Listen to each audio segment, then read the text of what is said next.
Welcome back to the GameSpot stage here at E3 2017. Joining myself and Tamor here today to talk about Call of Duty World War II is Michael Condrey, who's the co-founder of Sledgehammer Games. Michael, thank you so much for joining us. Thank you for having me. How is your show going so far? Oh, it is amazing. I mean, 3 years in development, and we get to share what we've been working on with fans.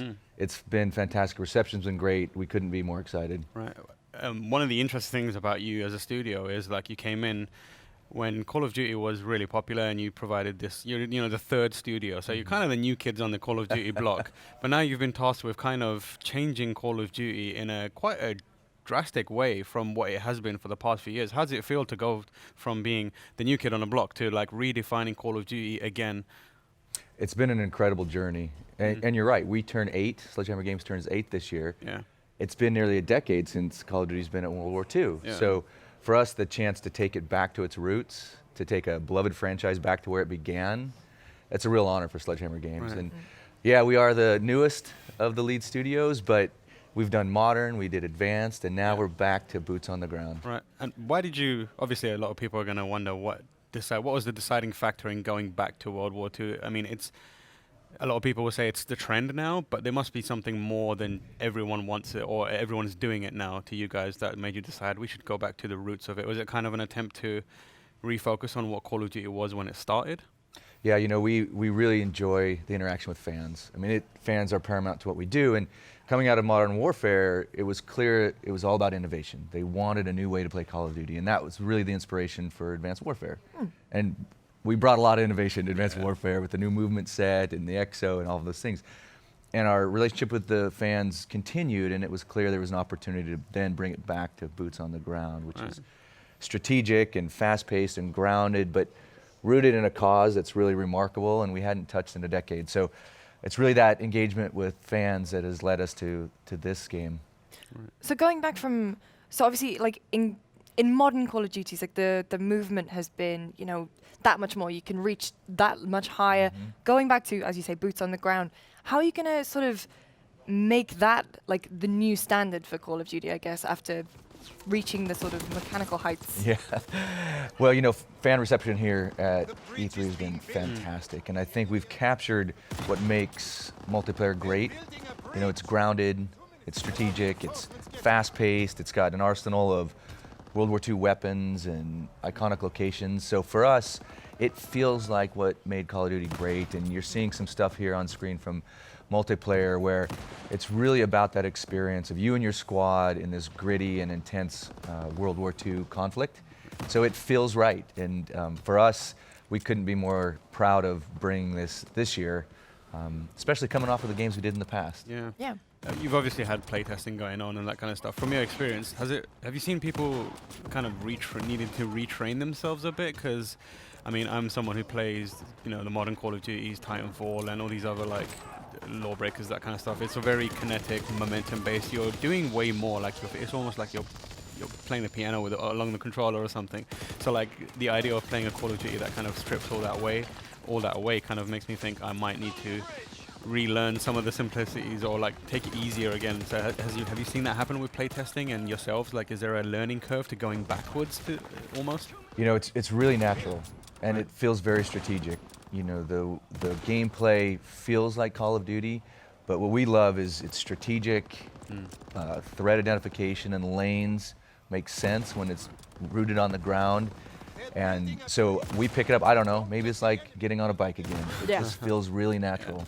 I guess it helps that there's a lot of like classic first-person shooter games that are still very popular on the PC, and stuff like simple games like, for example, PlayerUnknown Battlegrounds is mechanically quite simple. It doesn't have any of that movement stuff. People are really into that at the moment, so that must be quite exciting for you guys to be in that moment as well.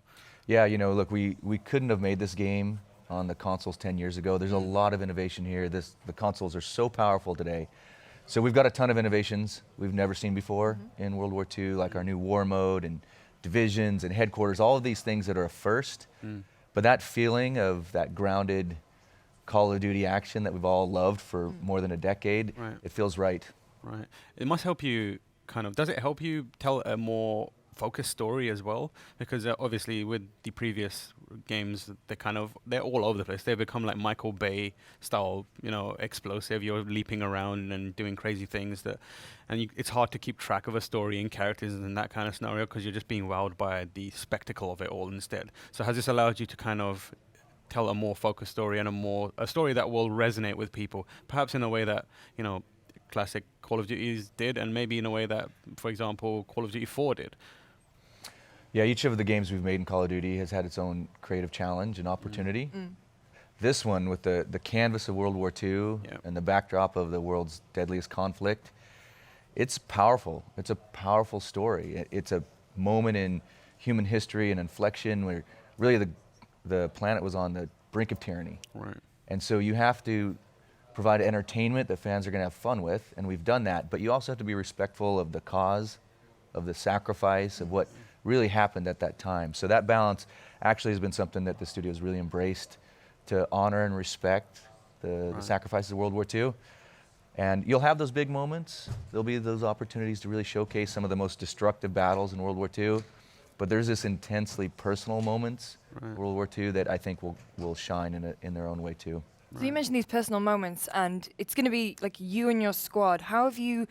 So, I mean, a lot of the times you can play any type of game, and if you have like an AI companion, you might not necessarily be that inclined to, form a relationship with them, or they might be a hindrance. I mean, games like Bioshock Infinite, for example, you had Elizabeth as your AI companion, but she was useful, and like she would give you things.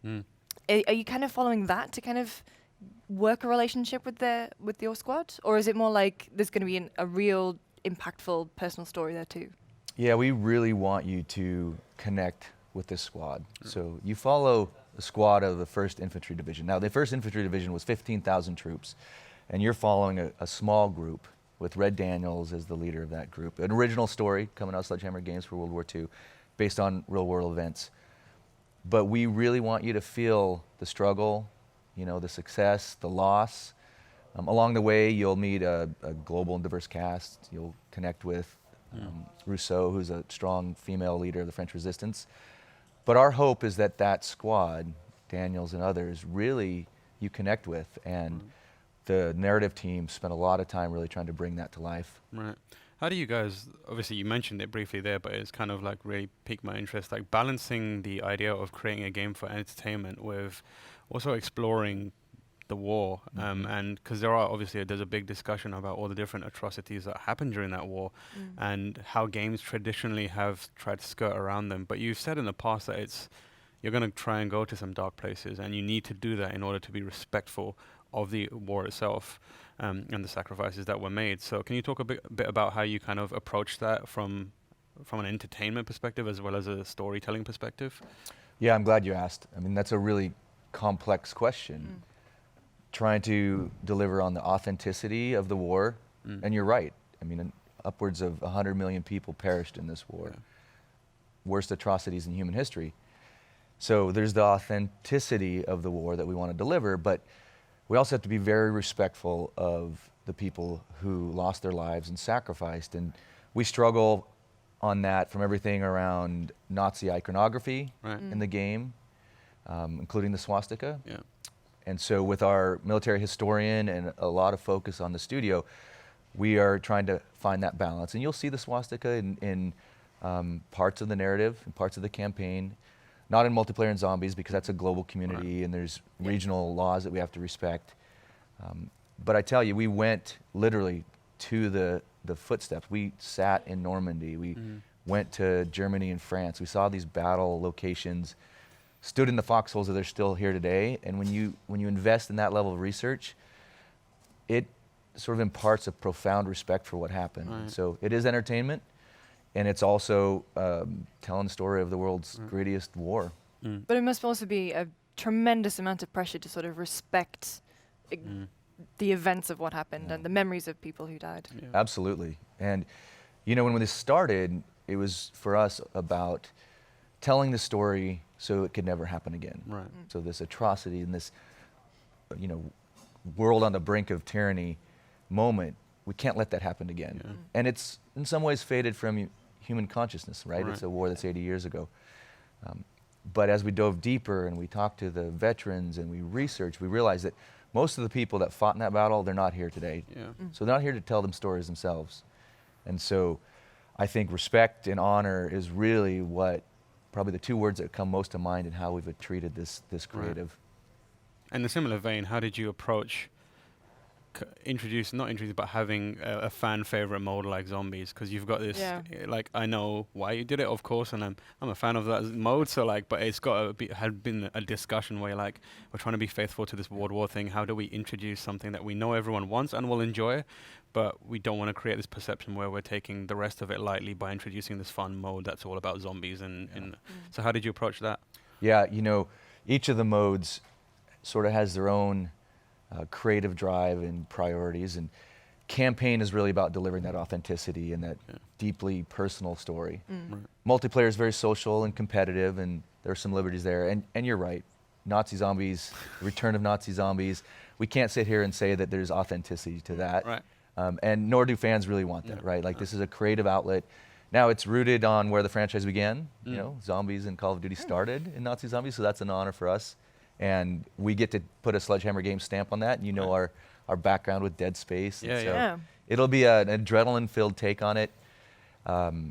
It's rooted in some research we found about some of the beliefs that the Germans had about. Very we excited know about all this. about that. Right? Very Yeah, excited about the this. Nazi occult origins. Yeah, That's right. we have done intense amount of research. There you go. Yeah. We think it's going to be really fun for fans to have that outlet. But you're right. The authenticity doesn't quite apply to Nazi zombies as it does to the campaign. Cool. One of the other things you mentioned was War Mode, which is something that's really interesting me. Can you tell people about what that is and kind of what your idea behind was, why you decided to introduce something like that? War Mode's brand new game mode in multiplayer this year, first to Call of Duty. And, you know, 3 years ago, we were talking about this idea of how you really get the feeling of big war, of squad-based warfare, which really was what World War II was about. It's not the super soldier, it's not the lone wolf experience. It was about a group of common men and women coming together to fight. And so we wanted to capture that, and War Mode is our answer to that sort of creative challenge. It's Axis versus Allied.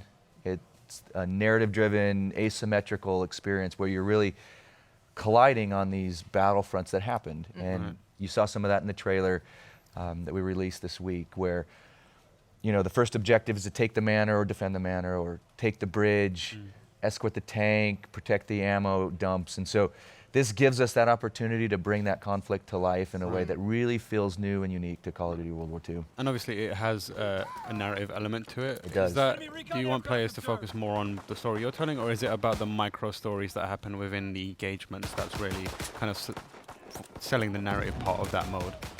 Yeah, it's more about grounding the conflict in World War II, and I think we're seeing a little bit, well, this is multiplayer on Point to Hawk and Team Deathmatch, but you'll see that really the setup is trying to make that feel like a true conflict in World War II. Right. And these moments where Axis and Allied came together to fight for these strategic positions was really what the war was about. And so you'll see in our War Mode that sort of narrative micro story, if you will, grounding it in a way that's really powerful. Right. Yeah. Cool. Let's talk about you have a new sort of headquarters, like a social space. Can you tell us a little bit about that? Yeah, absolutely. Headquarters for Call of Duty, we think this is the biggest innovation in multiplayer this year. And it's a true first for the franchise. For us, you know, if you go back 6 years, which is a long time in game development, at the beginning of Advanced Warfare, you were really just a gamer tag and a rank in multiplayer. And we saw an opportunity to bring your character to life and really have you invest in that character avatar. And we delivered that, and the virtual lobby gave you a chance to sort of show off in a small setting. And this is the evolution of that. This is taking you into a true space where your character, your investment, your division advancements and customizations now have a place to live.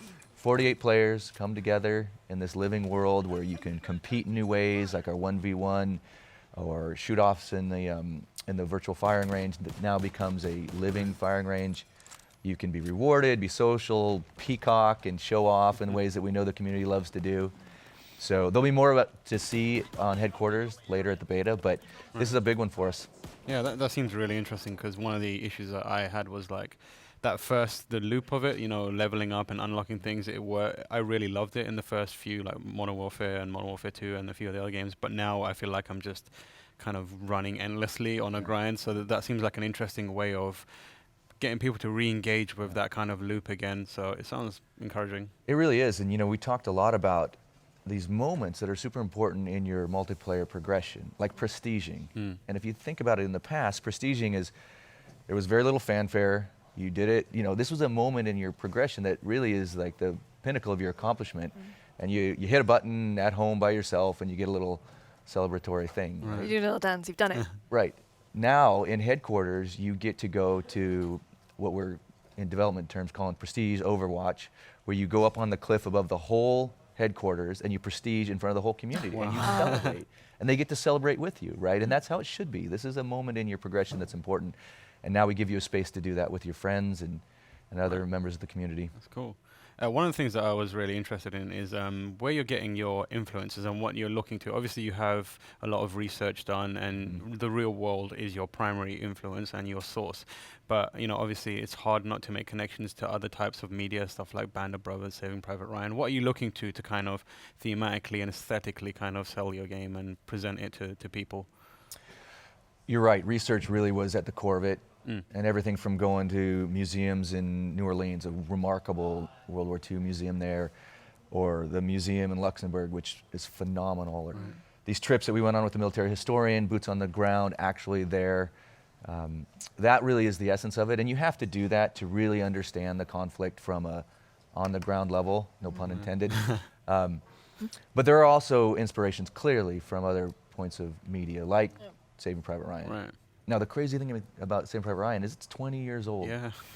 I know, it doesn't seem like it. That's the reaction everybody you has. could make it today and it would be... Yeah, Right. it holds up really It well. holds up so Maybe well. the most iconic depiction of World War II in film. So for us, yes, films like Saving Private Ryan, clearly. Modern films like, I don't know, I guess Black Hawk Down had a take on what war meant in a different era.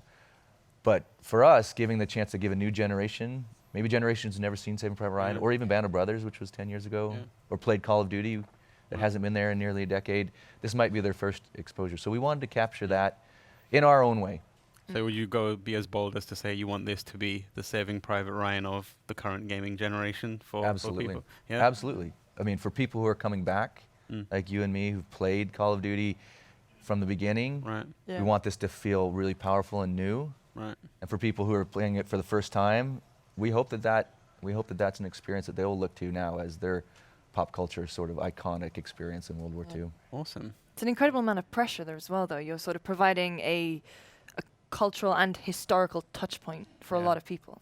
Yeah, you're right. And I'm so thankful for the team at Sledgehammer Games and everybody at Activision, because that pressure, you can feel it. And moments like this at E3 to celebrate with fans, that's a huge honor for us, because it kind of reinvigorates that drive. But you're right, this is a beloved franchise, and in many ways I think about, I don't know, Abrams having a chance to sort of put his stamp on Star Wars, a beloved franchise that has existed for a very, very long time in pop culture. Maybe that might be a bridge too far, I don't know, but like that pressure, that opportunity, that experience for our studio is really something we take to heart. Okay, stepping back a bit, going back to the mechanical level, something I just remembered that you talked about, kind of going back to roots, and that means doing things like removing crutches or gameplay facets of Call of Duty that people are well familiar with and is second nature, stuff like unlimited sprint, recovering health. So can you talk about the process of reaching the decision to do that? Because that's a big thing. It's not just a Call of Duty thing. That's a fundamental design principle of the genre now. So how do you go about making the decision to roll that back? And were there any discussions where you're like, we can't do this, it's too fundamental to what games of first-person shooters are now? The great thing about having 3-year development cycles with Activision is you have the time to really be ambitious. And that gives us time to be more innovative and more thoughtful in our approach. And in multiplayer specifically, we wanted to take that time to really look at every part of the multiplayer experience, including progression and create a class, which we've now sort of replaced with divisions, a new but refined approach to your soldier career. In campaign, with the removal of the auto-generating health system and having that replaced with health packs, yeah, that's a big step. Yeah. Now, we feel like it's absolutely the right decision for World War II. It was a different conflict. You weren't a tier 1 super soldier of the future who had all the tech and information you needed at your hands. And it feels right for us. Those conversations we've had from day one, and frankly, we're still having to make sure that the things that make Call of Duty great, we preserve, but the experience feels right for the era. I guess a kind of change, like having to rely on your friends and your squad mates to help you through battles, kind of reinforces the narrative that you're trying to deliver as well, right? Absolutely. And you asked about inspiration, and I'll be honest, I love Band of Brothers.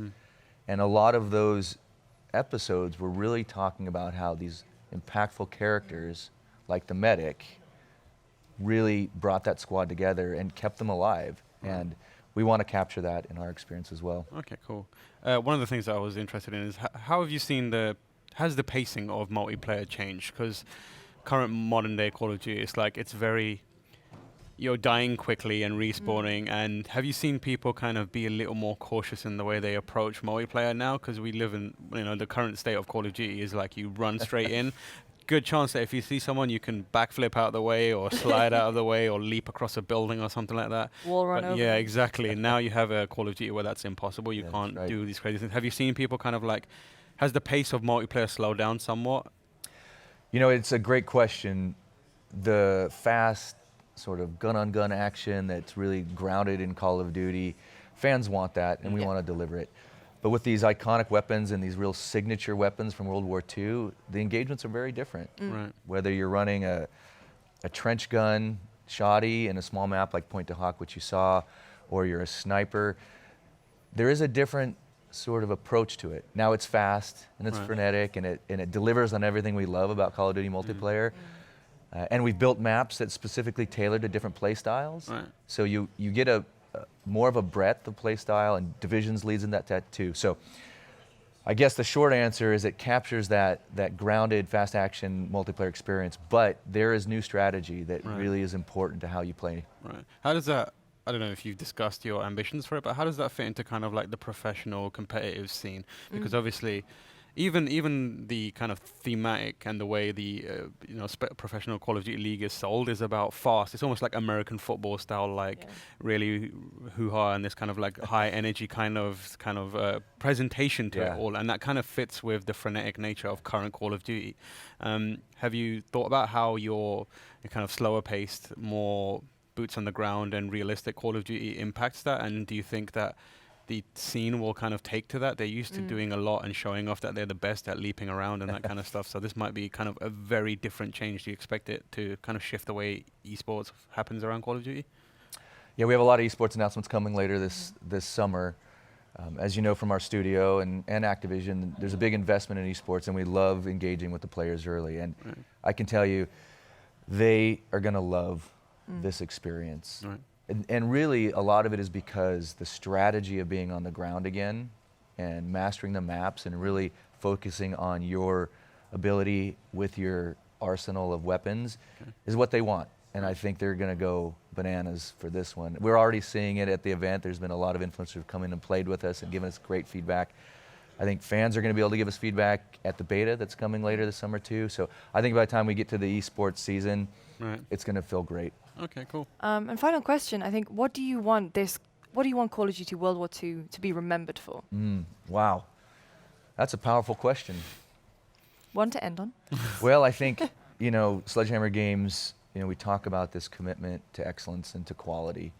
And I hope if players are campaign players or zombie players or multiplayer players, or maybe they play all of it, they'll appreciate the commitment from the studio to deliver quality for the experience. And bigger than that, I hope that people really feel the respect and honor that we have brought to try and, frankly, bring World War II to consciousness in a respectful way. Okay, cool. Well, Michael, thank you so much for joining us. It's a pleasure. Been an absolute pleasure. Can't wait to play. For more from this year's E3, make sure you don't go anywhere. We'll be talking about Matterfall in just a few short minutes, so we'll see you then.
Hi everyone, and welcome back to the GameSpot stage here at E3 2017. Joining Tamor and I is Yari from Housemarque. Hello, welcome.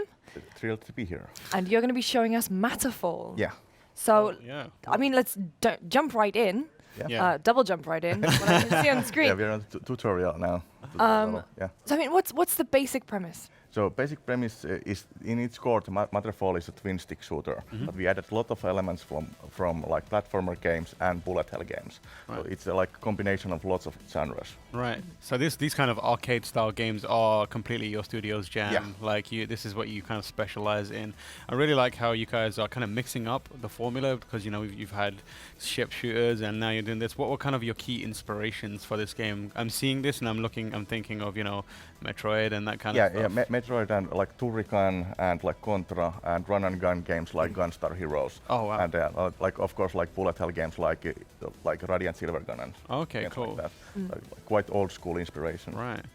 So, what's the story? So, how is all of this able to happen, basically? About the game story. Yes. Yeah. You play as a Avalon Darrow, hired mercenary, whose job is to clear out the city about the evil red matter. So basically, the city has been built upon like this blue matter, and it got corrupted and took like those. You can see those red enemies there. So basically, your job is to clear them and save all the civilians from the levels. So, can you manipulate the blue matter? Yeah, and you you have can, to you destroy can- the red. Yeah, you can actually create like platforms out of blue matter and use that like your advantage, like build up shields and like better platforms. Right. See, the color stuff is just reminding me of Ikaruga quite a bit. Yeah. So did you play a lot of that to kind of? Yeah, of course. Yeah. And our like former game like Outland was based on Yeah, the yeah. polarity mechanic. Oh man, I loved Outland Yeah. so much. What a Yeah. great game. Bring that back. But yeah, so can you talk briefly about the mechanics that you kind of got going here? Because you're a very mechanic-heavy studio. Yeah, You like mechanic that heavy. kind Yeah, of- so basically you are this is like a shooter. You shoot with like a right stick, and then we have like lots of like secondary weapons like this grenade that we are using here, and then we have the smatter gun, the smatter jet that we are just used to explode those bombs there. Right.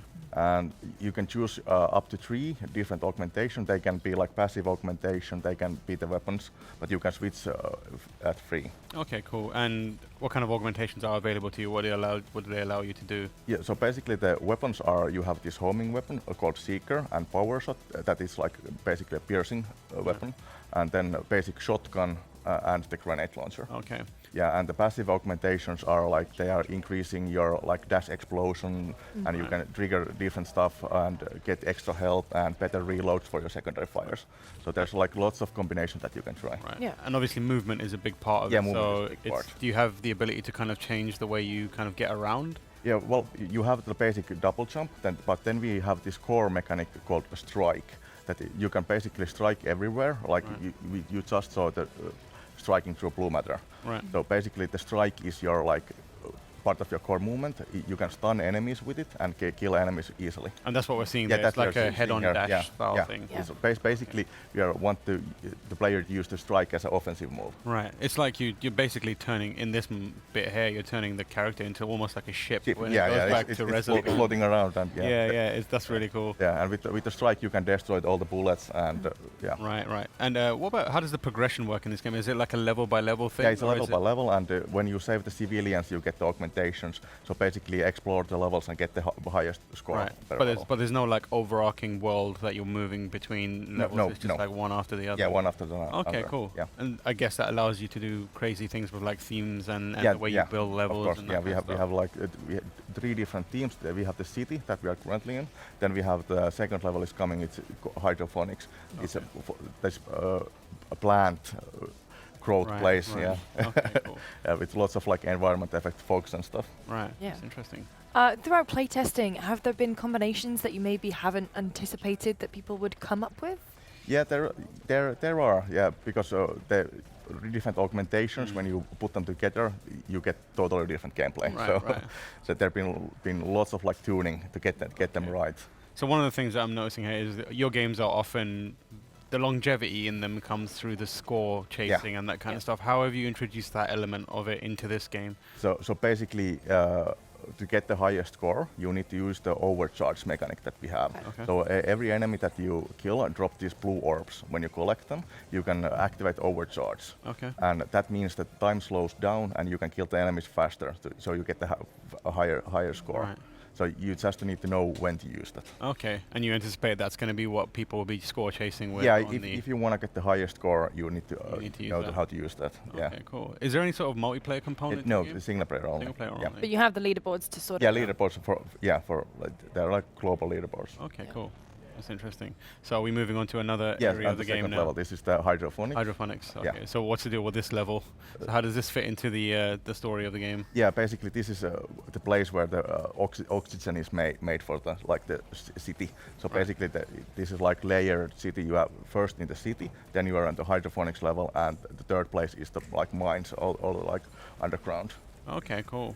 I mean, just looking at it, it's got an astonishing number of particle effects. Yeah. And I mean, You guys love your particle Yeah, effects. we you love guys your do love your particles, yeah. particle effects. Was this more or less a challenge than in previous games? Because it just seems like there's so much more going on. Yeah. Getting the clarity right Right. was a big job. So you can put some particles in, but if you don't know what's going to happen, what's happening Right. on the screen, so Yeah. that was a big challenge. I guess, yeah, that comes... It must be interesting to try and balance that with the design of a bullet shooter style element, because those games are all about overwhelming you and trying to give you... making you find the small break in all the... Yeah. So how did you kind of balance feeling like a bullet hell shooter, but also making sure the clarity is there? And Yeah, it was just trial and error and lots of iteration. Right. So Okay, cool. getting the color right, getting the particle amount right. and Right. Yeah. Okay, interesting. So do you know how long this how many levels there are going to be in this game, or is it We are something still, that you're still building? tuning the difficulty and the level, so we are not yet Right. announcing the level. Okay, cool. Is there just one difficulty level, or can you? There's 3 different difficulty levels, Right. like basic, easy, medium, hard. But Yep. when you finish the game, we unlock this insane mode. That Okay. Then you have 1 bar of health and revenge bullets for every enemy. Right. Wow. So it's a super hard mode. Yeah. Okay, yeah, Yeah.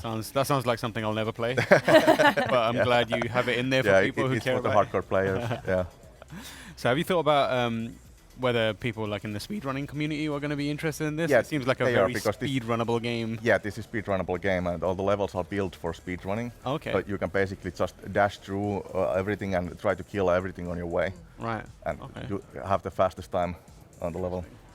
It's cool. I love the way the side-on kind of like Yeah. games look like this. Yeah. It's reminding me of that. What's that Microsoft Shadow Complex quite Yeah. a bit. So I'm seeing it. Yeah, it looks super active. I love the kind of feeling. So you guys are kind of big into making sure bullet impact and that kind of stuff Yeah. is kind of like really felt. How have you kind of approached that in this game? It's easy to do with like a ship, but it's a little more tricky when you've got multiple things blowing up and you've got like Yeah, a you just gun. And need to have a like good effect, good feedback on everything. Right. Like, all the like bullet hits needs to be shown, and yeah, when you get the damage, it's just about the feedback. right, Yeah. right. Okay, cool. Getting it correct. So basically, there we can see the civilian now on the purple crystal. Right. When you save that, you get the reward. So basically, you get the Okay. augmentation from those. Right, and so is that the kind of like the end of the stage once you find the civilian, or does No, it like they are like carry hidden, on? hidden Oh, they're on hidden the levels. around. Yeah. So Oh, okay. basically, you have to find them to get Right. those. Okay. So now we have the seeker weapon. Right. Ooh. Yeah. How long is each level roughly? I think that first level is about 5 minutes, but I mean, Yeah, In- the I mean- basic level is about 15 to 25 minutes. Yeah. Right. so I mean, like, how do you balance, giving players a good amount of content in one level Yeah. with like intensity, right? Because Yeah. it looks incredibly intense. That's what Yeah, I'm saying. yeah, So it- how do you kind of make sure that players don't? I mean, burnout's maybe not the right word, but don't become over. Burden. Yeah, Yeah, yeah, yeah. yeah. burden. Well, we have like smaller moments, and then we have these moments where Yeah. like Yeah. enemies coming all around. So we are trying to balance that, putting some like high intense moments Mm-hmm. into levels, but then like just like basic platforming sections also. Yeah. So Right. you're not constantly shooting everything. Right. It's interesting. We're seeing the player creating platforms there. Is it always defined where the platforms are? Yeah. Okay, cool. And But you don't have to use them. They are usually, you can like set up different routes with them. So right. basically, you can just skip them or use them as the shield. Right. Okay, so it's more about you can use them strategically to Yeah, kind of strategically, yeah. create a wall between you and Yeah. all the bullets and that kind of stuff. Okay. Is there any kind of like puzzle-solving element to this, or are you trying to No, maintain no, just- forward momentum? With Yeah, really streamlined action. Okay, Yeah. cool. That's interesting. And is that the same for kind of like the platforming elements of it? Because Yeah, you get well, tricky. basically what we can soon see is that we have like conveyor belts and stuff like that, like basic Right. platforming elements that give us a flavor for the level. Right. Okay. Cool. It's cool. Wow, Stargate. Yeah. Yeah, Stargate. Yeah, Stargates. Yeah. Right. And so, are there like boss characters? Because I'm not seeing any so far. I think there's like little demi-boss Yeah. Yeah, guys. we have these like around. bigger enemies, so that that's the shield guy, that we saw, and the bigger spider. But then we Right. have like 3 different bosses that are like huge bosses. Okay. So each team has their own boss fight. Right. Okay. And is this exclusively for the PlayStation? Yeah, 4? exclusively for PlayStation. Dang, no Vita version. No. Oh man. Yeah. My So- poor Vita. What's going on? Continues to gather dust. See, look, I was looking at this and thinking I'm really going to enjoy playing this on my Vita, and then I Yeah. remembered, oh wait a second, what if it Yeah, doesn't it's- exist on the Vita? Yeah. That's unfortunate, but yeah. Looks Yeah, cool. there's the red matter that is like a crystal. That's the corrupted matter. Right. Okay. Yeah. So your role is to get rid of that essentially. Yeah, get rid of that, avoid that, and destroy these red matter enemies. Okay. So and we're seeing like enemies explode into a lot of these kind of little particle things. Yeah. Is that just an effect, or is that something that you'll be able to like use in terms of gameplay? Yeah, it's just an effect, and Okay, cool. it basically reacts to player. It's just for the like eye candy. Right. Okay. Yeah. We're always on board with eye candy. We love a good Yeah. bit of eye candy. This looks cool. What are we seeing here now? Yeah. Is it different types of enemies you've got here? So it looks Yeah, like. different types of enemies. So, what kind of different types of enemies do you have? So Well, this one looks like quite a defensive one, which yeah, defensive one requires that you to need- get. A yeah, little more. you cannot shoot it from it because it has the huge Okay. shield. So you can utilize the grenades that bounce or jump in the back. Oh wow! Oh, Yeah. there we go. There you see it. Okay. So you're building.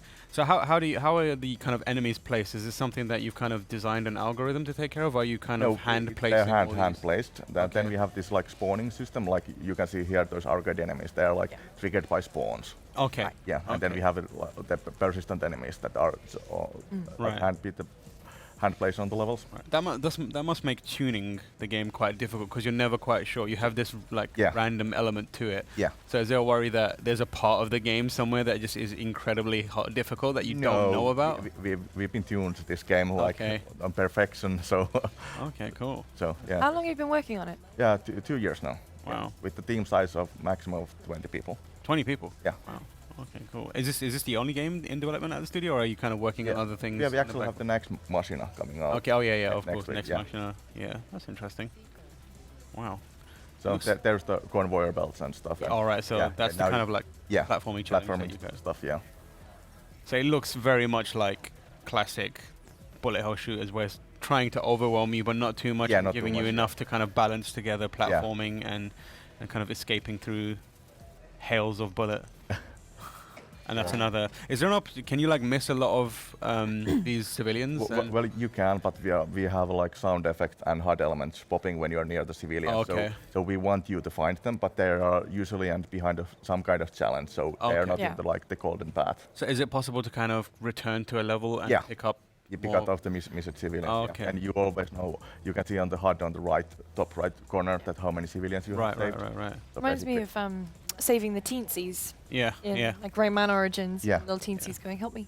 What are those things that he's picking up? Because it looks like pies, but I'm assuming it's not pies. Guys, you mean those blue orbs? Yeah, the orange orbs that were kind of floating around. Orange orb. Oh yeah. Oh, I guess they were enemies then. Yeah, there Yeah, was yeah. enemies that were like hovering. around. Pies. Right. They look like pies to me. He was just running at them, so I was Okay. like, this For guy now really on, likes they are going to pies. be pie enemies. Yeah.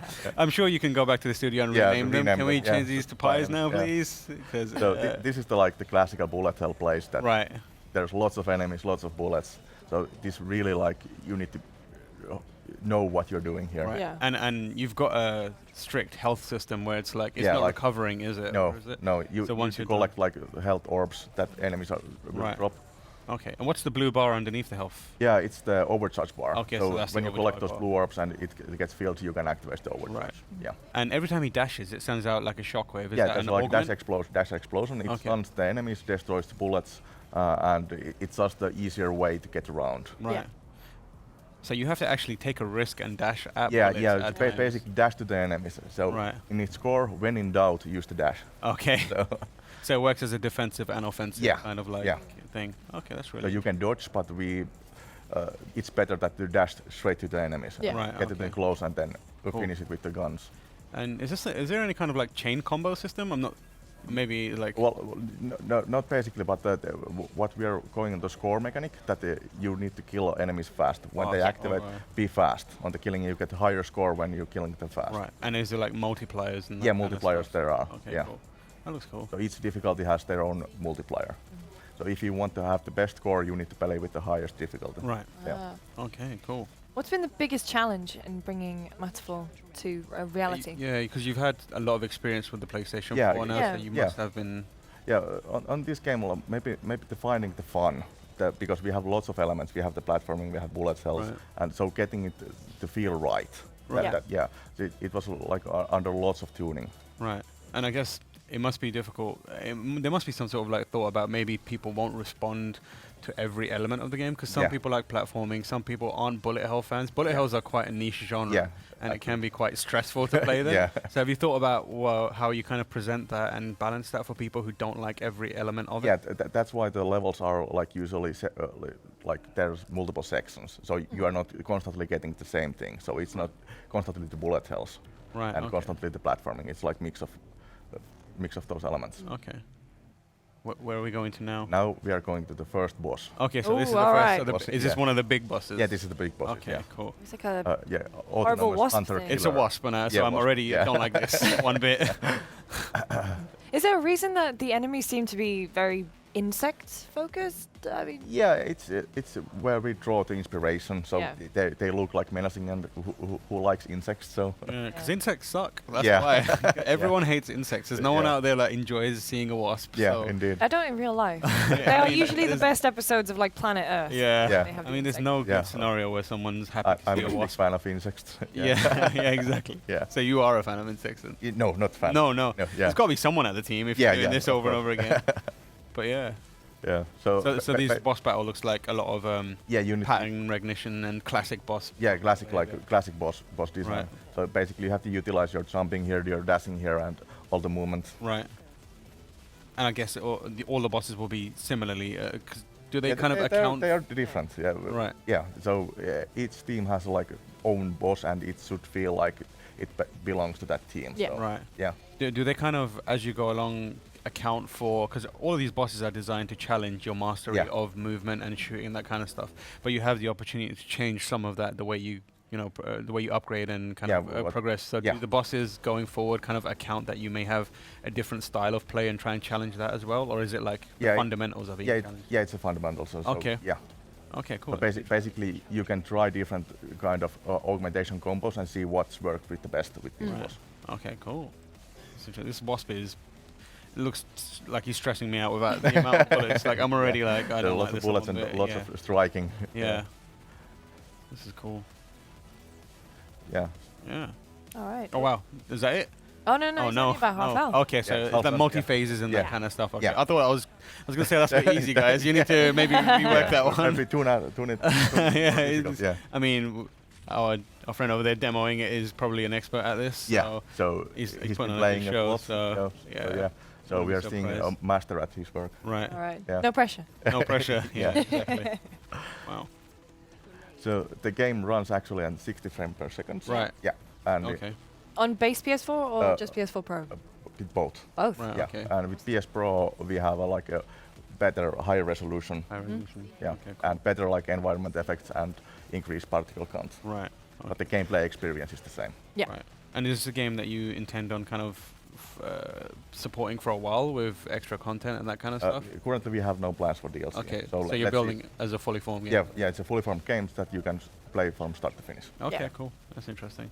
It's getting a bit busy now, and Yeah. it's stressing me out. What? quite- It's stressing you out. Yeah, it's all the particles. Like, I think Yeah. you guys need to relax on the particles because it's freaking me out. Yeah. Right. Oh. And he's gone? No, he's back No, again. he's No, back. he'll be. I keep Final see fight. the health bar is just underneath the table, so I can't Yeah. see it. Oh, yeah. So I'm like, Yeah. I have to stand up and be like, "Oh, no, he's still alive. He's still there." That's cool.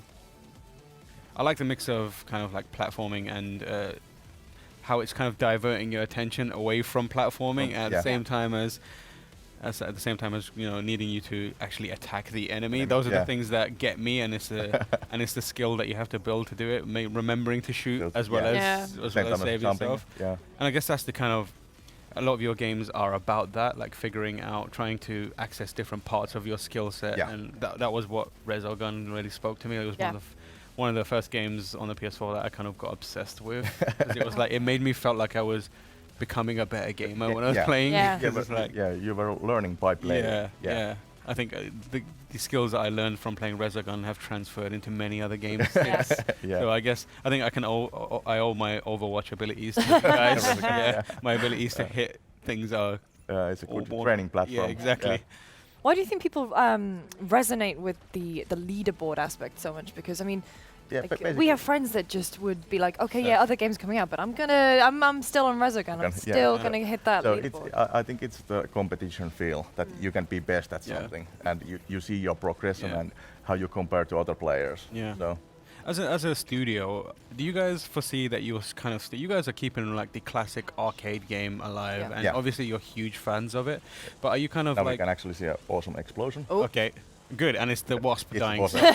so that's perfect for me. Yeah. Like, do you guys anticipate you carry on making these? That looked insane, by the way. Yeah. That was insane. Yeah.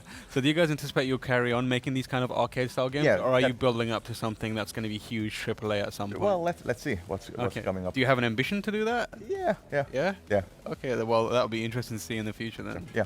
Well, thank you so much for joining us. When can we get our hands on Matterfall? Yeah, August 15 on North America and August 16 on Europe. Yep. Lovely. Well, thank you so much for joining us. Yeah, thanks for having me. Guys, don't go anywhere. In a matter of moments, we're going to be having Metroid Samus Returns here on the GameSpot stream. So keep your eyes peeled.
Hello everyone, welcome back to the GameSpot E3 2017 stage. It's a good start. Yes. Joining myself and Tamor is Daniel Orihuela from Nintendo Treehouse, Lord and Master of the Treehouse. No, I'm not the Lord and Master of the Treehouse. Don't say that. That'll be a horrible title to have. So, yes. Here bringing us Metroid Samus Return. Yes, the new Very title we announced yesterday. What a show Surprise for you announcement. guys. Yes, no, I that was mean, a great- for Metroid fans as well, it was. After years of complaining about no Metroid, you came out with 2 of them. 2, it's true. Yeah. Hey, you guys, stop complaining. Here's We're your doing thing. it. We've got an old one and a new one. So yeah, so this is a remake. Yeah, this is a of- remake of the original Game Boy game, but a lot of bells and whistles have been added to it. They added a bunch of new audio. They added a really strong 3D element to it that gives it a nice, vibrant feel to it as you're going through the game as well. And some new abilities for Samus to add to Right. her arsenal as well. Right. So Interesting choice to go to this game of all of them. Like, obviously, there are a wealth of 2D Metroid games that you could have chose to reimagine in some ways. Some people would have been like, Super Metroid, one of the greatest, I think, greatest game of all time. Why not that? What was it about Metroid 2 and Return of Samus that you decided? wow, that's a good question. Actually, I'm not the devs. I mean, there's so many different games to look at. I mean, this is one they particularly saw. I mean, such an older game on the Game Boy, like Super Metroid, already had color. Going to a Game Boy game and really, it feels completely new when you take the original Game Boy one and now go to this kind of level of detail. Right. And some different moves and new additions. So it's probably why the devs chose that direction. But I mean, it's a better question to ask them directly. Yeah, I'm sure. sure they had plenty of I'm sure they thought. I'm sure they debated many different options. This is why they went with this one for many Right. different ways. And you went with Mercury Steam, an Yes. interesting choice of developer. Mercury You guys tend to keep Metroid development. Well, I was going to say you tend to keep it in house, but like you have experimented with going outside with Other M and that kind of Yep. stuff. So, what was it about Mercury Steam? Do you think that attracted Nintendo to them? They're just a partner they wanted to work with this time around. I mean, they've done something in the past before, so it's just an opportunity to do something different and creative with them. We like partnering with them too. Yeah, we definitely work closely with developers, especially when it's using one of the Nintendo IPs, especially when it's cherished as Yeah. Samus. Yeah. So no, I mean it's just an opportunity Yeah. and take advantage of it. And they've done a great job with it so far. I mean, I've Yeah. had a chance to play it a little bit myself, and it feels great playing on 3D and seeing the. I know you can't see the 3D here now, but even the trailer itself, you can download on Nintendo eShop and you actually can see the trailer wow. in 3D. Right. That's Which really helps this. I know we're only seeing it in 2D right now, Yeah. but it gives you a whole different, vibrant life to it Right. as you Yeah. go through that as well. So tell us some of you briefly touched on a bunch of them, but can we go a little bit deeper into what the new abilities Samus Sure, has? yeah, no, a lot of things they added to it. I mean, a lot of people might have played the game originally and didn't really realize, like, there's some things like aiming is a big thing in this one too now. Like, Samus Yeah. now has the ability to aim in 360 degrees. Right. Right there you can see that Sarah's playing for us, by the way, too. But yeah, she's doing this whole 360 motion, and and it even shows a targeting aspect behind it, and even lights up red when you're actually hitting that enemy. Oh, nice. Here's a cool new move you're showing too, is the melee counter as well that Samus can now do. When an enemy comes flying at her, she is able to kind of basically counter back. And if you're even able to shoot right away, you can get a critical hit out of it. And it kills the enemy almost instantly by doing that. So there's a lot of cool fun like that as well. So In terms of, oh, sorry. I was going to say that presumably those kind of like these new abilities, they kind of update the game, but it also kind of introduce a challenge in, because Metroid has a very specific way of providing challenges. The limitations are almost a challenge to Yeah, in some especially- ways. yeah, especially If you're with the able to start. do things like aim everywhere, has that resulted in having a knock-on effect in how much of the game you have to redesign? Because presumably you go into a certain room in the old game you could only fire forward or whatever it was. Now they're moving everywhere. Yeah, Does now that they're mean- moving all directions. Yeah, Yeah, yeah. the dev team took that into account for sure when they remade this game. Is that they wanted to add a challenge for people who are familiar with the game already, but at the same time they still want to make it accessible for people who've never played a Metroid game. Sure. So this might be people's first Metroid game, especially for younger kids Right. who would have no idea what these games are, Yeah. Right. and the challenge behind that as well. So they want to add some additional abilities like that, like the melee counter, Cool. and the 360 aiming, which adds a lot too, and just the visuals. We'll get to some other abilities in a little bit too that that Samus has as well beyond what she normally has. Like right now, and that's also you bring up too the limitations. Is that's what Samus is known for, that she's basically all by herself on this planet, and she basically has to figure out what's going on, and her arsenal's always limited. Yeah. So just to build up her arsenal as she goes from there as well. In terms of adding new abilities, I guess how have Mercury Steam sort of worked with Nintendo to sort of make sure that it's an authentic thing that Samus would have? You know what I mean? Yeah, no, I mean that's what they worked on. They just when going through the whole design of the game, figuring out how it's going to play and how those new abilities can add to gameplay elements, like as you're saying, like the melee counter, We'll get to some other abilities called the Aeon abilities as well, which we'll show off in a little bit too, which adds something different to the game as well. And just gives it helps for different parts. They can all be for different portions, like the melee attack being more defensive and how to fight different enemies. The Aeon abilities, we get to that too, is more of a scanning ability, like Scan Pulse. We'll get to that. Right. It kind of changes up in that direction as well. Okay, cool. So you've redesigned Samus in quite some significant ways. But what about the world around Samus? Is that similar to the original version of the game? Or? It is similar to the original, but I mean, again, that was all in just the old school Game Boy screen of no color involved. So, I mean, just bringing all that stuff to life is just something different that people got a chance to experience when the dev team was working on this game, putting this all together. So people who have a considerable amount of experience playing the original version of the game, perhaps may even know it off by heart, they'll have a different kind of experience here. Yeah, for sure. No, I mean, they definitely wanted to make sure people who came back to the game experience a little bit of a different challenge. The bosses, which we kind of showed a little bit in the trailer, and those kind of things like that. We'll even get a chance to fight one of the bosses soon here as well. Right. So it'll be fun in that aspect. But yeah, no, that's what they're having a lot of fun doing, is building all these different things and finding all these aspects of discovery and just kind of having to explore the world in a different way that you've never been. And that's the thing, that, as I said, like Samus is all by herself here, just trying to figure out what's going on, and trying to destroy the Metroids. Okay. Which look like such cute little cuddly characters, but they're not. They're deadly as you want to be careful. I was going to swear there. What were you gonna? Yes. Step in there. Like. Yes. Be careful of those Metroids. except for that one baby Metroid, of course. The baby Metroid. Yeah. But this is the new ability right here that we're about to get right now. This is the Aeon ability. Wow. So this is going to add an element to the exploration. So right now, if you shoot straight ahead, you don't know where you need to go, like by shooting straight ahead. The wall, we'll get to that in a second. But yeah, when you start shooting at the area right in front of you, you won't be able to destroy it, so you have to figure out where do I need to go. So there's that little yellow meter that appeared there. That's the basically the energy of the Aeon abilities. There's still several you'll be able to get, but that energy bar, those little yellow spheres you got from defeating enemies will keep refilling that. So now you can do a Scan Pulse, and now you can locate where you actually need to go next to keep exploring. Oh, interesting. That's quite a significant change. Yeah. Like, a lot of Metroid is about hitting a wall and guessing and kind of having. That's how you learn the world, right? Yeah. You hit a dead end and you're like, well, I guess I need to re-examine everything that comes before. Whereas if you have this ability now, it's kind of like you always know where to go. So that must have been an interesting discussion. Yeah. Still, I mean, that's the thing. You want to make the game accessible to not just the hardcore fans, but people who never played it. And it's an ability. You can choose to use it or choose not to use it. It's up to the player to decide how they want to use these things and take advantage of them. And you have the map at the lower screen too, which you can even put markers on the map below too to remember location you haven't gone to before. So it's not like having to memorize or draw. Like when I was a kid, I remember drawing maps. I love doing that. The whole maps so you can find where you needed to go, and doing all those things as well.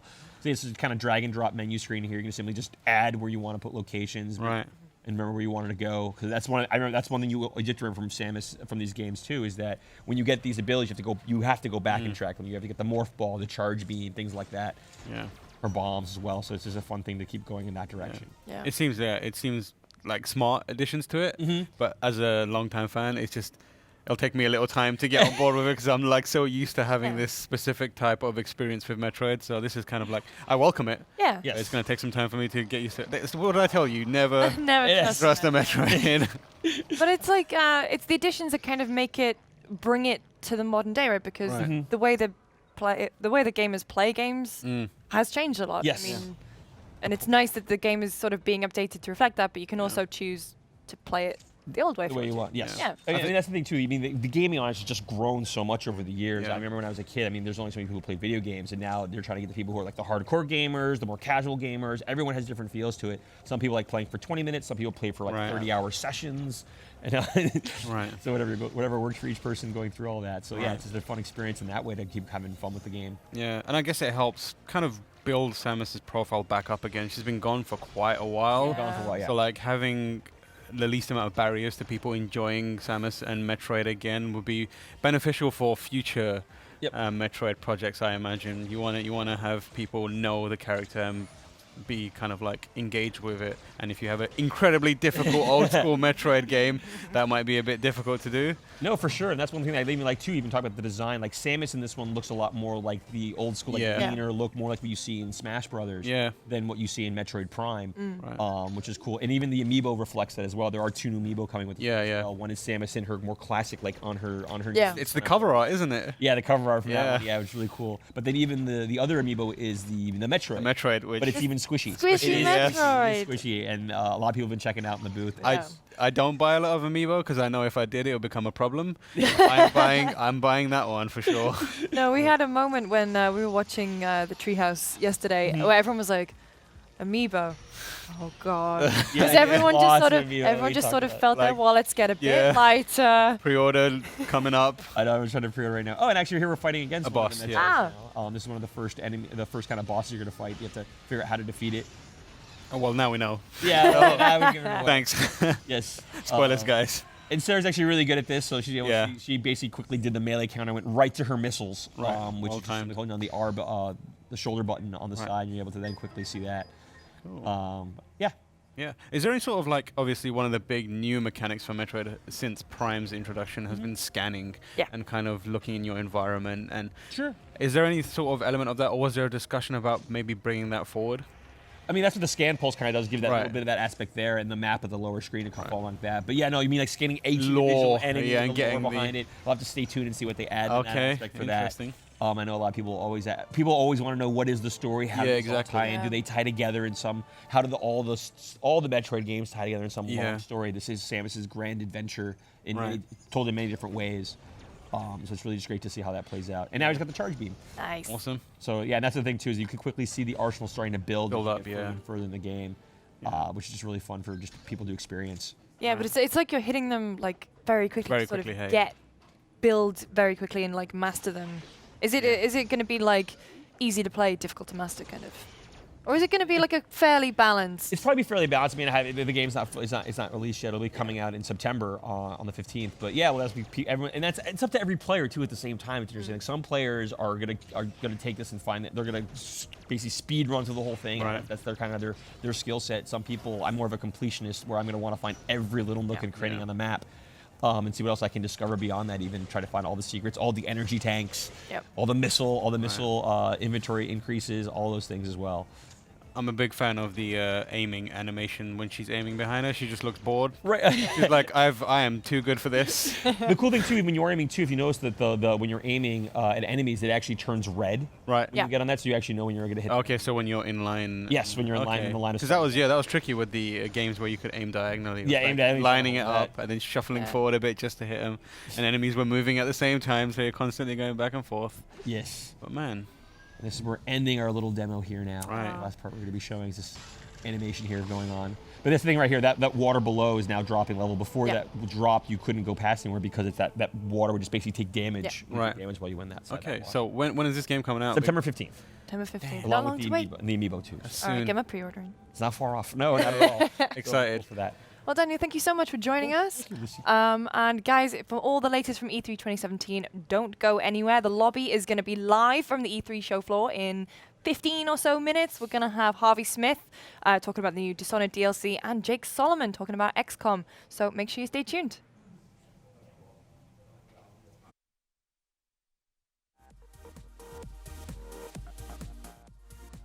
Was going to deliver 6 teraflops of GPU performance, but with the company's E3 press conference out of the way, we actually learned a couple new things about the system. We're going to walk you through them right now. So, Michael, one of the first things that we learned about the system is actually the name. It's no longer called Project Scorpio, it's called... the Xbox One X. Yeah, what do you think about the title? It makes sense in terms of keeping it within the family of Xbox consoles. So we have the Xbox One S, which is the standard console, and the Xbox One X, which is kind of the premium console. So it all makes sense to me, Yeah, we also learned the price. which is $499. That's pretty expensive. What do you think about the price? It kind of aligns with my predictions and a lot of other people's predictions just because of how much power this thing is packing into one console. It makes sense that it's $499, but I think the interesting part is like, how is that going to compete with the PS4 Pro, which is $100 cheaper? It may be cut even lower. Yeah, it seems like it's more powerful though. Oh yeah, definitely. It's way more powerful. Yeah, and I think, the internet right now is saying that it's very expensive. If you want something cheaper, there is the Xbox One S. We also got its release date, which is... November 7th. Yeah, so it's coming out this holiday season. Yeah, they promised to deliver it within the holiday season, and it seems that they are going to be delivering on that promise. Yeah. And then finally we got a look at what, the console looks like. What did you think of Yes, that? this, for me, I thought this was one of the more impressive parts, was they said this is the smallest Xbox console to date. So not only is it way more powerful, Yeah. it's also compacted into the smaller chassis to be able to do that Yeah, is it's impressive. smaller within than the itself. Xbox One S, which is approximately 40% smaller than the Xbox One. So they've really shrunk Yeah. the size. It looks of their like a consoles. smaller black version of the Xbox One S. Yeah, and it's sleek. You probably fit it anywhere in your home entertainment system. So, that was one of the cooler parts of the Microsoft conference.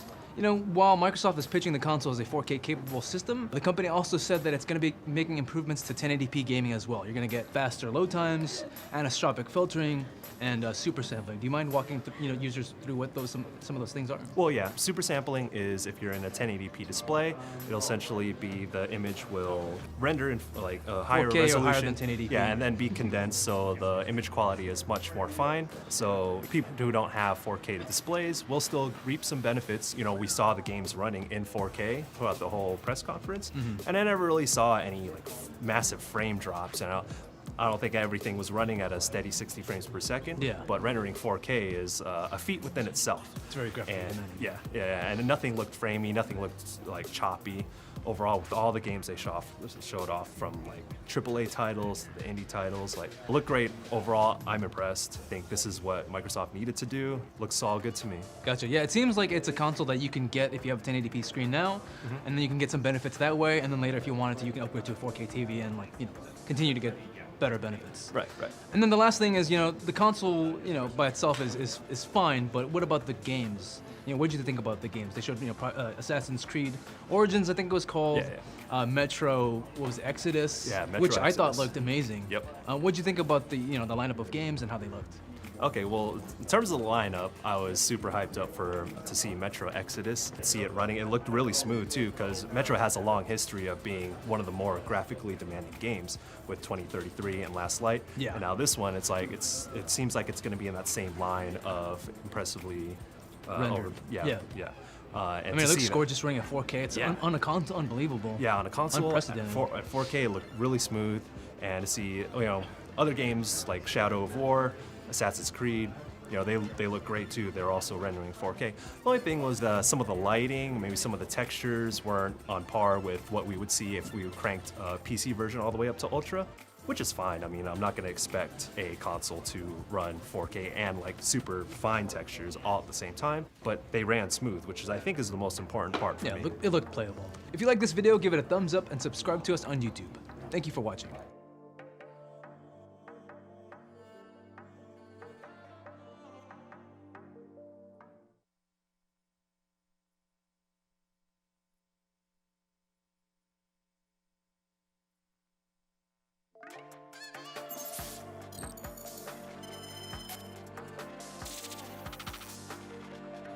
We got our hands on and played with the Xbox One X. Microsoft says it's their smallest console yet, and in person, it looks a lot like a black Xbox One S. The ports on the back include power, HDMI out, HDMI in, 2 USB 3.0 ports, IR out, SPDIF, and Gigabit Ethernet. There are also vents on both sides of the console. The Xbox One X features a physical power button on the front, along with another USB 3.0 port. Microsoft also provided an inside look at the system, showing off all the layers of the console. Moving past the top of the case and the chassis, here's a look at the Blu-ray optical drive, which is capable of playing 4K HDR movies. Not even Sony's high-end PS4 Pro has a Blu-ray drive. This is the console's CPU fan. Underneath the fan, there's a vapor chamber cooler heatsink, which contains a vacuum-sealed liquid that transforms to gas at high temperatures to help keep the console cool. Like the Xbox One S before, the One X features an integrated power supply. This is the One X's motherboard, which houses the console's 8-core AMD SoC and integrated GPU that's capable of delivering 6 teraflops of performance. The black little rectangles surrounding the chip are the 12 gigabytes of GDDR5 memory. Next up is the console's 2.5-inch 1TB hard drive. We also get a chance to play Forza Motorsport 7 at 4K using the Xbox One X's development kit. The game was running at 60 frames per second, and Turn 10 Studios told us that it's running at approximately high to ultra PC equivalent settings. The game looked great, though if we're nitpicking, we did notice some slight jaggies on power lines in the background. Not only will the Xbox One X run at a higher resolution than its Xbox One counterpart, the developer tells us that it's able to slightly crank up some additional graphical bells and whistles. So, that was our first look at the Xbox One X. If you like this video, give it a thumbs up. For more gaming hardware coverage, subscribe to us on YouTube. Thank you for watching.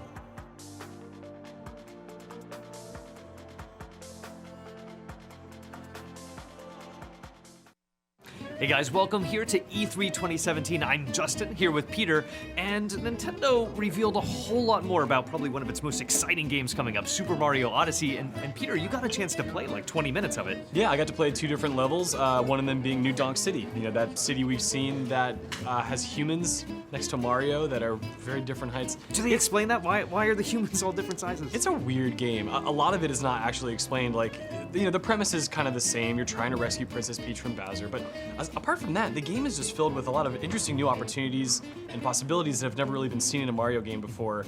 And I was just kind of thrown to the fire, so I had to kind of just treat it like a playground. Well, one of those new things is this hat. Every Mario game introduces some kind of new mechanic, and this one, the hat, definitely seems like a really way out there different kind of thing. Yeah, like as you saw during the Nintendo Spotlight presentation, the moment for Mario Odyssey opens up with a shot of a dinosaur, and you don't even really know what this game is until the dinosaur turns around and you realize he's wearing Mario's hat, and then he poofs into Mario.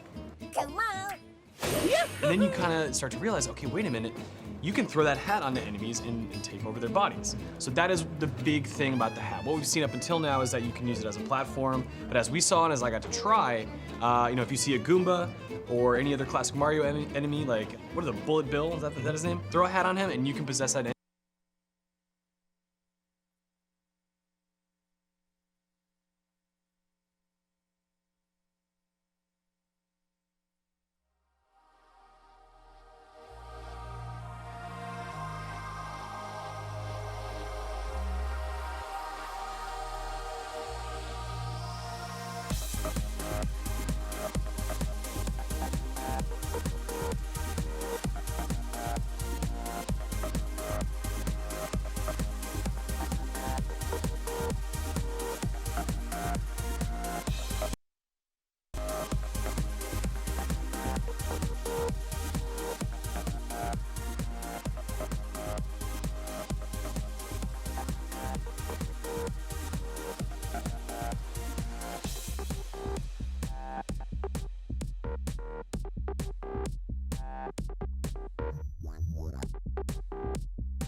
Hey everyone, welcome back to GameSpot's E3 stage. We are here with our live show, The Lobby, which we do most Wednesdays in San Francisco, but we figured we'd take the chance to do it for a live audience here. Glad everybody could join.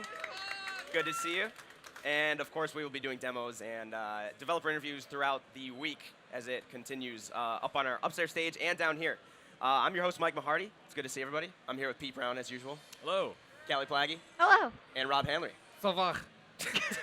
We got like a 90-minute show today, and we will also be having a couple of guests on later. Jake Solomon to talk about the XCOM 2 Chosen War DLC, and Harvey Smith talk about Death of the Outsider, Dishonored 2 DLC expansion kind of thing they just announced at the Bethesda showcase. But I want to take the opportunity to talk to you three about our favorite games so far. I kind of asked you yesterday, but I've got a list. I think first off, Pete, you played Super Mario Odyssey. I have, man. That game is really fun. It looks really fun. Yeah. Tell us how it felt to play it. It felt a lot like, a Mario 64, like any 3D Mario game, like when you're actually just moving Mario on his own. But once you start interacting with the world, things just get very strange very fast. These aren't really like, distinct levels. You're basically going around environments, finding new challenges to accomplish. And a lot of them are delightful and weird and strange. So it's surprising to play the game and just to see like moment to moment, almost like Zelda, where it was like, there's one thing I want to do, but then there's like 10 other things that capture my attention on the way there. So the hat seems to be, or Cappy seems to be the star of the show. Yeah. Is there any sort of direction though? Like, I mean, at least Zelda, you have like, your general main quest to follow. So there is like a main quest in each of the little worlds that's denoted by like a beacon, but the whole thing is that you're trying to collect these Power Moon collectibles to fuel your ship to go to the next location. So even if you beat that main objective, you may not have enough to go to the next one. So ultimately, you'll have to just explore and do all this fun stuff anyways. But unlike something like Mario 64, like when you get the equivalent of a star, you're not actually like kicked out of the level. You just get to keep going. Yeah, and they were talking about how like you get transported from place to place. They didn't actually show it, but the Odyssey itself is like a ship. Right. So you can move from place to place, and that's kind of the structure of the game. But yeah, it seems like there's a lot more room for experimentation with like the capturing things with the cap a little bit. Definitely, yeah. At least in terms of like how you go about tackling challenges and solving problems. Yeah. Cool.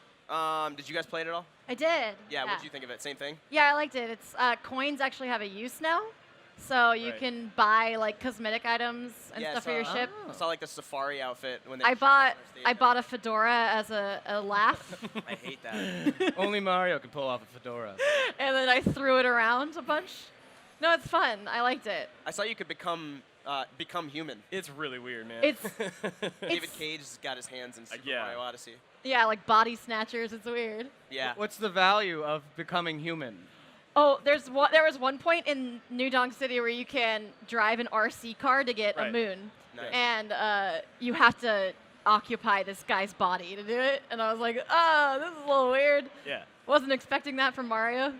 Do people know Mario is running around? Does anyone acknowledge him or want to talk to him or like? Yeah. They seem fine with it.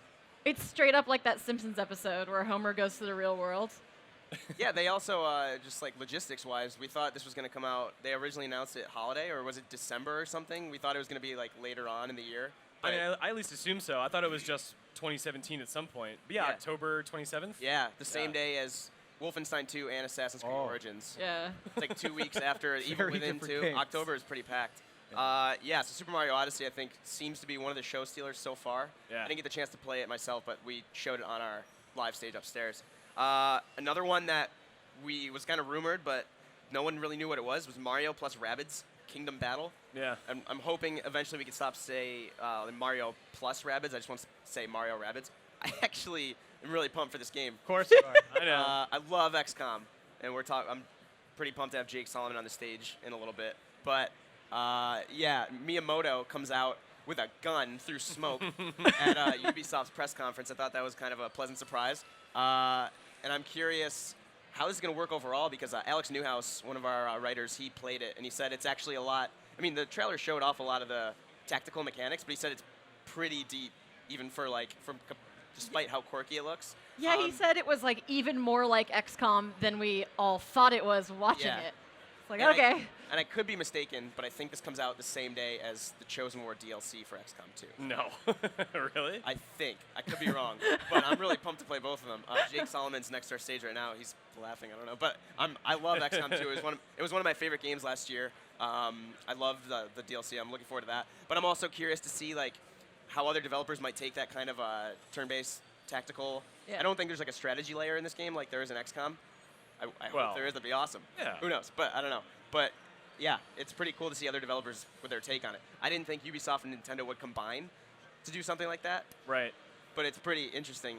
You see, like the creative director when Miyamoto was on stage, just tearing up. It's like apparently it's like a passion project that became something big. It's on Nintendo Switch. It's coming to it. That was like one of my favorite games of the show so far that we've seen. I don't really like Rabbids, I'll be honest. Neither do I. But I'm intrigued. Yeah. Yeah. Looking forward I'll to probably it. play it. What are you Mike's laughing looking directly at me. Yeah, well, you're not pumped for this? I just don't like rabbits. They're like minions.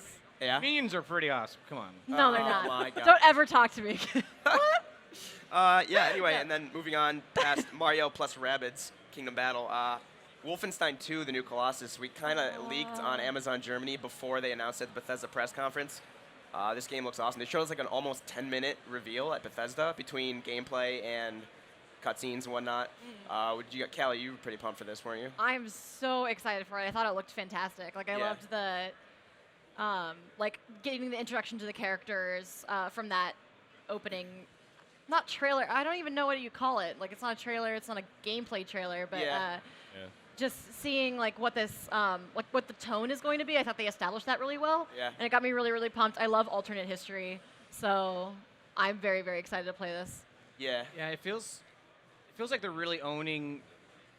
Yeah, as you said, alternate history, but also that one scene was just so tastefully, in my opinion, ripped from like Inglourious Bastards, right? Yeah, the diner. In the diner, Yeah. it's like a strawberry milkshake, please. Well, they did one like Papers, that. please. They did that in the New Order too, with Frau Engel on the train. Yeah, Kind of, yeah. She was asking. I forget how it went. I haven't played that full game in a while, but they've kind of have a history of doing that. We were talking to the developers yesterday, and so the whole deal is they want to make, your enemies, they don't want them to feel stupid because then you don't really feel that great for overcoming them, right? So they want to represent them as like competent, confident people. Yeah. So who are also hateful assholes. So you really stick it to them, but also feel like, you pulled one over. Yeah, the new Colossus name is, like taken from the poem on the Statue of Liberty, but B.J. Blazkowicz at the end of the first game also recites it. But they showed off like New Orleans stuff in the trailer as well, so it's not just like New York, where you would assume, I think, because of the new Colossus title. Yeah, they said New York, they said New Orleans. Yeah. That's kind of all they would reveal. Like there's an alligator farm they just showed. That shot was really cool. Yeah. There were a couple scenes I noticed watching it again. He's on like stilts, and then they cut to like the alligator scene. Maybe the stilts are like for walking in the swamp. I don't know what else you like would have stilts for. I don't know. I have no idea.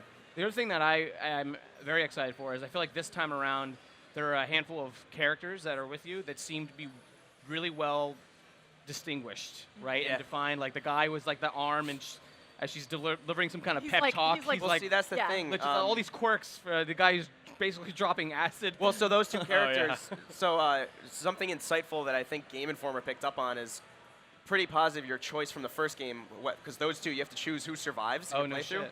So in order for those both to be in the game, I think your choice from the first game could carry over, or maybe they'll do something like Mass Effect 3 and 2 did. You could do like a quick thing to choose it before if you haven't played the first game. So that's interesting to see, because now before it was kind of like choosing between the Greenhorn and the Scottish veteran. Yeah. Now it's choosing between the cyborg and like the druggie.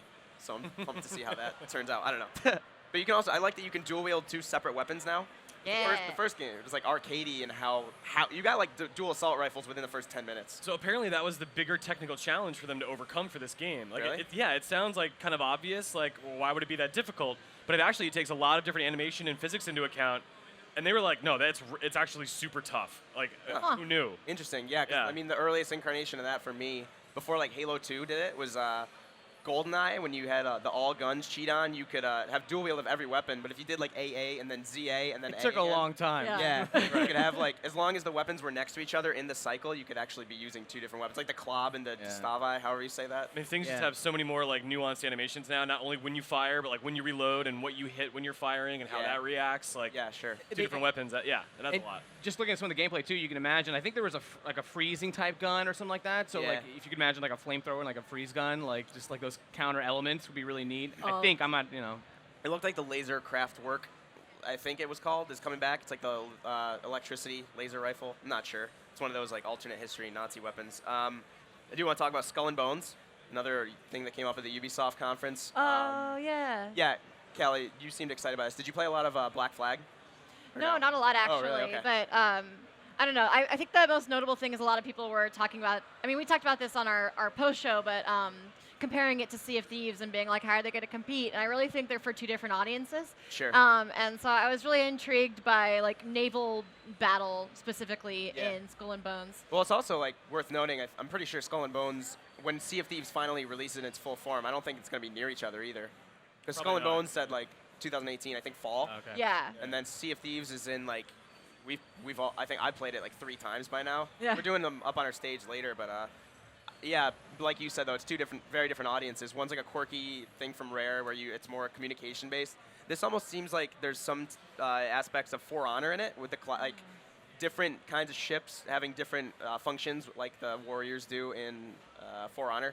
Yeah. Curious to see how that'll work, but yeah, they have said like behind closed doors that there's gonna be a full single player experience with it, and you don't have to be. You can meet up with other people. Like we were talking, Rob. Like maybe I could meet up with you, and then we could go and see like a fleet far in the distance, and maybe like okay, they have treasure, but it's like 6 frigates, and we're just 2 regular ships, and then we probably can't win that fight. And that's what's interesting to me because I love Black Flag, but not for its Assassin's Creed aspects, for the piracy aspects. Yeah. And I'm really interested. I know Newhouse saw it. Alex Yeah. Newhouse, one of our contract. What? Geez, is he an intern? He's not an intern anymore. He's right. You know, he's a He was an intern. associate editor, I think. My bad, Alex. Writer. Anyways, he was saying. Love you, Alex. None of you care about this. He was mentioning the wind having a big factor, and he wasn't sure if he liked it or not. But it does seem just like a whole nother ball game to focus on. Of just like, oh, there's a guy chasing me. Let me bounce out. Yeah. Make the wrong move. There goes your wind and your momentum. Now you're screwed. Sitting duck. Sure. Yeah. So that seems really cool. Yeah. And then I do want to move on to something we saw announced at EA's press conference, but shown off at Microsoft's is Anthem. Right. What do you think about this? The new IP coming from the A team of BioWare, which Right. is kind of. I mean, kind that's of a why neat we're thing to say. intrigued, right? Yeah. The no. veterans at BioWare. Yeah, the mobility is what has me really stoked, and I hope that will continue to feel really good as the game goes on and maybe continues to evolve. Yeah. Because exploration is it seems to be a huge part of this game. All these we go through like a few environments just in this 20, 30 seconds, and it just looks phenomenal. I can't wait to hear more about the systems involved, right? All the mechanics, how they line up. Yeah, because I think it was actually kind of smart that they showed off the combat and the navigation rather than maybe like at the beginning that cutscene was gorgeous. Apparently that was in-game engine. Oh, wow. But knowing BioWare, I think it was smart that they showed this stuff off and not the narrative because we can kind of trust that they'll have that. Yeah. It's kind of like what Phil Spencer was saying about the Xbox conference. He was saying we could have shown like something from Halo 6 if we wanted to. We could have shown Gears 5 if we wanted to, Yeah. but we're going to have that, so why waste time doing that? This was awesome, the scuba diving that you could just go underwater Yeah, dude. immediately. Rob, I remember you were watching that when it happened, and you're like, what is going on? I was swearing. I was like, come on. Yeah. It looks great. Yeah. I mean, that's such a cool idea. Just to nosedive. Yeah, in the long run, I'm curious, like I said, how, because, a lot of people are saying that saw more of it, or at least talked to BioWare or Microsoft, or no, sorry, BioWare about it. They said there is definitely a narrative at play. It's not just going to be trying to be Destiny, although it is in that space. Destiny, The Division, Yeah. massive multiplayer games, I guess. Apparently, Beyond Good and Evil 2 is more of an MMO. Oh, we've heard a lot of weird things about that. Yeah, but I guess that's a separate thing. I don't know. I didn't really put Beyond Good and Evil 2 on here because I'm not that excited for it. It was cool that they showed it 15 years after the first game came out. But anyway, Yeah. one thing a lot of people brought up is Shadow of the Colossus on PS4. I had total surprise. Not even just a simple reskin. It's like a remake, apparently. Yeah, I mean, you can just tell, almost everything about it is brand new as far as I can tell, right? Yeah. They've maintained sort of the way the animations work and the movement and stuff like that, and obviously the tone and the Colossus, but everything just looks brand new. The fur on some of these guys. And the depth of field and the motion blur, all of that is it really adds to the scale, the sense of scale that's going on here. I'm curious if they'll update the controls at all. I'm assuming they will because they're finicky. Through rose-tinted glasses, I love this game. But when I do go back to play it, even the PS3 Eco Collection, Team Eco Collection, it's kind of the controls are not the tightest. I'm sure the camera's going to be worked on. I mean, these games have Awayda's games are like that, where they're a bit floaty and odd. Yeah. Maybe the gyroscope could come into play to help with some of the aiming and stuff from horseback. Sure. That might be a Yeah, thing. especially when you're on aggro. I remember it being kind of like you were fighting the controls a little bit. So I'm assuming they wouldn't do a pass over this without doing that kind of stuff. I feel like we'll see it on every Sony generation from here on out, and I'm fine with it. Yeah. I don't know. Yeah, I'm excited. I never played it, so Oh, shit. I'm excited to have like Oh, an shit. opportunity to play it. Yeah. Oh my god. It's such a good That's game. why I was excited when, I know, I when was John Luke, our TD upstairs, the first shot of the castle, and it's really exciting to see how much excitement is actually in that room. And he's just like, "Shut up, the Colossus!" Yeah. It's like, "What? You're crazy!" But he knew that castle so well. Just Yeah. the first frame. No, that game's phenomenal. Yeah. Yeah, I played it back. I think I got it on release day, back when before I was like in tune with the constant flow of games coming out, and I didn't really know what it was. I never played Eco. I forget how old I was when Shadow of the Colossus came out, but I just remember playing it. I was like, "What is this?" It's all boss fights, and it's just like this really silent world. The most like life you'll see is your horse or those lizards. Right. Fine for to upgrade. I didn't even know those existed when I first played it. I Yeah. didn't kill any of them. I just had the same health and endurance the whole time. Awesome. What do you know about it? What do I know about it? Yeah. Yeah, you kind of said it. I mean, the other thing I do know is that it's the same creators of Last Guardian. Yeah. And Yeah. I really like that game. So that's how I heard about these games. To be honest, it's like It's like- I had really enjoyed Last Guardian, and it's like, oh, it's a combination of Some of the Ico team and from Last Guardian, right? It's not Yeah. completely team. Right, it's Ico. not completely right, but Fumito Ueda is the guy Yeah. who's Oh, okay. sort of the conceptual genius behind all this stuff. Yeah. Aren't there like don't want to say Easter eggs, but like narrative ties at all, or is that just That's really kind of loose? like theorized. Okay. There's no Like real a Pixar concrete- shared universe, Tarantino kind of thing, maybe. Right, I don't know okay. if there's any direct nods, but yeah, I love that game. The one Colossus that stands out to me is it's a lake, and there's a platform in the middle when you finally find them, because like half the game is finding them, and Right. you hold up your sword, and the light shines to the next one. Yeah. And then the story unfolds in a cool way, and obviously I won't spoil it if you guys haven't played it. You should experience it yourself Good. if you haven't found out. But it's like a bird over the lake, and in order to like get onto him, it's unreal. It's fantastic. Yeah. Okay. All right. Enough. Okay. I'm gonna tell you how. So we're gonna play it, is what you're saying. Yeah, I'm really excited for that. A game we don't have much B-roll of at all, aside from like the logo menu screen coming up, is Metroid Prime 4. Yeah. I also want to talk about how they brought this up during the conference. It was just like sandwiched between a new Yoshi game and a new Kirby, I think. Well, it was they did that like Pokemon announcement. They like the Yeah. guy Oh. behind his desk was like, "Yes, there's a new Pokemon." Yeah, casually saying there's a new like Switch exclusive Pokemon RPG. Right. Which Like, you freaked out about. And, I like, they freaked didn't say out, anything. and it was so casual. It's like, oh, for the first time in the console's 20-year history, or the series' 20 years history, Yeah. on consoles, but it's like so casual. Like, Yeah. I was like, excuse me, what? I think I screamed. Yeah. I mean, I'm very excited. We just don't know anything about it. Very Right. casual. It was like half-hour Nintendo Direct, as Yeah. opposed to what Microsoft did, like an hour-and-a-half conference. But it was- Microsoft went over an hour and a half. And it was Yeah. that was a great conference, not taken away from them, but Nintendo just like rifled through things. They- It didn't Yeah. feel Prime short. 4. It didn't feel because Yeah. it just you were left wondering about like, wait, what did they just announce? What is Yeah. that going to be? And then meanwhile they're Casually, Pokemon Yeah. on Switch, Metroid Prime 4 is coming out. And then even like afterwards, yeah they're like, you're oh yeah sitting- right. There's You're all at my the desk. Metroid- We're looking over your impressions for Mario, and you're like, "What?" And it's like they're still going with the other Metroid. Yeah, just- Yeah. It was interesting at first because I saw the 4 come up and it didn't register right away because none of the original trilogy had numbers. It was just Metroid Prime Echoes, Corruption, and the original one. Obviously, it wasn't called Metroid Prime 1, but it came up and it's just 4, a numbered title now. But did you all play the Metroid Prime games? yeah. The first two. I didn't play Corruption. Corruption's like my favorite one actually, even despite the fact that it's Wii U like motion controls. Oh, Or really? sorry, wow, Wii Wii, motion yeah. controls.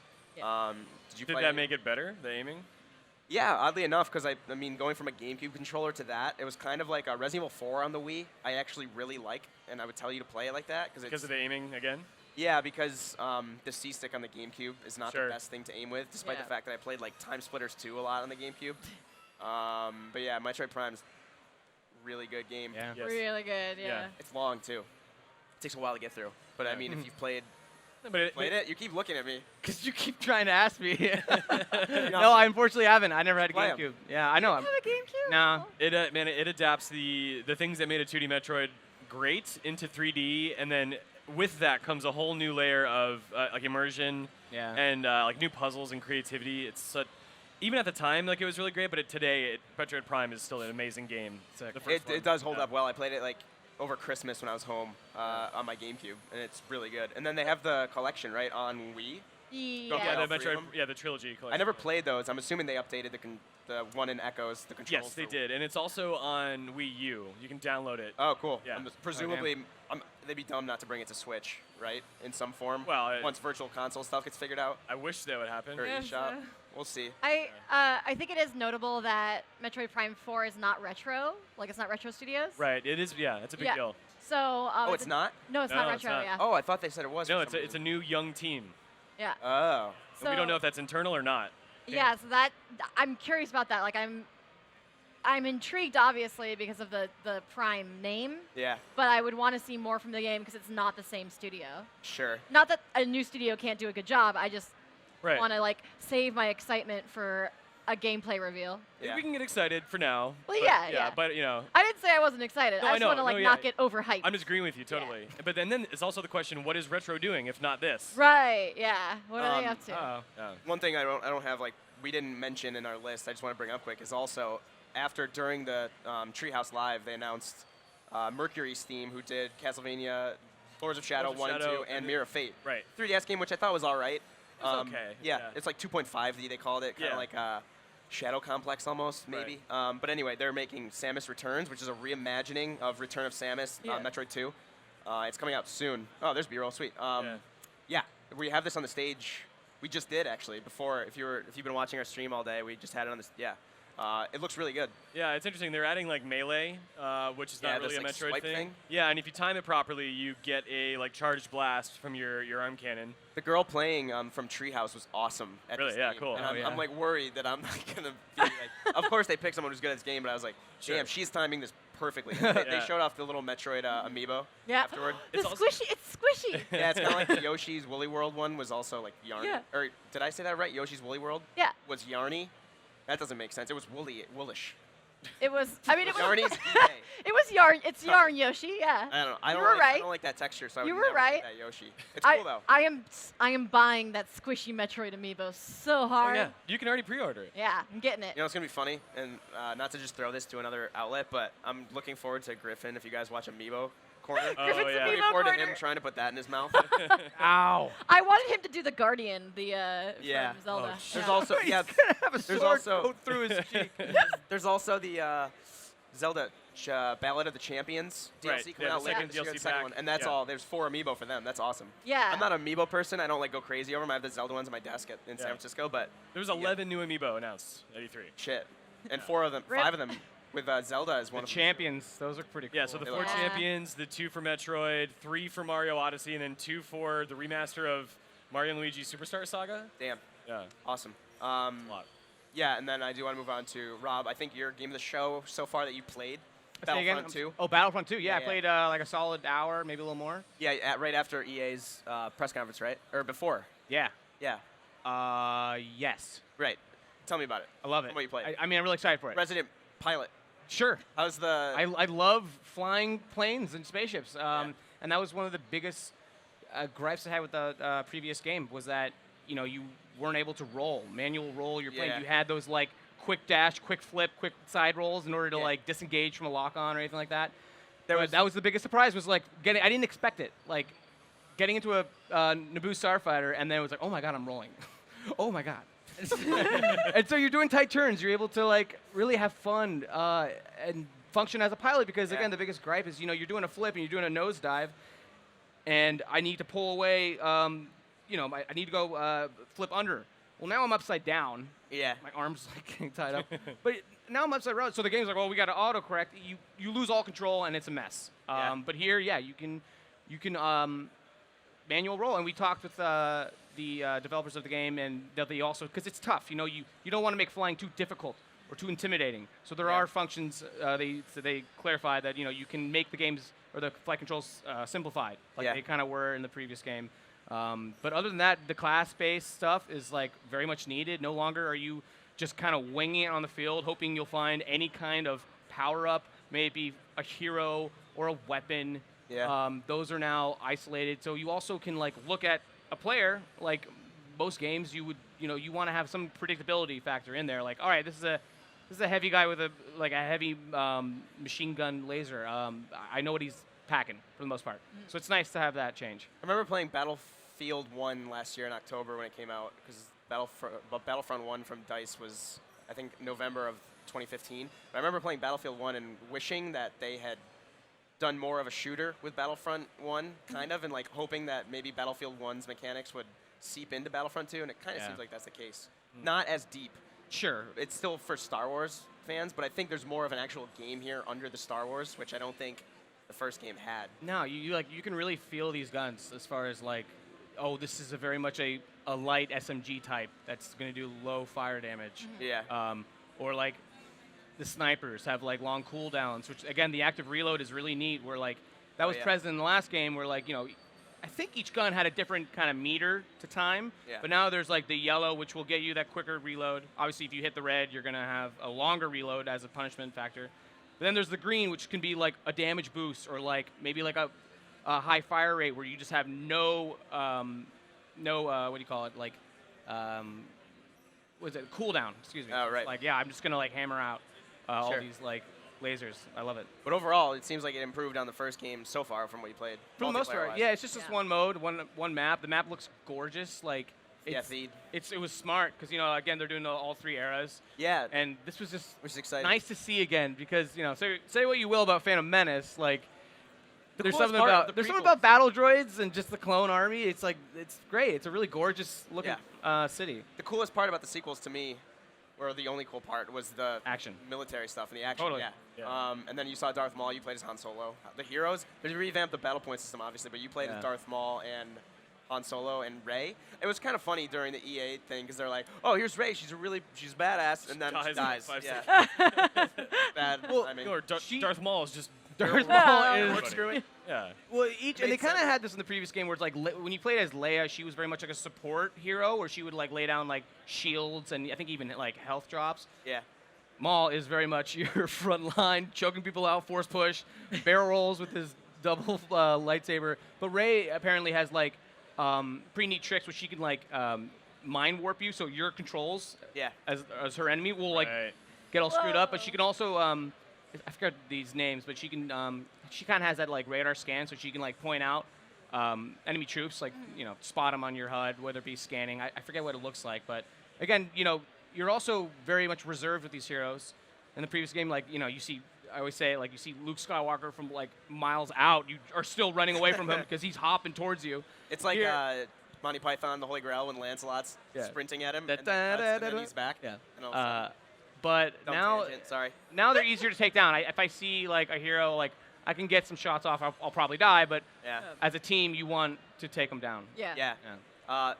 Any other thoughts on Battlefront 2? I think the battle point system is really smart. Sure, Just want to talk about that again because like rather than tokens, kind of earning sort of like kill streaks. Yep. I think it's a really good way to update the multiplayer. So I'm excited about that. Definitely, yeah. And that's another aspect that seems more tailor-made to shooters than just a Star Wars game, like for the sake of being Leia randomly. Yeah. And just the battle point system is probably the biggest thing to take away because, again, in the game, it's like, you're a team. You want to have roles. Mm-hmm. Yeah, you can get into 4-person squads, but the other thing is like, okay, if I want to be a pilot, like I can focus on that, opposed to like rushing across the battlefield and getting like killed, chasing for an X-wing token. Like it's one of the first things you get. So if I get only just a couple kills on the field, that's something I can generally get into quick. Yep. If I want to focus on the hero stuff, I'll have to risk it and get like 5,000 and absolutely. It's fun to see. I do want to bring up one last game before we get our guests on. The Evil Within 2, I'm actually pretty excited for because the first game under Shinji Mikami and Tango Gameworks had a lot of potential back in 2014. But I think there's 15 chapters, and I remember loving the first 10. It felt like Resident Evil 4 kind of, at its best moments, it felt like the beginning of Resident Evil 4 or 5 when you're in that village and kind of running around surviving and using the tools that you have at your disposal to your advantage. But then the last 5 chapters of Evil Within, in my opinion, became, there's a turret sequence. The final boss, if I recall correctly, you're like avoiding this giant person, just giant eyeballs, like gaze as it was like a mini game almost. And I think the last 5 chapters had really bad pacing issues. Yeah. But Evil Within 2, I'm curious like how they'll build on the first game. Yeah, so I talked to Pete Hines with Lucy James on our demo stage yesterday, and he was talking about how one of the things they're going into this game thinking about is how to pace it so there's like points of respite for the player. So not always having like super grotesque enemies or jump scares, but like having just moments of tension where it's a little bit of a breather, but without letting go of that horror element. Sure. And so I think I mean, from what he told us, it sounds like they're putting a little more emphasis on improving the pacing. Yeah. Which was an issue with the first one. So. Right. I think if you learn the mistakes from your first game, I'm very excited to play your second game. You know. Definitely, yeah. I would love to see just Mikami and the people that he like mentors doing their thing in the future. Cool. Any last minute ones before Yeah. I'm really excited for Undertale on PS4 and Oh, PS5. right. Yeah. I still have not played Undertale. Wow, yay! I haven't played Undertale. I'm sorry. Should I play it? Undertale. I know I should. Undertale's just so phenomenal. And it's one of those, I didn't expect it to come to anything besides PC because of the way the saves work. Yeah. So I'm just really excited to see that, and the collector's edition is gorgeous. Yeah. And I'll absolutely be buying it. Awesome. I think Toby Fox just knocked it out of the park with Yeah. the Earthbound-inspired RPG self-aware game. Yeah, I'm looking forward to playing it for the first time on PS4. But unfortunately, Rob Handlery, I'm gonna have to kick you off. That's cool. I got another point. Yeah. I got canceled. You got a call. Get off the stage. Where do I go? This way? All right. Bye. Bye, Rob Rob. Handlery, everyone. There, dude. We are bringing Jake Solomon from Firaxis onto the stage. We're going to talk about XCOM 2, War of the Chosen, and here he is right now. Yeah, but we just the DLC was announced, the expansion. Jake, how you doing? Hi, everybody. How's it going? That's louder than I thought. I'm sorry. Hi, everybody. Yeah, it's takes some adjusting, but yeah. Check one. Check. Good. All right, I feel good. So big news from yesterday on the PC gaming show. Was that yesterday? I'm losing track of time. Don't ask me. man. What was it? Yesterday, day before yesterday, Yeah. day before yesterday. Yep. Yeah. Yeah, War of the Chosen, XCOM 2's biggest expansion to date, right? Coming out. Yeah, it's big. It's very, very big. It's I'm trying to think of another word than big right now. It's huge. it's massive. It's gigantic. It's bursting. Bursting with what? That was a bad. That's not good. A little girthy. It's Oh my God. What? Yeah. Comprehensive. Yes, comprehensive. That's better. Thank you. Yeah, I don't want to sound like too much of a kiss ass, but XCOM 2 is one of my favorite games last year. I think I wouldn't shut up. Oh, that's okay. Continue. It's you mentioned it in every lobby, this I game think. is genius. No, but yeah, I'm excited for this. It actually, I missed it because we were watching something else like during the PC Game Show. Yeah. I was hosting something upstairs, and then I got off and I got off the stage, and then I came down to catch up on it. It looks really great. But it looks huge because I think the biggest one for 2 so far was Shen's Last Gift, right? Yeah, we had a couple of DLCs, and then this one it's not, it's an expansion. It's huge. We have a ton of new enemies. We have 3 new soldier classes. We've got all kinds of toys for the player to engage with. It's just really, really big. Tons of systems. Like, I lost my voice on the first day because I was trying to explain the whole thing to people, and then Mine's like, this going is right now, absurd. yeah. I have to hit high points and just hope people trust that it's really, really big. Yeah. Would it be fair to compare it to The Evil Within? Yeah. Wow, no. Holy shit, Well, sorry. What? Not at all. It's very XCOM, similar. Enemy Within. The horror. Enemy Within. Oh my God, The Enemy Within. which pretty much It would not be revamped- fair. Been a long actually. week. Yeah, you're right. Sorry. Enemy Within. So yeah, it's much bigger even than Enemy Within. It's huge. And so we have these chosen, these handsome aliens there, and so they're like these. And there she is, huh? She's lovely. They're these. They're kind of like the ultimate enemy of XCOM, and so they're like the player in the sense that the player's going to fight them multiple times over the course of the game, and every time they do, the Chosen are going to get stronger. They procedurally gain new strengths and new weaknesses, and so maybe one time you come in to fight the assassin, you think you know how she's going to work, but instead now she's completely immune to melee, and you're like, okay, I just lost my ability to attack her that way, and so it just forces the player to sort of rethink things every time they face them. That's awesome. It reminds me a little bit of the Nemesis system, sort of. Maybe not as deep as the Nemesis system Oh, from I've Shadow never Mordor, heard but of kind that of. before. Is that a? Yes. Yeah. I mean, that was definitely the inspiration. Absolutely. We thought certainly that the ability to have those procedural strengths, and our characters are more fixed, but we've never had enemies with actual personality before, and so that's one of the big things we wanted to do here was add a lot of characters with personality, and so they always play procedurally. It's still very much XCOM, but they all have personalities. They'll talk to you when you're fighting them about how you did against them last time, how the other Chosen are doing, big things you've done throughout the game, and then they'll talk to you outside of combat as well. And it's the same thing with the factions. These are the new resistance movements that the player can integrate with. They have leaders, and those leaders are characters, and they'll be talking to you about things that are going as well. So it's very lively, and even to the point where we have on the dropship back from missions, you know, you'll hear like the radio from the Advent, the government, and they'll be trying to spin what you just did, you know, for them. They'll be like, oh, no, nobody worry, it was no big deal, nobody got hurt, just a gas explosion or something. And then in the base, when you go into the bar, we actually have Jake Busey. I don't know if people, you know, who Jake Busey is. You know, he's Gary Busey's amazing son. And he's our radio resistance DJ, and so he'll be in there, and he's like spinning thing for the resistance. So there's just a lot of voices and a lot of characters that they all respond to the things that you're doing, and so it really feels like, okay, this is a real resistance movement. People are responding to it. It feels like a live world.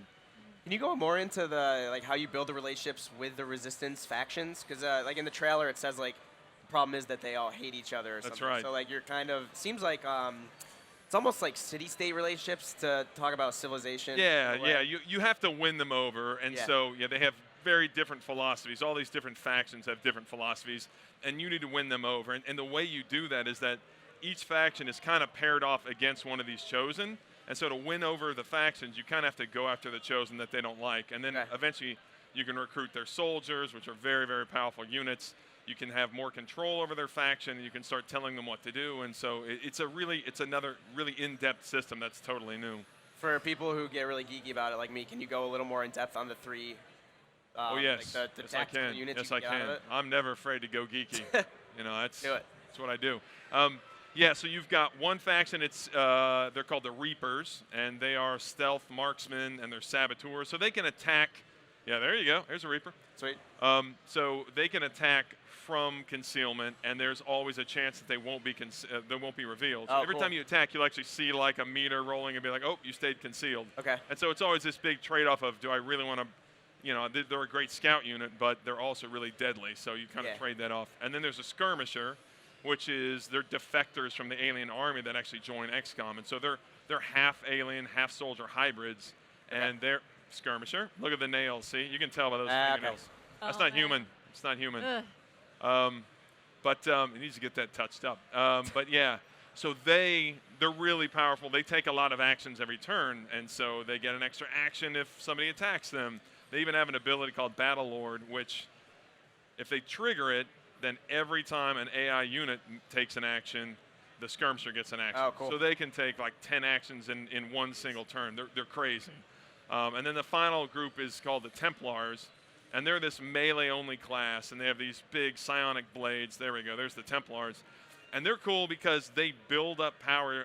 Every time they attack, they build up power, and then they can unleash it with their really powerful abilities. So there's this trade-off of building up power and then wanting to keep it because it makes their attacks more deadly, or you can unleash it in these really big, powerful attacks. Cool. So for me, I'm an XCOM newbie. I'm such a baby. Welcome. I don't know much about it. I do love strategy, though. Is this something I can jump into, or should I start off on just base game? No, you can definitely jump into this because this integrates completely with the base game. I mean, what we've done is we've added a bunch of new narrative, we've added all this stuff, but it actually sits on top of and integrates into the base game.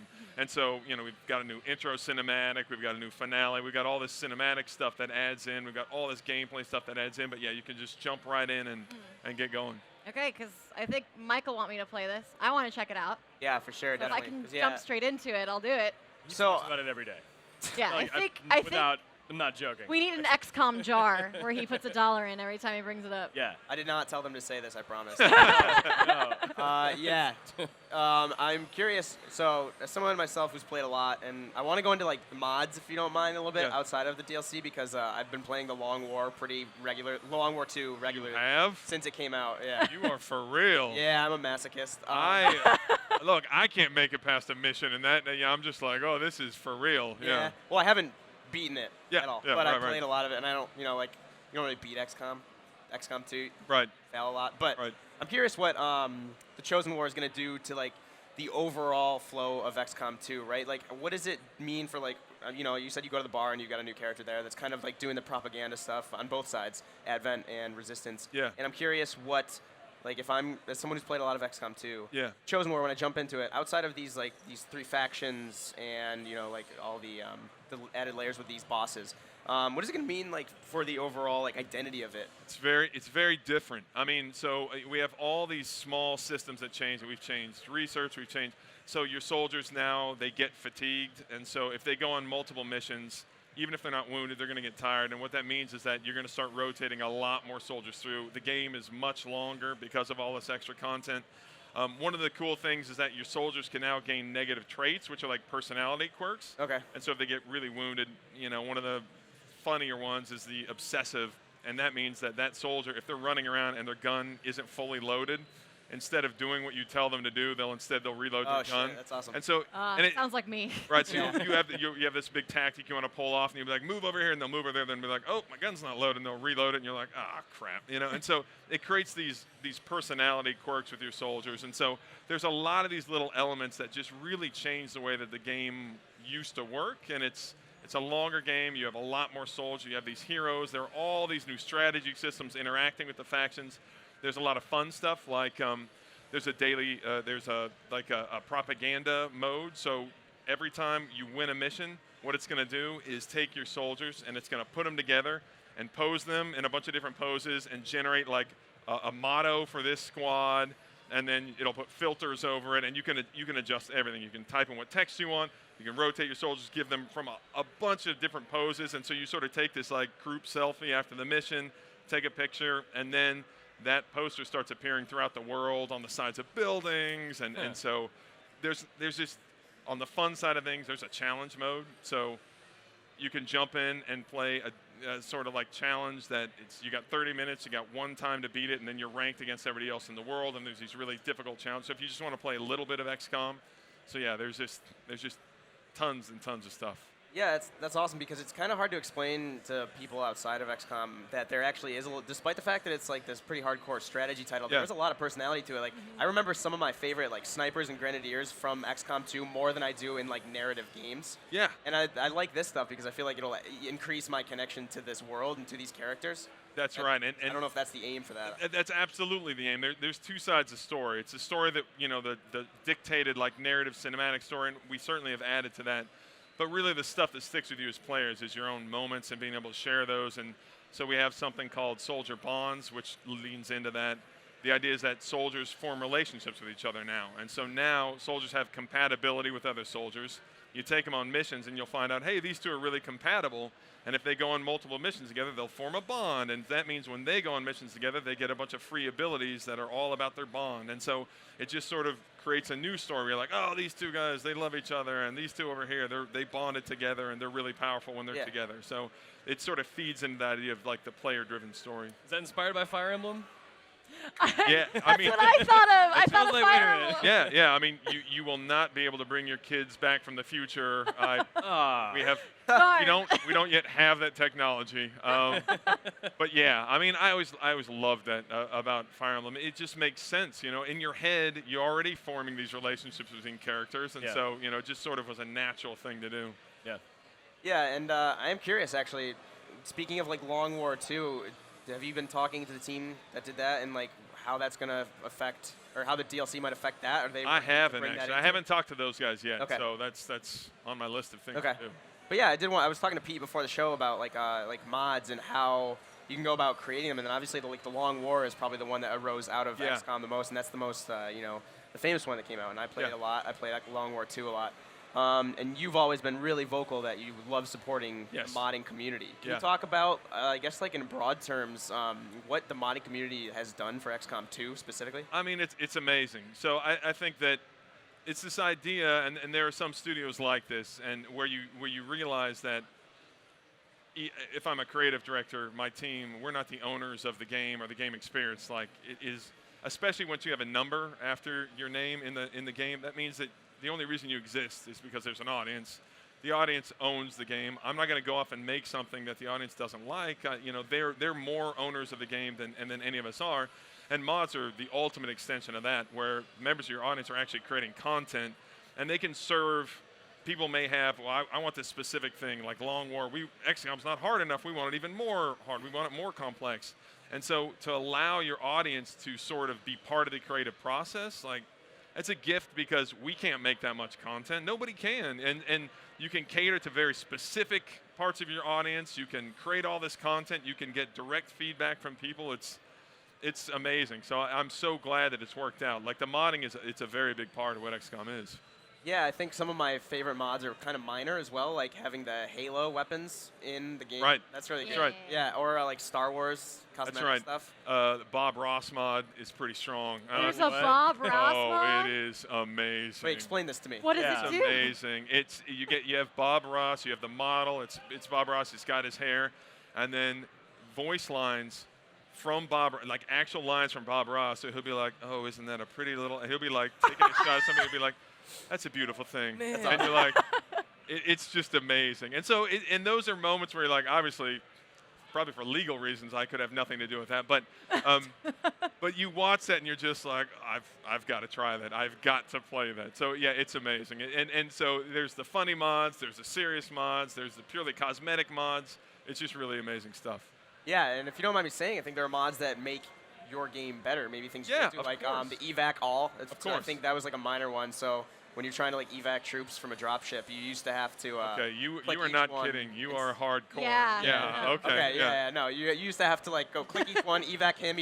You would rappel up to it. But then of course there's evac all, so they would all just go through it once you're in the zone of the dropship. But like, what's it like seeing modders like I said, it sounds like you're open to the idea that they made your game better. Yeah, we don't think that we can't tell people we've made the perfect game every time we make it. We don't believe that. And so it's nice. Again, modding is great because if all of a sudden there's this, hey, the audience really doesn't like this or they think this would make it better, people can use our tools, go out there and be like, we made it for you. And then we can play it and be like, that's amazing. Like we integrate stuff from mods. Like we look at, and we improve on it.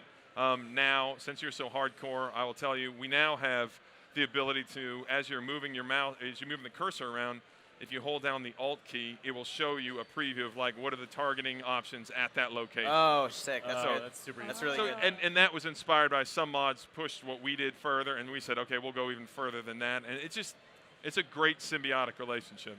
Yeah, I've got friends who play XCOM 2, and it's a question I wanted to ask you is, does the the amount of mods in the XCOM 2 community diminish the impact of like paid DLC when you can play these mods for free?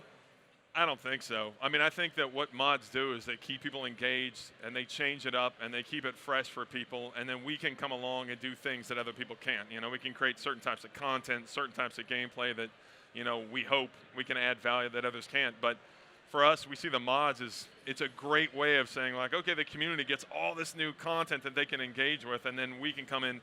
That gives us the time. You know, it took us a while to make this product. It took us a long time to make something this big. It took us, our entire team, it took us a long time. And thank God for mods that can keep people excited and playing, and then we can come in later and say, all right, now we have this massive thing that, you know, modders can't do, and then we release it to people, and I think everybody gets re-energized, and then people are just going to go and mod the expansion pack. Yeah. And then I think we did an interview with you recently, if I'm not mistaken, or like a couple months ago. We asked you, like, at a certain point, does the game stop becoming the developers and almost become fans? Like, how do you balance implementing fan feedback with, like, the authorial intent on your side? Yeah, and that's the balance, is that even if your audience, they're not designers, but they are the owners. In my opinion, their values are more important than mine. I'm not gonna try to force my values on players, because if I do that, then I won't be in this job very long. So I listen to what they say, and I say, okay, I'm the designer. I should have the tools to implement what they want. You know, so they tell me, I don't like this, or this part's great, or we wish we had more of that. Well, then it's my job to say, okay, my job, my training should allow me to say, like, I know how to implement that. And so that's what's led to a lot of the things in the expansion pack, is saying, like, okay, we've heard what people love about XCOM 2, what they want improved, and so let's go out there and make something massive that sort of delivers on that. If enough people got in your ear, is there ever a chance we could see XCOM come to Nintendo Switch? Yeah. As a player, I would love that. I can say with all honesty, I have not had that conversation yet, but yeah, I definitely see the value in that for sure. Besides, we got Mario and Rabbids. I know. I want to ask you about that. I know, but I just, I see an opportunity for something that would work great with a touchscreen in some respects. Absolutely, absolutely. No, that's absolutely true. I mean, we've certainly had success on touchscreens with Enemy Unknown, so yeah. What do you think of Mario plus Rabbids Battle Kingdom? I mean, I wish somebody had a camera on me as I was watching the press conference. I was like, oh, cool, yeah. And I was like, what? I was like, what? What is that? I was like, what are they doing? And then there's like some point where I think some guy was like, and as you see, Luigi has taken half cover. And I was like, what world am I in? I seriously have had a stroke, clearly. So it's I mean, it is amazing. To me, it's really, really cool. I think what they've done is really cool. I mean, just seeing it is very exciting. I love the look of it, and for me, it's fun. I cannot play XCOM with my daughters. In fact, so I have 3 daughters, 7, 4, and 1. And so the other day when I was on the PC gaming show, my wife was like, "Hey, let's watch Daddy on the show," and I forgot to tell her, like, the trailer is going to be on before I come on, and it's just all these scary, like, you know, and my daughters are like, "Oh, jeez." I don't let them watch XCOM, and so I see this, and I'm like, "Hey, there's something that's turn-based, it's tactical. It's not XCOM, it's their completely new thing, but there are similarities there," and I'm like, I can actually, like, play something, and I could be like, "Hey, Daddy does something kind of like this," you know, and so I could have that experience with them. So for me, it's awesome. Do you see the fact that maybe since it was on Ubisoft's stage, but Nintendo's involved, the fact that like now Mario is getting into this kind of genre, like subgenre of strategy? Yeah. You know, Fire Emblem's another comparison. Yeah. Do you see this as a promising kind of maybe spark for other teams to make games like this? Unquestionably. I mean, we all build off of each other, you know? Every time I play a game, you know, everything I do, I'm sitting there going like, how can I use this? How can I use this? And so it's great. I mean, this is going to bring more fans to tactical gameplay. And so, yeah, I mean, yeah, that's so awesome to see. It's so awesome to see. So, yeah, I think it's for me, it's exciting. I think it's validating when you make, you know, turn-based tactics to see some other studios trying it out and adding their own spin on things. So, yeah, it's really exciting. Did you see anything else from whether it was Nintendo or Ubisoft or anything that excited you? Did you get to watch the press conferences? Or were you Yeah. I mean, Battlefront, like the single-player portion of it, like, you know, like that's really, really exciting for me. I'm a super Star Wars nerd. Yeah, Anthem. I think Anthem, anytime BioWare does anything, that's the kind of studio that I'll be like, okay, I will definitely play that, you know. I just need to see, like, the BioWare logo, and I'm like, yeah, all right, I'll buy that. I'll play that. So, yeah, I mean, I think those were 2 that I was super excited about. Last night looked pretty crazy. Looked really cool. So, yeah, I mean, I love E3. I mean, I'm a gamer. I love E3. I'm not cynical about it. Like, I get so excited seeing what people are making. Like, it's just as exciting. Yeah, more personal side, going back to XCOM, as you can imagine after I've been talking about it, I actually know a decent deal about how XCOM in 2012 became a thing. Yeah. It's not easy. No. What is it like now that XCOM's out in the world and XCOM 2 and you're just like pushing out DLC now, huge expansions, like Nintendo and Ubisoft are kind of getting into that kind of game. What does it feel like to go from the struggle that it was to bring XCOM 2012 to life to now? I mean, it's very different. I mean, it's very different, and I'm very, very grateful. I mean, because the thing to remember is that what we do, it's very like, you know, what did you do last? I mean, we all know, like, your first bad game is probably your last one, and so I just sort of keep that present, and I think our team, we stay hungry, and we get excited by what other people are doing, and all of us, we went through that, and it was hard, and then we got to a point like this, but we still remember, like, we just need to worry about, like, making sure we're always making a good game. And that's what it always comes down to. You always got to make a good game. So, yeah, but it is rewarding. It's super rewarding to look around and see more turn-based tactical games and seeing that becoming a bigger deal. Like, it's pretty cool. Did you get the chance to play any Fire Emblems? Much of them? Oh, yeah. I mean, yeah. And I think that's really inspiring. I mean, they do completely different things. They do damage types. They did the relationship stuff, and so yeah, I mean, you feed off of those kinds of games. You feed off of. I'm playing Persona right now, like in my hotel room. Yeah. Like I brought my PS4, and it was like, hey, you going to the party tonight? I'm like, are you kidding me? Like, I have 3 young kids. Got some hearts to steal. I brought my PS4, so I wake up in the morning, I play Persona. I go to bed at night playing Persona. Like I'm like just. You know, that to me is like the dream of E3. It's not the parties. It's like being in a hotel room just playing video games. So, But where are you in the game without spoiling too much? Very early. I'm Okay. very early. I'm still attacking the first castle. So. Okay. Me too. Yeah, Woo. there's a guy in the pink underwear and the Yeah. robe, and I'm having a hard time parsing what I'm seeing sometimes. And Some of the enemies get pretty graphic. Yeah. Later on, if you Yeah. haven't seen them yet, I think you know what I'm talking about if you have. But I don't think so. I mean, I've seen some strange ones where I'm like, I'm not sure what I'm looking at there, but yeah, Shocking. that's the joy. That's part of the joy of it. You're just like, wow, this is, yeah. Yep. So you are like, you know, Firaxis itself between Civilization, the recent Civilization 6 and XCOM 2, and going back in your development history, you've been very, I think it's fair to say, focused on like PC development. But XCOM has come to consoles. Yep. Last generation with XCOM and Enemy Within, not Evil Within. Evil Within was also on consoles, though. So you know. True, I guess I'm lying. Oh, man. But then, of course, now it's on PS4, Xbox One, XCOM 2. Yeah. What do you think of like Xbox One X, all this stuff that's coming out with this? What do you think of this console shift toward almost like PC cycles? It's pretty interesting. Yeah, I mean, I think the basically they now have to make the case of like why I'm upgrading, and it's easy for me because you know I'm like a hardware junkie, you know. So I'm like, yeah, that sounds amazing. Like 4K, that means that I have to buy that, and then I have to buy a 4K TV because I have to. Obviously, it's research for work. So yeah, for me it's exciting. I love backwards compatibility because there's still games that I still enjoy, you know, and so it's really cool if they continue that, then that for me is really exciting. Yeah, I mean it's them responding to the market, it's them being smart, you know, and so yeah, I think it's great. Does it change how you think at all about like development on your end?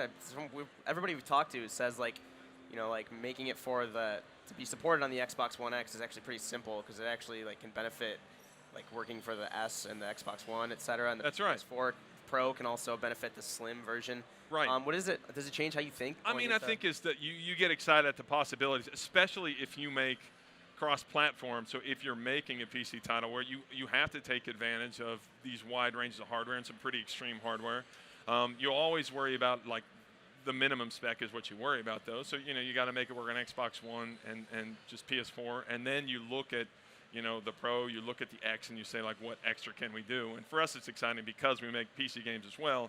We already can take advantage of some of that better hardware. Yeah.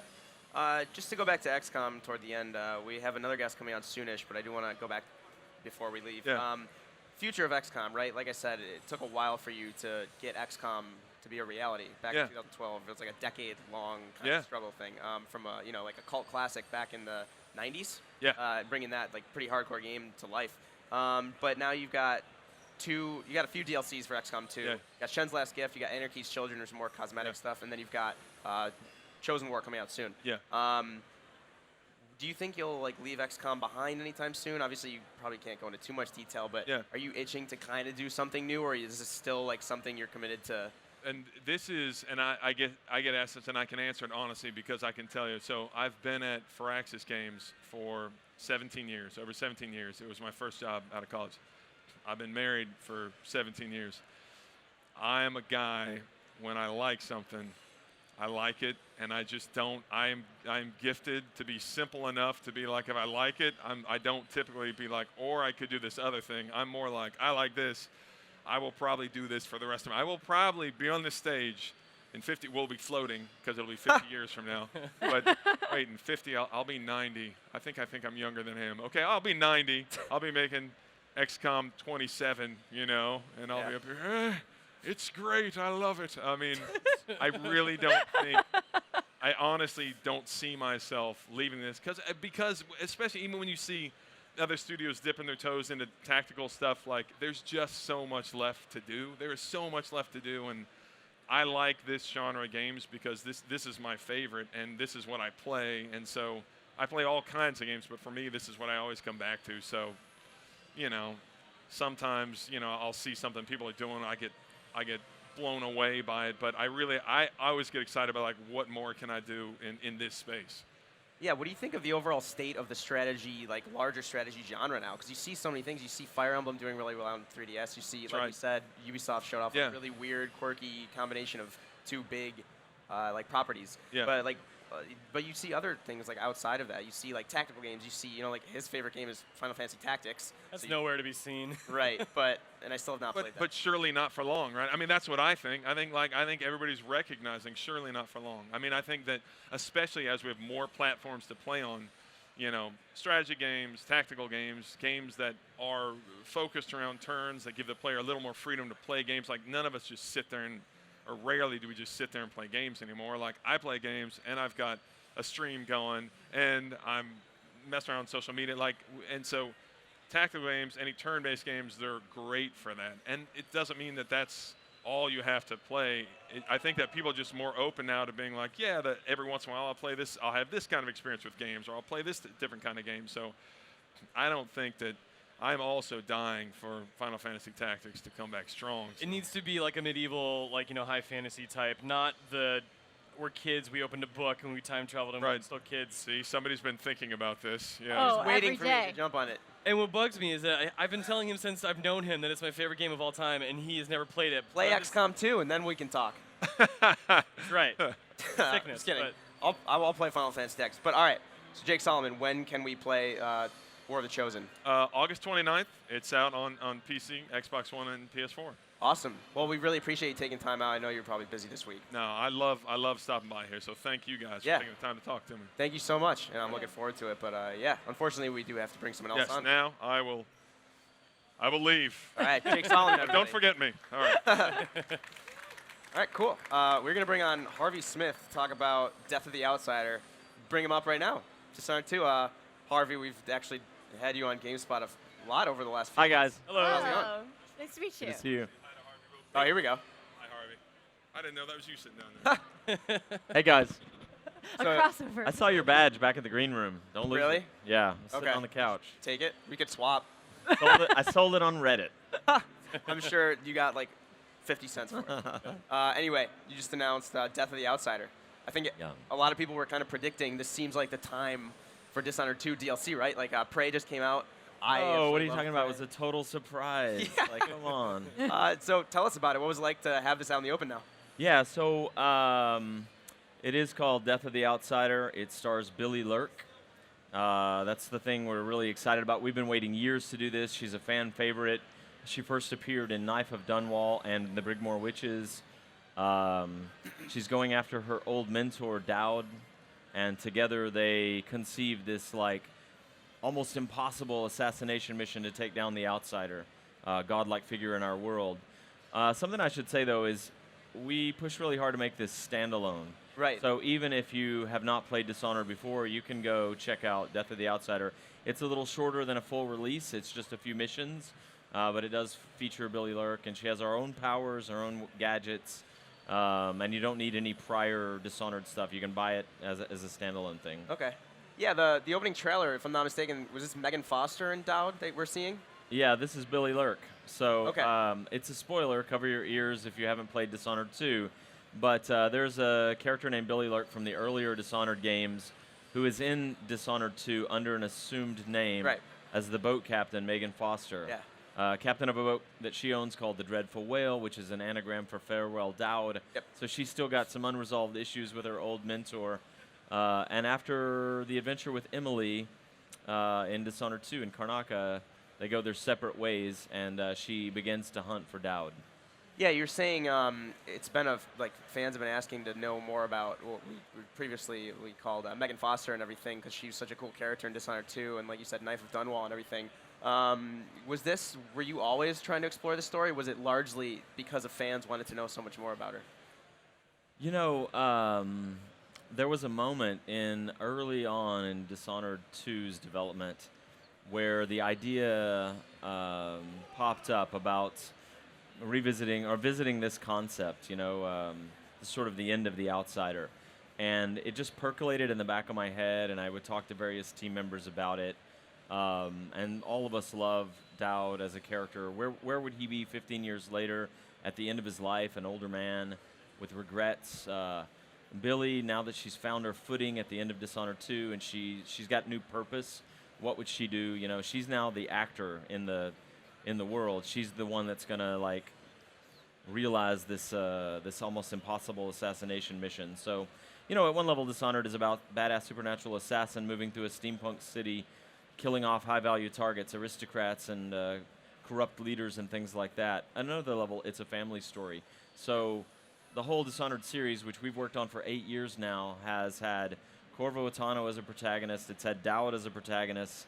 It's had Emily Caldwin and Corvo as a protagonist in Dishonored 2, and now Billy Lurk is closing out that arc for this part of the Dishonored fiction.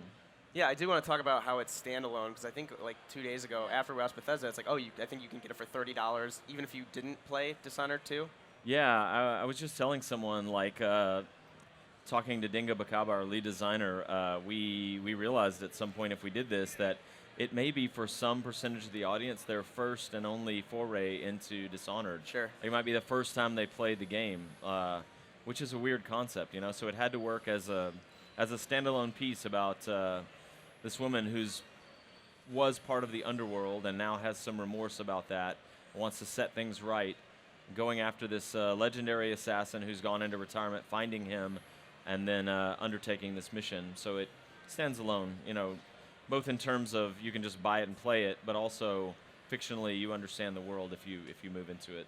When you get into sort of that format, when you're offering something that's just like this, when normally it would just be DLC, does that alter maybe how you think about the scope of what you're giving people in any way? Yeah, I mean, all of those things are, you know, like, I don't know how interesting this is to most people who play games, but like, there's what you can do in the given amount of time.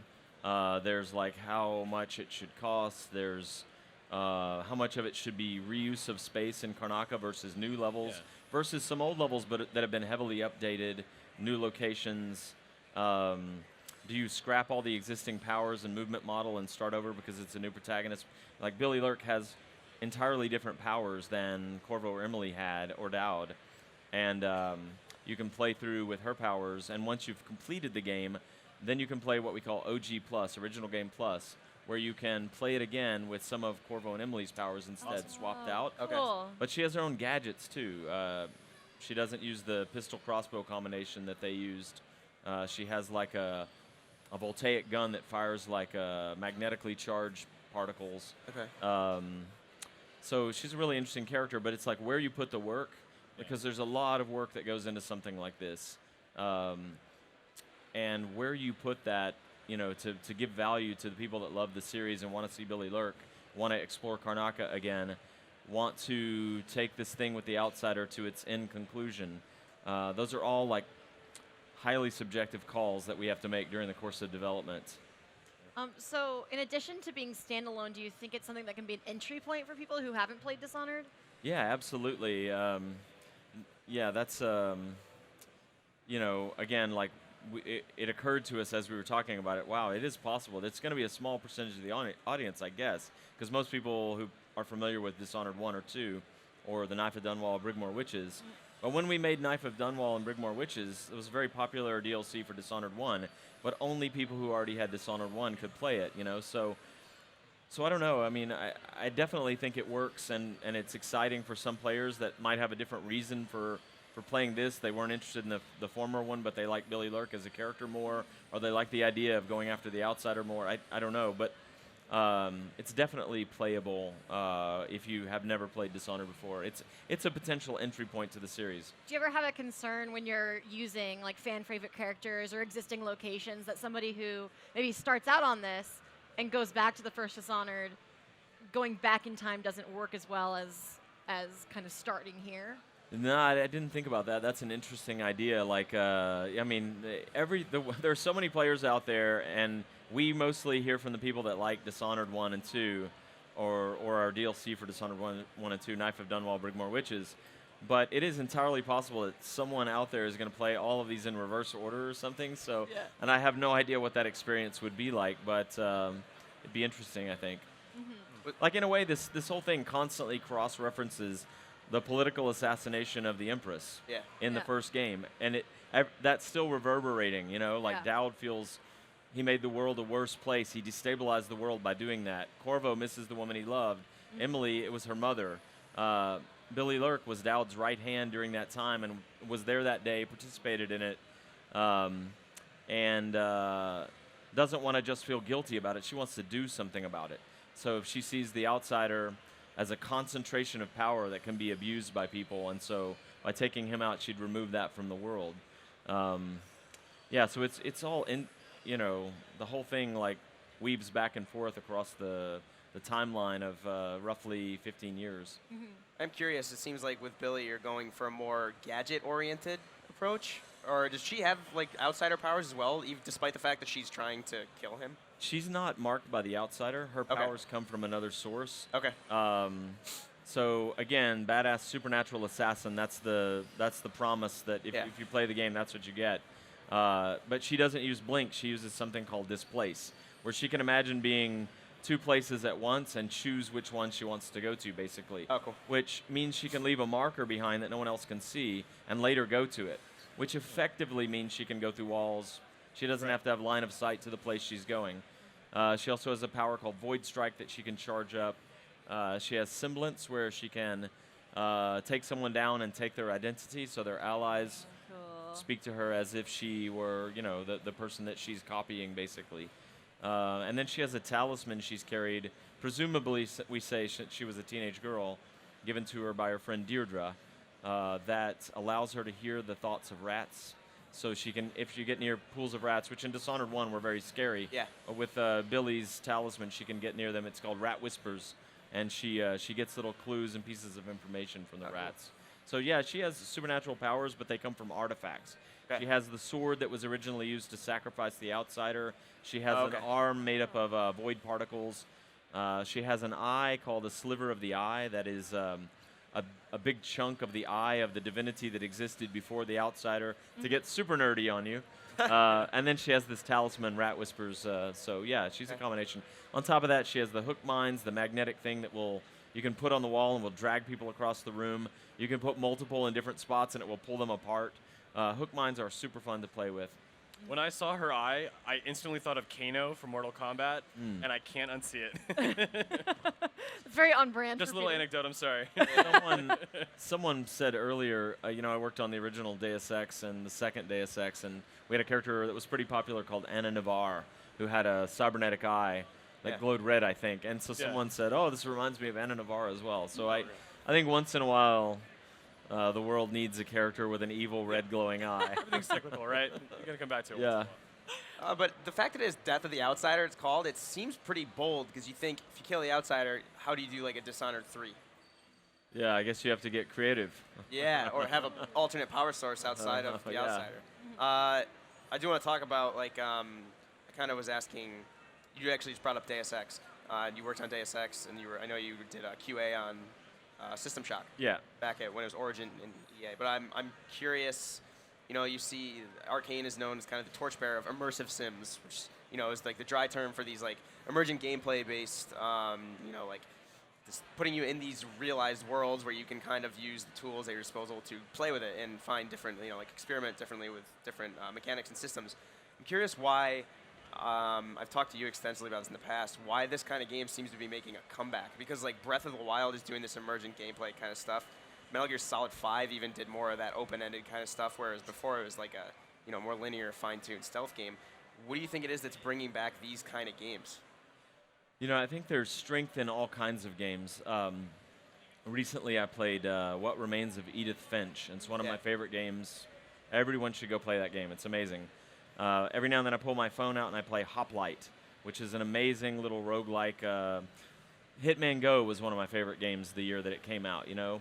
But I also love Horizon Zero Dawn. I love Destiny. You know, there are many different game types and reasons to play them. But I think more and more people who grew up with games, like all of us, and who have played a lot of games, they don't want to just follow a trail of breadcrumbs. They want to make decisions. They want to see surprising outcomes by mixing and matching things. So on the indie scene, you have things like Terraria, you know, but even in the very high-end commercial market, big games with lots of heavy art and, you know, that take a long time to make and are big in scope. You have people experimenting in the Dishonored games or the Prey games, you know. Breath of the Wild's a good example. You know, the video everybody shared where he grabs the goose and goes after the giant, and then the giant hits the goose and all the other geese show up and attack or whatever. Yeah. I mean, that was fantastic. I played Prey as they were hitting alpha. That's a team that I didn't work with. It Yeah. was in Austin, but it came back to Austin, and I played 2 playthroughs back to back, about 70 hours of Prey around alpha. I gave them lots of notes, and the first playthrough I did all human skills like engineer and things like that. I did no psi powers. The second one I did only psi powers, just to really see the difference. And it took me about 70 hours to do those 2 playthroughs. And I swear, I told Rafael Colantonio, my dear friend, the creative director, and Ricardo Bear, and Susan Kath, our producer, or Bannister, Kath Bannister now. I was talking to them, and I told them that, like, one of my favorite moments in a game ever in the history of my playing games, 23 years in the industry, in my top 100 moments was a moment in Prey where, as the first playthrough where I didn't use any psi powers, I felt very secure because I had a lot of engineering skill, and whenever I would find a turret, I would put it in place, I would upgrade it, I'd put it in the right position. I'd hear it in the background killing Typhons, the aliens, as they came in. And so I was in this reactor room behind this shielded glass, rebooting the reactor, which creates this huge storm of energy outside the room. But I had like 4 turrets set up, and so anytime anything would come in, it'd just get mowed down. I felt very powerful. But as I rebooted the reactor, 2 technopaths come into the area responding to the disturbance, and they just have these systemic rules where if they get near some of the operators, the little robotic floaty things, or the turrets, they dominate them. That's their nature they're connected to machines. And so the 2 technopaths flew into the area. They flew by my turrets. They sucked up all 4 of the turrets. So the 2 technopaths are now flying around with these turrets serving them in orbit around them, firing at me. And that's a situation I created through my agency, through my play of the game, just a rules interaction. And it worked against me, right? But I still loved it because I was like, oh my God, that makes sense. I get why this happened. But holy shit, now I have to deal with these 2 technopaths with 4 turrets, And it's the kind of gameplay that I think we love, where you do something and the world reacts in an interesting way. It's not just going to the next room, getting the key, opening the door, killing the monster, going to the next room. It's very creatively flexible. Yeah, it's fascinating because whether it's Dishonored 2 or Prey, as developers, you have to create these worlds where that's possible, even if you don't intend for that exact thing to happen. Yeah, we never conceive of half the things that happen. Right. And I am kind of curious, Prey and Dishonored 2 are very different games, right? They're still in the same kind of subgenre, if you want. They are different, yeah. Right, but Dishonored 2 is more stealth focused, also kind of discrete missions, whereas Prey is this kind of singular open world, if you want to call it that, on the Talos 1 space station. What is it like seeing Arcane Austin, which is separate from your studio in Lyon where you worked on Dishonored 2? What's it like seeing them do such a kind of a new thing that I know you said Rafael Colantonio had been wanting to do that for a long time? Yeah, it's a total pleasure because very few studios specialize in the kind of games that we make. And so Raph and those guys making Prey basically meant that the kind of game that I love just emerged for me to play at some point, because I was head down on Dishonored 2 with the team in Lyon, who worked very hard. Many of them worked on Dishonored 1, but they exclusively did Dishonored 2 with me. I was living in France, and now they've done, I moved back halfway through the Death of the Outsider, and I've been working with them remotely. So they are also responsible for Death of the Outsider. So we were head down on that, and we just only play Prey once in a while to give them a little feedback. But then by the time I moved back to Austin, and they needed feedback around alpha beta near the end of the project, it was just a sheer pleasure, to be able to jump in and play this kind of game that I love so much, that just seemingly fell out of the sky to me, so it was really great. Yeah. You said, there's room for all different kinds of games in the industry, but do you see this kind of immersive sim game becoming bigger from here on out with Prey and Dishonored 2? And like I said, these other properties are kind of using this kind of gameplay? What I see is that pieces of things that work get absorbed into other things, right? And so many things that the original pioneers of this type of game, whether you're talking about the one square at a time kind of games that came out of the late 80s, like Dungeon Master or games like that, or you're talking about Looking Glass, who made Underworld and Thief and System Shock, very important early pioneers of this kind of you are there, first-person, systems-based. The world is plausible. It acts and reacts the way you would expect it to, according to expectation.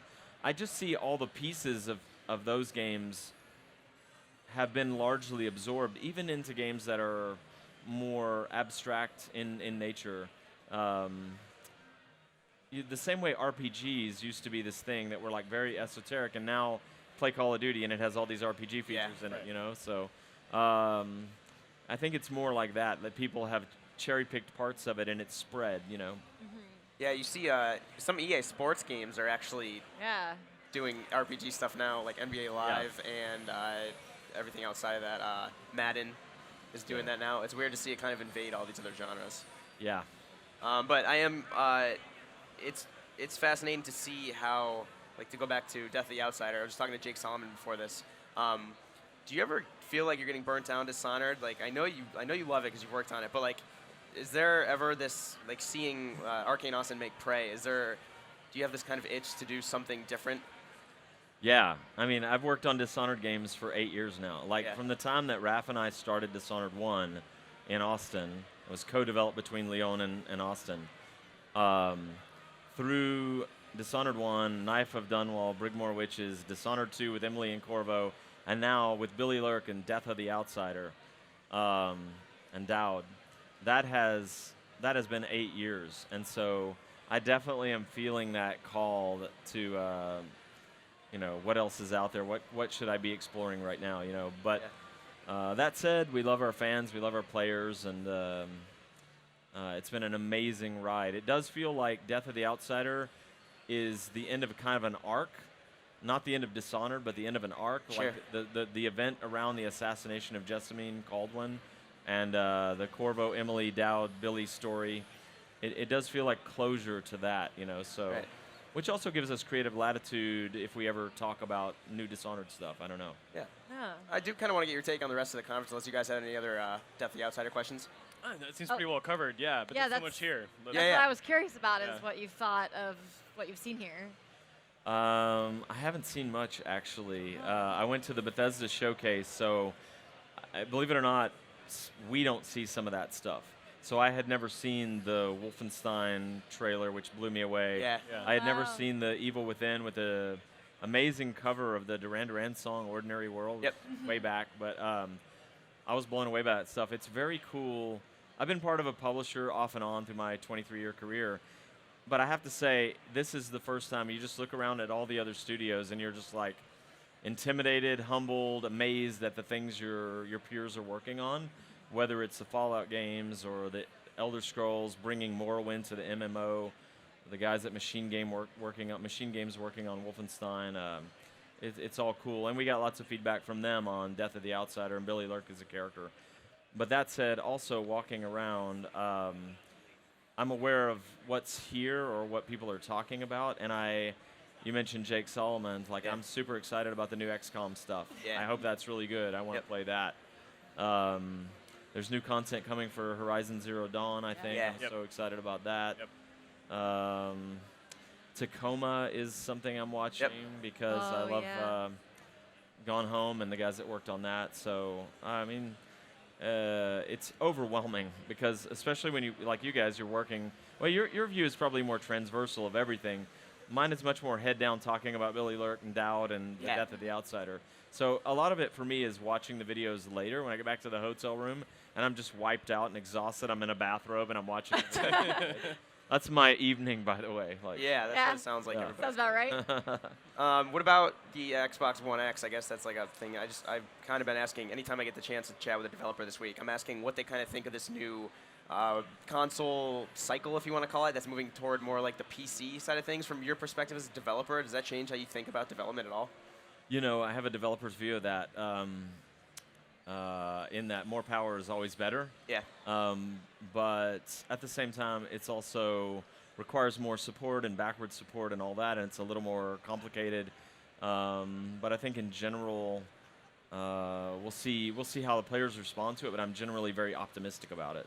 Like all the things that are being brought to it. You know, I know I'll get one. I'm excited. You know, I have a PS4 at home also, and I have a high-end PC. You know, so. It's all good, and I haven't bought a Switch yet, but I want to buy a Switch, you know. So, but I'm probably anomalous in that I don't feel compelled to pick one and go with it. You know, I'm always straddling two or three Last time for me it was probably PC, iPhone, and Xbox 360, and this time I've spent a lot of time on my PS4 and my PC. Yeah. I've actually been disappointed with the mobile games lately. Like, it feels like we went through a period of time where mobile games were really exciting.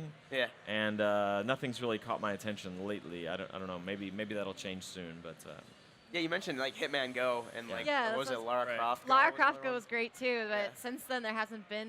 Yeah, you're right. Now that I think about it, there hasn't really been like a. I mean, discoverability is such a challenge on mobile. Yeah. there you go. Yeah. I mean, like, it's great that more and more people can make games. Tools are more free form. Everything's out there. You can just put it up or whatever. But it doesn't help anybody if it's just instantly lost in a massive sea of uncurated content or whatever, you know. So I'm glad that's not my problem to solve. That sounds like a very hard problem. But Yeah. I do want to ask while we're actually, it's kind of like we're on a stream right now, and Jake Solomon is saying whenever he's playing a game, he almost always has a stream up, then he's looking at his phone and everything. And then with the kind of games you make, they reward experimentation, and you find out things that you could do, like you mentioned the chicken in Breath of the Wild, the cuckoo, whatever they're called. Yeah. Like finding things like that you didn't know could happen. Just like it's funny that the kind of games you make seem almost tailor-made for like these YouTube videos that come out, or like the streamer to find something crazy. Like, does that affect how you see your games in the aftermath? Like, I know I was talking to you before, like what it's like to see people playing Dishonored on YouTube, like the next day, and like doing things that you didn't even consider. yeah, I mean, that phenomenon is really fantastic. And I've told the story before about how at the end of Dishonored 1, long before Death of the Outsider and the Billy Lurk conclusion and all that, we had just finished Dishonored 1, and we were working on Knife of Dunwall or something, I think, or a patch. Actually, it was earlier than that. We were working on a patch or something. And Riptide is one of the early streamers that we watched. Riptide POW, I don't remember what his exact handle is, but he was playing the very end of the game, and he played the entire game, and every day we'd walk through the break area and like stop at the monitor and look. Oh, he's a third of the way through the game. Oh, he's half of the way through the game. And by the time he got to the final mission, the end, the whole team was gathered in this break room around this monitor, watching, talking, and I'll never forget. He, like Admiral Havelock, had Emily. It was like the high chaos ending or whatever, and was threatening to drop her off the tower, and he was like, in my memory, it's probably wrong, but in my memory, he was eating or something, and he was like, oh yeah, sure, you're gonna drop the little girl off the tower video game. And then she goes, ah, and falls to her doom, and he was just like, what? And so we all had this amazing reaction to watching somebody else work their way through the gameplay and through the story and stuff. It's very gratifying in a way that I wouldn't have anticipated. And what a way to get feedback, right? Like the most honest feedback possible. Yeah, exactly. And not only what they're saying, but what people in the comments are saying. Do you take that into account when you go into something like Death of the Outsider? Yeah, I mean, not too much, because for at least this arc of Dishonored games, we pretty much have a vision for them. We know that people play them. We have several people who play Dishonored in the most stealthy way possible, and they comment as they're playing, and they try all the little clever things, and other Dishonored fans are watching them, and something goes wrong, and it all goes crazy violent or whatever. We anticipate that for the Billy Lurk Death of the Outsider chapter as well. But as yet, we haven't really moved the game to something that's more supportive of that model. We've been pretty focused on, this is the kind of game we make. It's all about being a badass supernatural assassin, jumping rooftop to rooftop, killing off corrupt aristocrats, sneaking past guards, trying to be careful, but then when things go wrong, going super violent. That's pretty much what our players love about the Dishonored games. That and the rich world. We do layers and layers of environmental storytelling in the world. It's a very plausible, complete world, even though it's a fantasy world. So yeah. So I do hope Death of the Outsider is an entry point for some people who haven't played, and I also hope that the people who have been with us this 8-year ride like it as well. They like the conclusion that we come to. Yeah, to be kind of a geek quick about the history of this kind of game, you can look at Dishonored as an homage to Thief almost, and then you can look at Prey as an homage to System Shock, and then even if you want to go back before you were at Arcane, when they opened with Arx Fatalis is kind of an homage to Ultima Underworld. Yeah. Yeah. Do you see anything else from the past that you would like to see come back, whether it's from you or from someone else? Well, I'm really excited about the new Metro game. Yeah. And so, the there's always been like a vibe there, a tone that I've found appealing because it's from a culture outside my own or whatever, right? Stalker originally was like kind of magical for some of us. So yeah, I mean, there's also Terra Nova, a game nobody remembers, but it was like based on the Wing Commander structure of play, but you played, you know, a power armor character in a sci-fi setting, and some of the mission design behind that was really, really amazing for its time. Awesome. Yeah, so we're just going to close it out and go back up to our stage momentarily, but last question, I guess, like $30, Death of the Outsider, when can we play it? $29.99 actually. Sorry, my bad. I thought you were a professional. I know, I'm tired. It's available. Death of the Outsider, starring Billy Lurk, standalone, is available September 15th. Okay, cool. Well, Harvey, thanks so much for coming on stage. We're going to close it out soon. Quickly, I meant to do this earlier in the show, but if you watch the lobby, you know we do giveaways.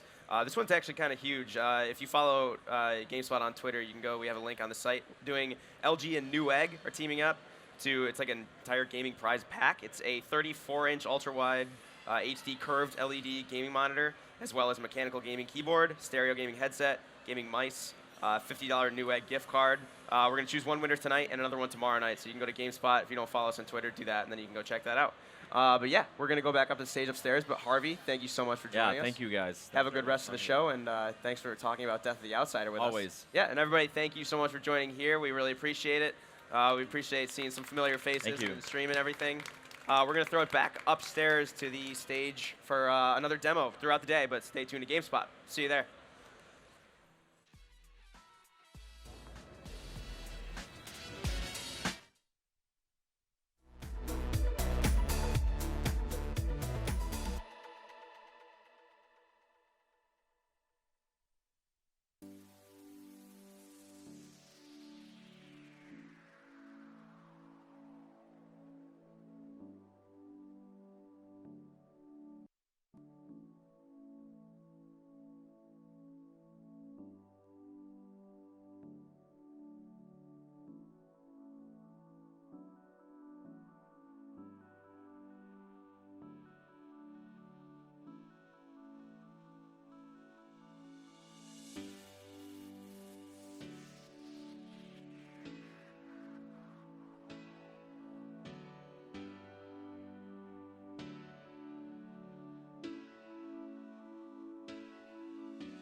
Hey everyone, welcome back to the GameSpot stage here at E3 2017. Joining Dave and myself is Clint, coming to talk to us about Crackdown 3. Yes. How's your show going so far? It's been great. Yeah, I mean, Terry Crews. Yes. Okay, how long have fun. you been sat on that?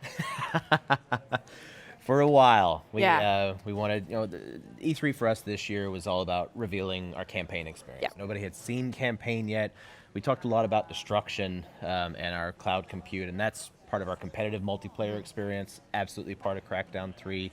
Nobody had seen campaign yet. Oh. So we wanted to come and show campaign for the first time and show off the partnership with Terry Crews, and it's been awesome getting to see people play the game for the first time. I've heard rumors that Crews himself is actually around somewhere.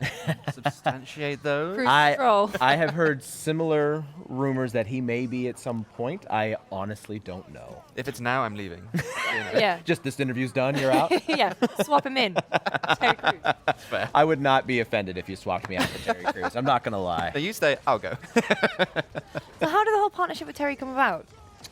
Terry's a huge gamer, loves games. I did enjoy seeing him play Was it Battlefront last year or Battlefield 1? Battlefield 1. He's recently built his own PC. He's Yeah. Yeah. So it was such a perfect partnership.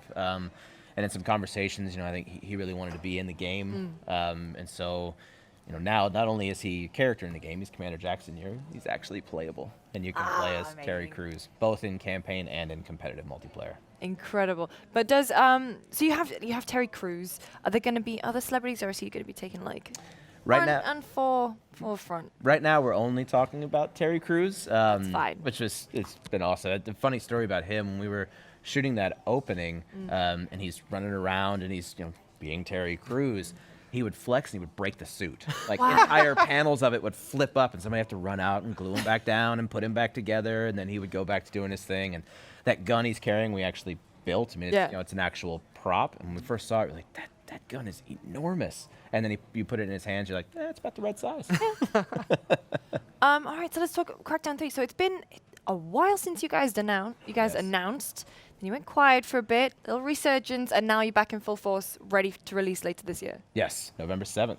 Wow. So what's it like, kind of finally having it out there, like in more than just like one trailer, actually having people get their hands on the game? It's been incredible. What we have on the show floor is what we call our Skills for Kills challenge. It's essentially a sandbox. We put our craziest weapons up on the rooftops, and people are going around and taking out different parts of the gang's business and collecting orbs, and it's just this challenge to get the highest score. And for us, it's just been so exciting to watch people play it, and people come around and be like, these hardcore Crackdown fans, like, it's back, and it feels like Crackdown, but it feels like this way you pushed it forward. We had a double jump and an air burst, and so you have some more controls, and you have some crazy weapons. We have the singularity weapon that creates black holes. But because Crackdown's such a physical game, right, where you can, smash a light pole and then pick it up and use it as a javelin, everything in the world is physical. So when you create that black hole, it sucks in enemies, it sucks in props and cars and everything else, and then sends them flying. It tears monorail carriages off the monorail line, and so people are having a lot of fun just playing with all of our crazy weapons.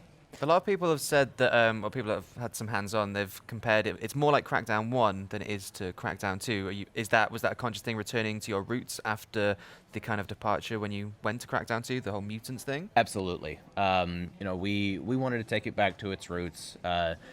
We wanted to create this all-new criminal empire. So it's an all-new city, and that city is completely controlled by a criminal empire that calls itself Terra Nova.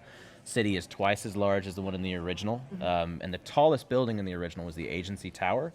The tallest building in the new one is the Kingpin Tower, and it is twice the height of the Agency Tower. So not only have we gotten a much larger footprint, we have just insane amounts of verticality, but for us, that gang, that criminal empire, was such a part of it. In a game like this, where the entire city is open to you from the beginning, where there's no, you failed because you left the mission area. This is a game where like the mission is to dismantle the organization. You dismantle it any way you can, and players use the crazy tools we give them and this exponential power curve. And I'm super excited to see how players do it. Well, with it being called Crackdown 3, is there a necessity for players to have played 1 and 2, or can you just go in fresh and just be exposed to the craziness from the get-go? You do not need to play the originals. I love the originals, so I would never tell anybody they shouldn't. But you absolutely don't need to. This is its own narrative. It takes place more than 10 years after the events of the second one. There'll be some familiar voices for fans of the original, such as the voice of the Agency, but you don't need to have played the originals to understand what's happening. Does the freedom that you're creating with the open world also translate to the campaign? A lot of people have been saying that it's possible to just go to the head Kingpin and fight him rather than chip away at his lieutenants. That is. So Crackdown's a game where really we give the player their tools, and then we unleash them into this giant sandbox, and we see the choices they make. And we wanted to make sure that the game reacted to those choices. So at the beginning of the game, the entire city is open. You can go right after the Kingpin if you want. It's going to be incredibly hard. You're going to be under-leveled. I'm sure somebody will figure it out, and in the world of games, it's probably somebody figures it out within day one. Yeah, exactly. But that's what's exciting for us. This is a game where it's different for every player, and a big part of that's the system we call Gangs Bite Back. So every one of our crime bosses has something in the world that they care about, a part of the organization that they run. As a player, you want to figure out what that is and attack it, and that pisses them off. And as you piss them off, they add defenses to their areas, and then eventually they'll start to retaliate. They'll send people after you. That can happen anywhere in the world, so you'll have fights in an area that I didn't fight anybody, and that's just because that's where you were when that retaliation was triggered. You go through enough of that, you can finally pull those bosses into play, and they'll come after you personally. So those boss battles are also completely dynamic. Yeah. All of that gives players where it's this feeling of the way that I dismantled Terra Nova was completely different than the way somebody else did, and every playthrough feels different. I mean, you mentioned the word dismantle. Let's talk about your destruction. So that was really like the first thing that was shown off about the game was that it was powered by the cloud, and it was like the first time really we'd seen that. How has that technology evolved since that first showing? Because it wasn't really a big part of this year's press conference, right? Yes. It was a single player, but like, so well, how is it going to work? So the cloud compute gives us these 100% destructible environments where you're tearing down buildings and creating your own paths through maps, and it gives players just total agency over the map. And so, like I said, that's all about our competitive multiplayer experience, and people will definitely going to be learning more about that soon. The figure originally was, it made it 20 times more powerful than Xbox One, right? Is that still the figure, or is it changed with the Xbox One X? Have you been able to refine it and make it even more powerful still? The computational requirements of that mode and our competitive multiplayer experience, that's nothing's changed. That is the exact same. So it's Xbox One X, you'll get it in 4K, and of course our explosions and everything else, they look amazing in 4K, but we're still going to use the cloud to power our competitive multiplayer experience. So it's just for the cloud computation is just for competitive multiplayer. It's not going to transfer to the single player? Correct. So in the campaign mode, you have online, which you can play in 4-player co-op, and then you have offline that you can play single player. And so in campaign, you save the city. In competitive multiplayer, you wreck it. Fair. Have you designed any kind of multiplayer game modes around destruction, like the fastest group to destroy a city wins sort of thing? Is that something you're thinking about to really play upon those destruction mechanics you've built? I mean, destruction is such a kind of game-changing mechanic. It changes the way you think about everything from pathing to how you design levels and everything. So I'm super excited to talk more about that kind of stuff. But like I said, at E3 this year, we're all about campaign, and we're going to talk more about the competitive multiplayer soon. All right. So you said the whole city's open to you as soon as you drop into the game. Yes. How does that going to work with like onboarding, like tutorials, or is it just basically for the player who you go out there, you figure it out yourself?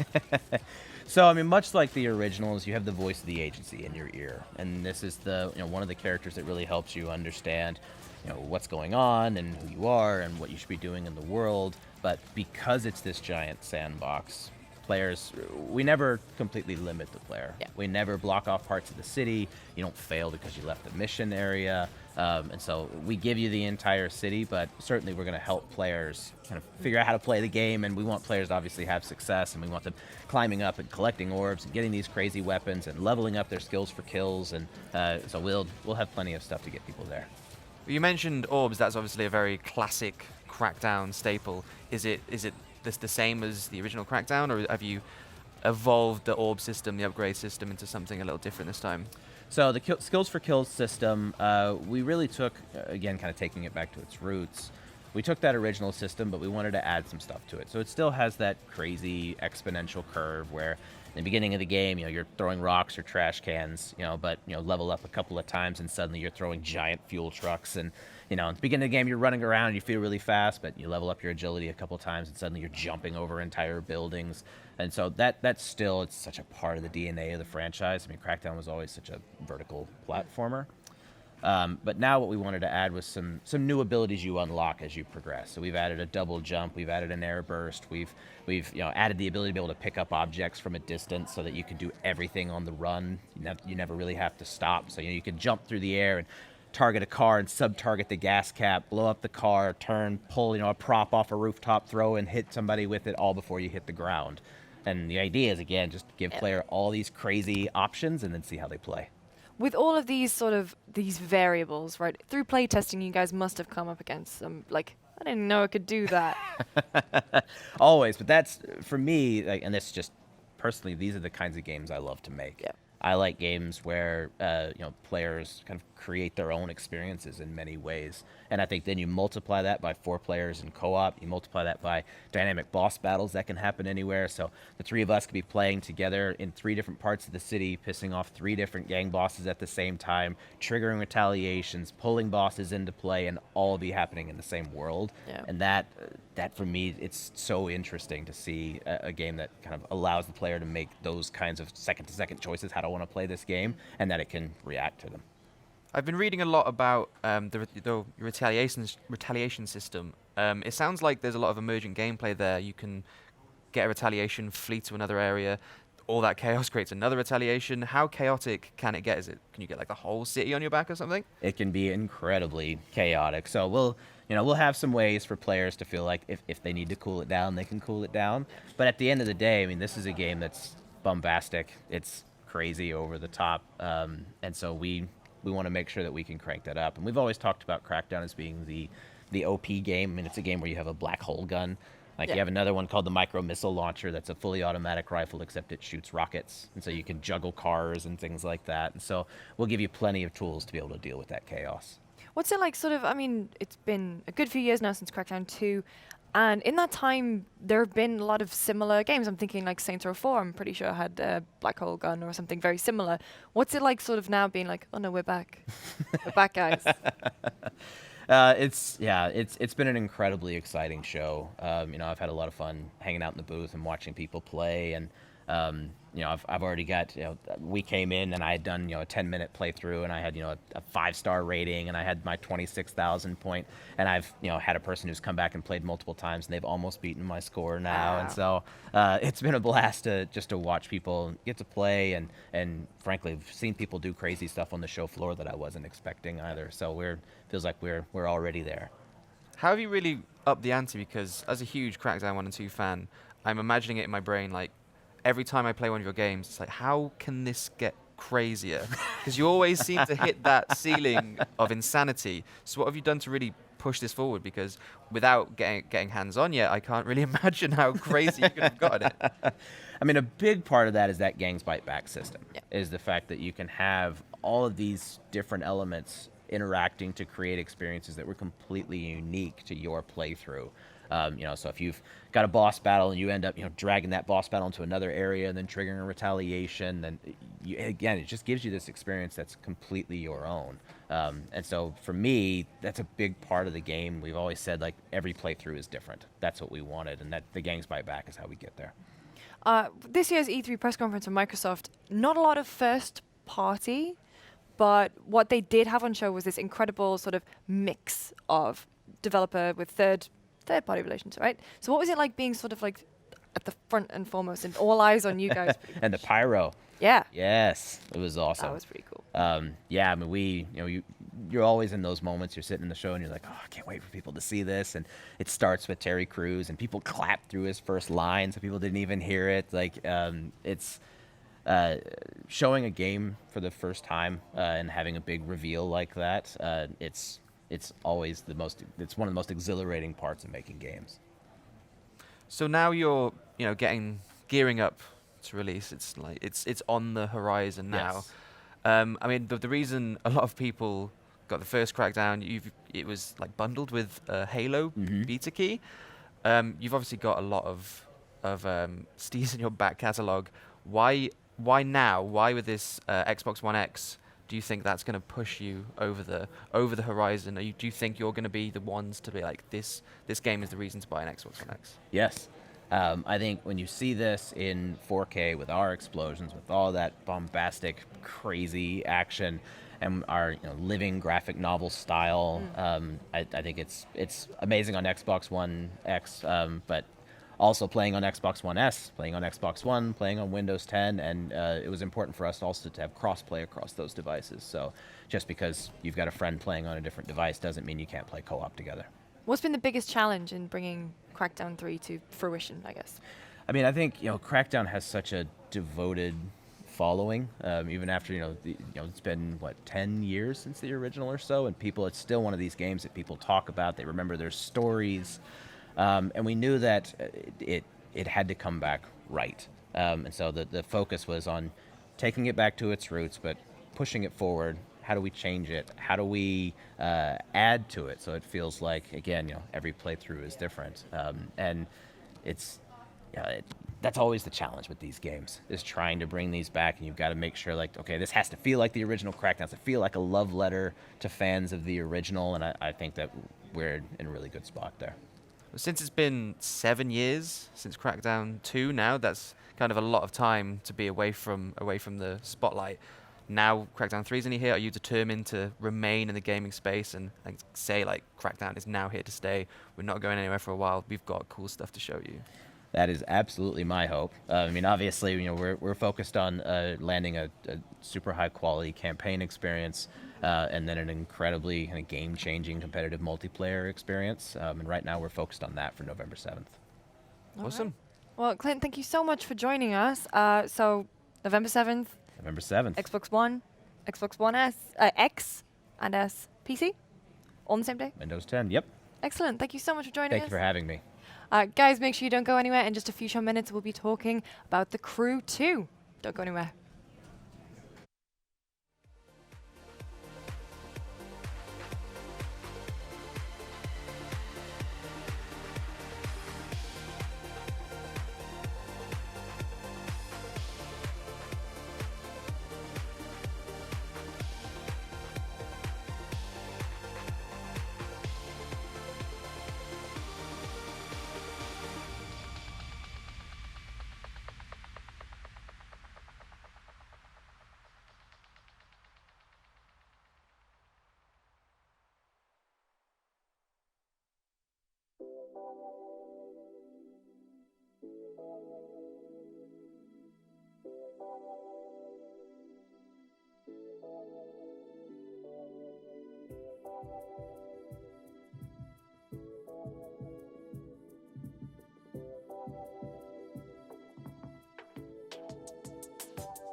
Welcome back to the GameSpot stage here at E3 2017. Joining Dave and myself is Stefan from Ivory Tower to talk about The Crew 2. Welcome. Thanks a lot for having me. Yeah, what's it been like? I mean, you got like a kind of tease. I think there was a financial report and they said, oh yeah, The Crew 2's coming. And everyone was like, all right. That was an interesting time because everyone in the community was just like, what that's gonna be? So they went crazy on every kind of ideas, and we were just like, yeah. Go on, guys. We have something big for you. So yeah, we were quite happy for the reveal today, and with the huge trailer we had, and that was a crazy reception so far. So super happy, super proud.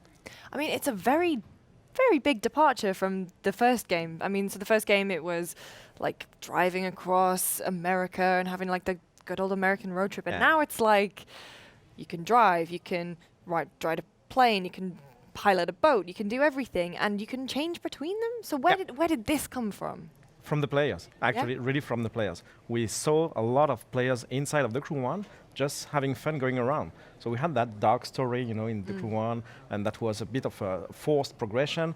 But players just didn't want that. They really want to have that huge open world, the full USA, really to have fun and enjoy them the way they want. We said, okay, there's something there. So we reworked completely the entire playground, the entire USA, to allow them to have fun, just basically. And so the more vehicles, the more interaction that you can have with the world, the better. And every test that we do right now is super positive. Players enjoy the fact that it's more free. It's just fun, you know? But it seems like the main story now is just to become, there's that whole king of motorsports thing. So are you literally just being like, I want to be #1 at everything? It's gonna be up to you, man. It's just like, you want to do this? Okay. You want to do more exploration and don't do any races, any kind? It's okay. You're gonna be able to progress and earn points and continue to unlock new content. Even if you don't do more racing stuff, you can do more freestyle, you can be more off-road. We've opened the gates to every kind of play style for every kind of players here. So I mean, straight off the bat, if you boot up The Crew 2, do you have a car that you start with? Do you have a plane or a boat, or are these things that we have to sort of work through and unlock and discover by ourselves? Yeah. So basically, the first 5 minutes, you're gonna play everything. You're gonna play car, plane, boat, and then after that, it's up to you. Decide. You want to do plane right now? Okay, let's go. You want to play alone just with planes for your whole experience in The Crew 2? You can.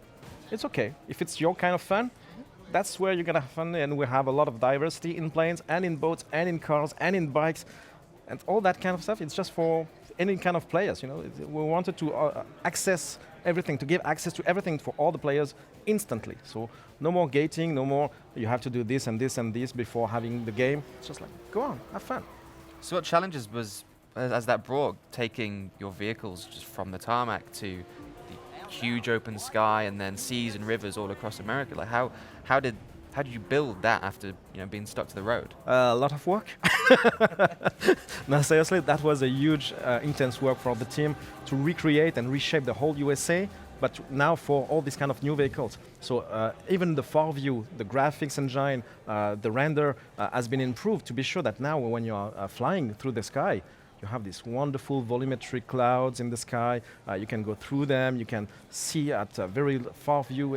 It's really a cool experience that is completely different from The Crew 1. And now you are doing this, and then you can switch to a boat because why not? You know, because you see a river, you want to go into the river, do an event into the river, go there, do it now. It's as accessible as that, yeah.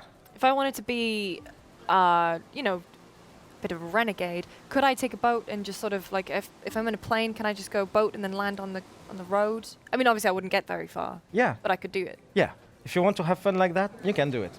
We didn't put any restriction in this kind of switch because players like this kind of situation actually. Just having a jump with a car and then switching to a plane and then going on top of the water and switching to the boat and then doing crazy stuff, trying to jump on top of the bridge.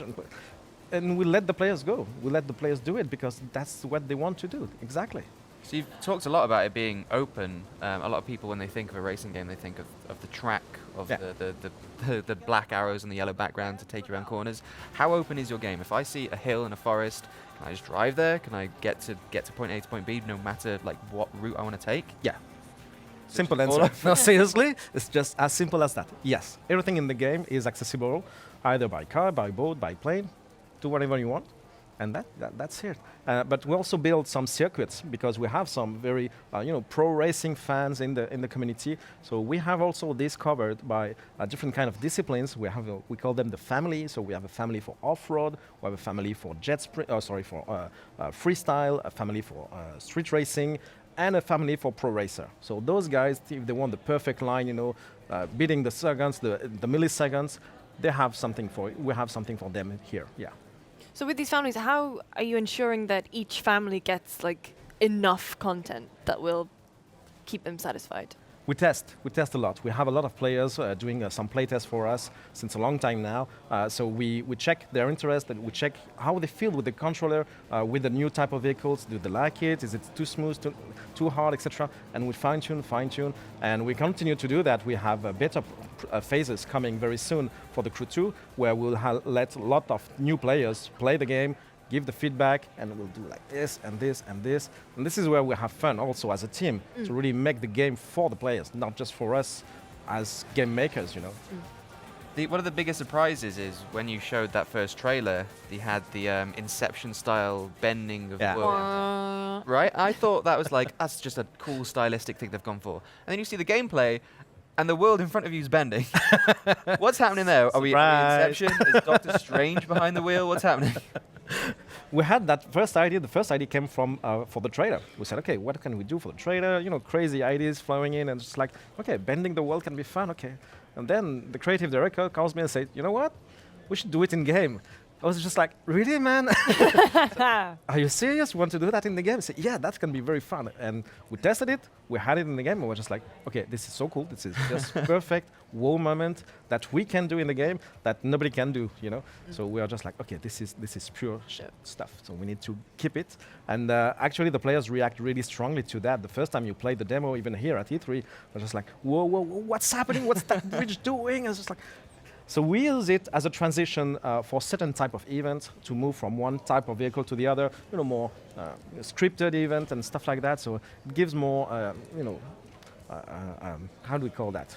It's, capturing the moment and it's even stronger. So you don't see that every moment. You don't click and we bend the world just on demand. Yeah. It's nice. It's a special treat every now and again. Yeah. We have that here and there, and it's okay so far. We're happy with that, yeah. So, how have you chosen how to sort of bend the world, if that makes sense? So, in the original game, it was like a huge map of the US, and you could visit all these big cities and famous sites. But now it sort of seems like, things can fold in, and can you just hop? Could I be in San Francisco and the world just be like, all right, now you're in New York? Well, we try to keep it realistic at some point, even if bending the world, it's just like, does that make sense? Yeah, kinda, yeah. No, we really keep that for certain events. During the progression and the story, you're gonna have this kind of crazy events where you're gonna, experience something very, very different and very unique. So we don't put that everywhere in the game. We really want to be special moments for the players. Is it going to be explained in the game? Like the main character being like, whoa, what's happening here? Why? Is it fun? It's good. Yeah. It's just like how difficult is that technically to implement? That was a bit tough.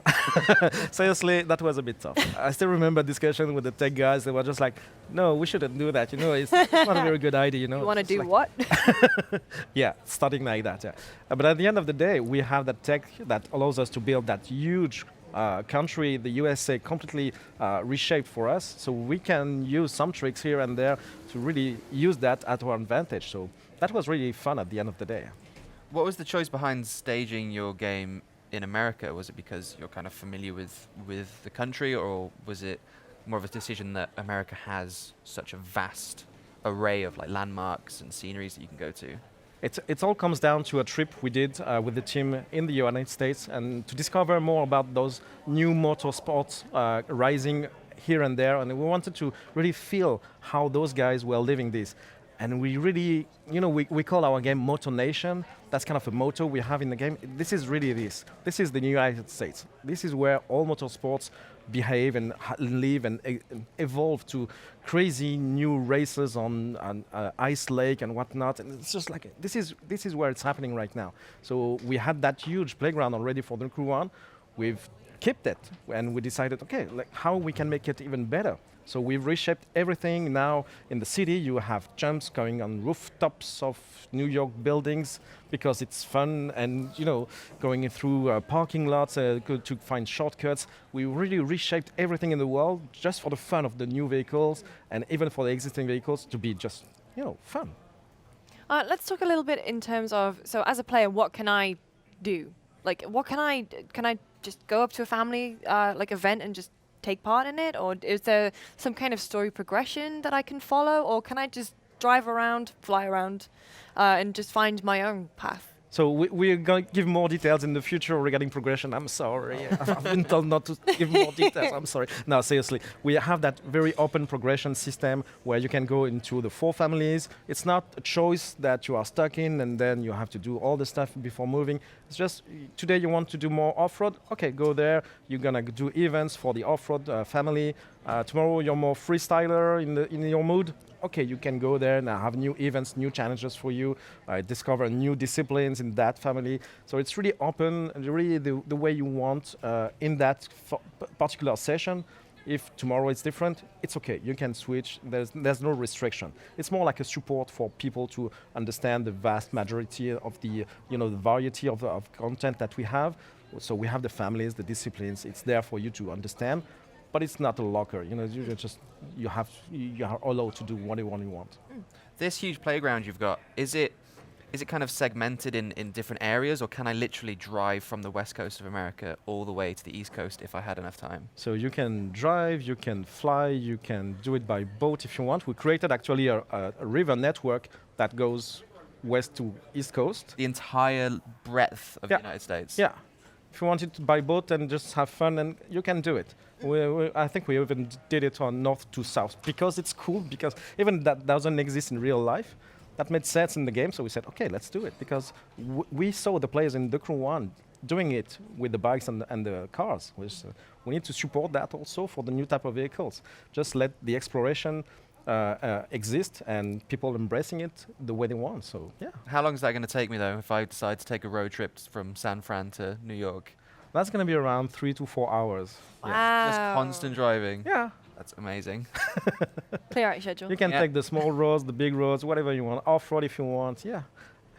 Another big part of the first game was obviously the social features, like being able to group up with my friends and race. How are you implementing that into the Crew 2? So basically, we keep the crew concept as a whole between the Crew 1 and the Crew 2. So you'll still be able to group together, form a group of four players, and do every activity together. So that can be more co-op, that can be more PvP, but basically everything is playable by 4. So that's the base, that's the crew, that's who we are.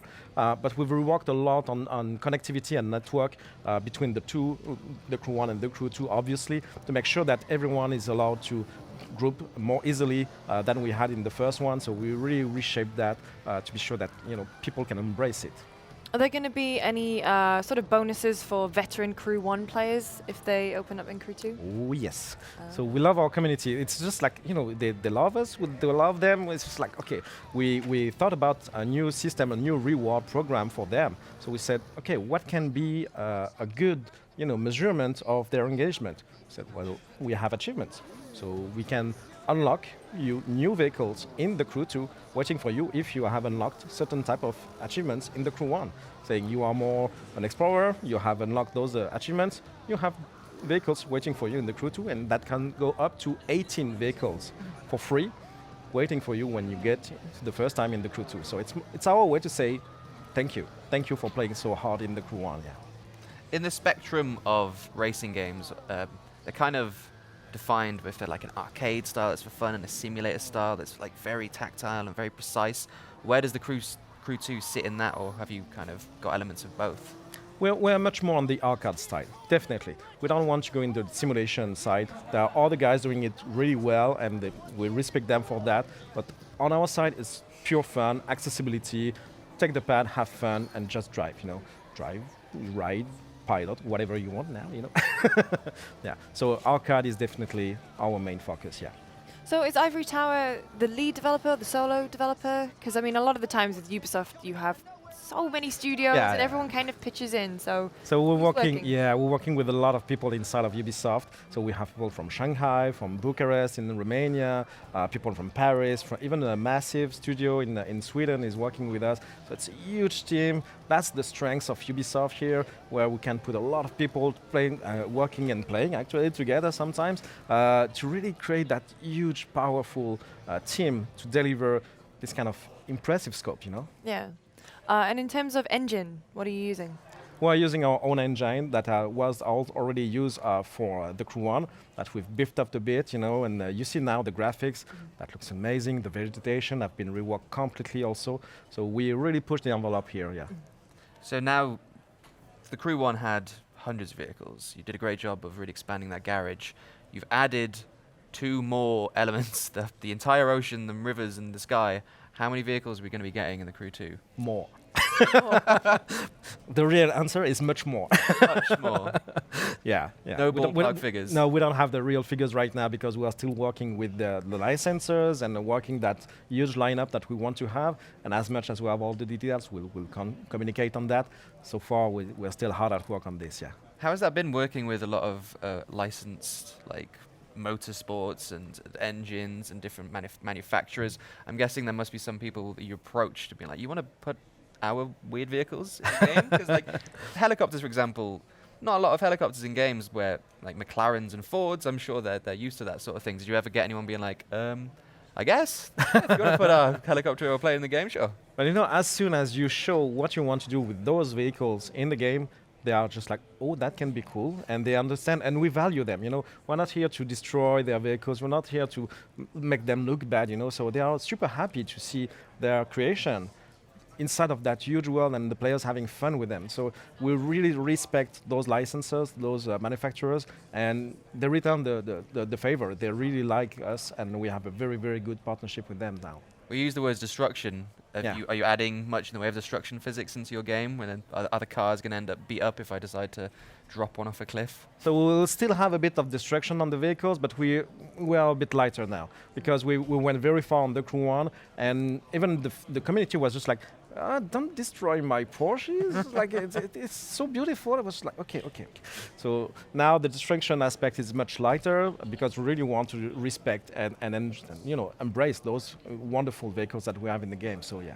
Is that also an element of kind of keeping the fun and exploration alive? You don't want players to be worrying about destroying their car if they want to do something. Exactly. We really want the players to have fun in the world the way they want. So we removed a lot of obstacles. Will it be on progression, in the world, everywhere? It's just like opening the gate, really. The Crew 2 just seems incredibly ambitious and huge. What's been the biggest challenge in realizing that vision? Oh my God, that's a tough question. I don't know. Yeah, recreating the world for us, that was a huge work because we wanted to be completely refreshed. So that means a lot of assets, a lot of work to be done on the cities, everywhere, the landmarks redone. So it's a huge work, but it's a fantastic work because now we see the result here. We are showing Manhattan completely rebuilt, and everyone is just like, that's not the same as before. So exactly, that's the point, exactly, yeah. How are you building your world when it comes to online? Am I going to be able to, if I want to take a road trip, and again, using the example of San Fran to New York, and a guy across the world's driving New York to San Fran, are we going to cross paths? Is it going to be a whole connected thing, or is it going to be more of a party base? Yeah, it's definitely an open world and a connected open world. So you can drive solo if you want, never party with anyone, but you may cross other players. We are sessioning you with other players dynamically, so you always feel that you are online and you have players around you. But if you don't want to do any activity with those guys, it's okay. You're going to be able to do your own experience, and if you want to party and create a crew, that's where an extra level of fun is coming. So it's really up to you, but you're going to be always online and always connected to everyone in the game, yeah. If I want to drop into a race with one of my buddies and say he's in like the Central America, like Texas area, and I'm stuck maybe far away, I can just be like, all right, I'm here. And even if he's doing a race with the vehicles that you don't own, a kind of discipline you don't own, we're going to loan you one. Oh, You're going to be able to play it. If you like it, then continue to enjoy it and replay it if you want. If you want to buy one and make it, you know, we have a progression system around the car, you know, a leveling system, then you can purchase, you know, entry-level vehicle in that kind of discipline and then continue to progress. It's really, again, accessibility, have fun, you know, opening the gates for everyone. You talk about buying vehicles. Is that going to be something done with in-game currency you earn, or is that going to be a purchasable microtransaction, or is it something that's naturally progressed? It's basically both. We keep the same logic that we had in the Crew 1. We have that kind of dual currency, free currency that you can earn by doing any kind of activity. If you want to go faster, you have the paid currency. Nothing is locked behind a paid wall. There is no unique kind of vehicles that you can only get for paid currency. We really give the players the choice. And yeah, it's so far the reaction on the Crew 1 has been very good. So we don't want to change anything. That works. It's okay. Is it difficult to balance sort of the pay-to-win sort of aspect? You know, there is one, but is it difficult to sort of plan to avoid that? Basically, everything that is regarding gameplay is not around microtransactions. So you cannot be better just by paying more. It's just impossible in the game. Everything is planned as an RPG system, and so if you have time, you're going to progress. If you have money, you're going to progress. You're not going to be better by paying or not paying. You know, it's as basic as that. Got to get good. Yeah. And we have some good players. I mean, when we are doing some tests, like they're crazy good, like they're trashing us. It's so bad. With your best players, is there going to be like maybe seasonal competitions or kind of like an esports element that you're going to be looking into to really get the best of the best in there? It's a bit early to talk about that. I'm sorry. Sounds like you got a lot more up your sleeve then. No, seriously, yes. We are releasing early 2018, so we have a lot of things to discuss. Right now, we are really opening the gates and showing the game and the huge world that we are rebuilding and all the crazy vehicles that we have. But it's only the beginning. We have much more to talk about, so we're just like, okay, can't wait to talk more about all those kind of elements, yeah. So it's playable on the show floor here at E3. Yes. When are the folks at home going to get a chance to play? Are there going to be some betas coming? I'm English, so that really hurts to say. Betas. So yeah, we already announced basically a new beta program. Beta. Thank you. That is now open. Basically, you can register right now, and we're gonna announce the first dates very soon. That's gonna be, you know, we like the players. We want the players to test the game and give the feedback so we can fine-tune behind. So we're gonna have a lot of different beta phases coming down before the release. Yes. Well, Stefan, thank you so much for joining us. We can't wait to play. Thanks a lot. For more on the Crew 2, obviously keep your eyes peeled to GameSpot.com. But don't go anywhere. Very shortly, we'll be speaking to Chris Charla from the ID at Xbox program and PlayerUnknown himself. So don't go anywhere.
Style with a real-life Bethesda land. There was Vault Boy statues, Revenant statues, and a Ferris wheel. I missed it all, but what I didn't miss was the video games. Usually Jess would be here to help me out, but she was hosting our live stream. And speaking of which, make sure you're subscribed so you see all of our news coming out of E3. But for now, let's dig into it. Everything Bethesda spoke about at their showcase will be coming out this year, and they started off with 2 virtual reality games. If you can handle the motion sickness, Doom is bringing massive guns to your virtual Space Marine gauntlets and plenty of baddies to point them at with Doom VFR. Gates of Hell not your speed? You'll be able to walk the wasteland, build settlements, and battle super mutants in Fallout 4 VR when it launches this October. It's worth noting that the entire game will be playable in VR. Speaking of Fallout, there'll be a steady stream of new content for both it and Skyrim via the newly announced Creation Club. Things like new armor, weapons, and gameplay enhancements made by Bethesda and collaborating outside creators will all be purchasable with coins when the service arrives this summer on PS4, Xbox One, and PC. If you're playing Elder Scrolls Legends, then good news. The card game is getting Dark Brotherhood story content, in-game tournaments, and a Chaos Arena. Most excitingly, a Heroes of Skyrim expansion will hit the game on the 29th of June when it arrives on iOS and Android. So soon.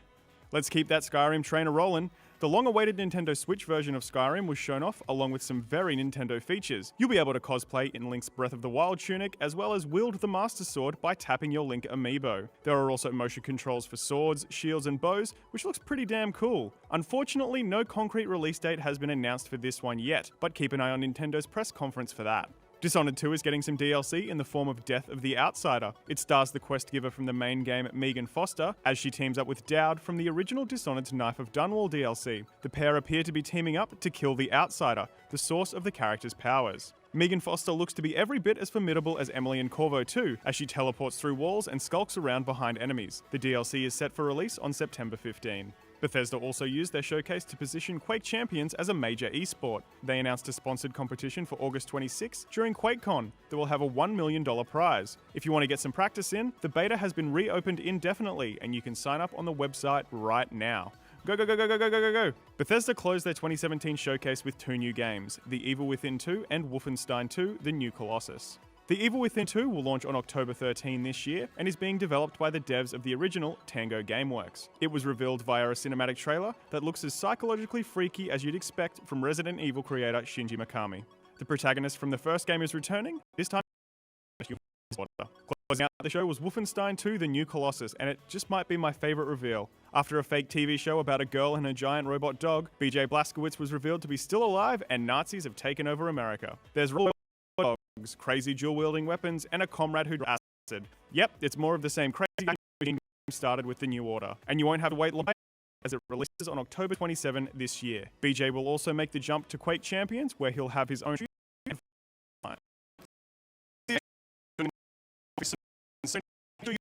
games now. Get the top 10 news stories of the day. Deliver your phone. We will see you tomorrow.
Hey everyone, welcome back to the GameSpot stage here at E3 2017. Joining Dave and myself, two faces you might recognize from Xbox's E3 press briefing. We have Brendan Green, PlayerUnknown himself. Welcome. Thanks very much. And Chris Charla from the ID at Xbox program. Hey. Welcome. So guys, big E3 for ID at Xbox, big E3 for Xbox. Absolutely. Where should we start? Battlegrounds coming to Xbox. That is a big get, not only for Xbox, but your consoles. That's right. Great for early access on console. The Xbox One X is beast anyway, so can't wait to see it on that.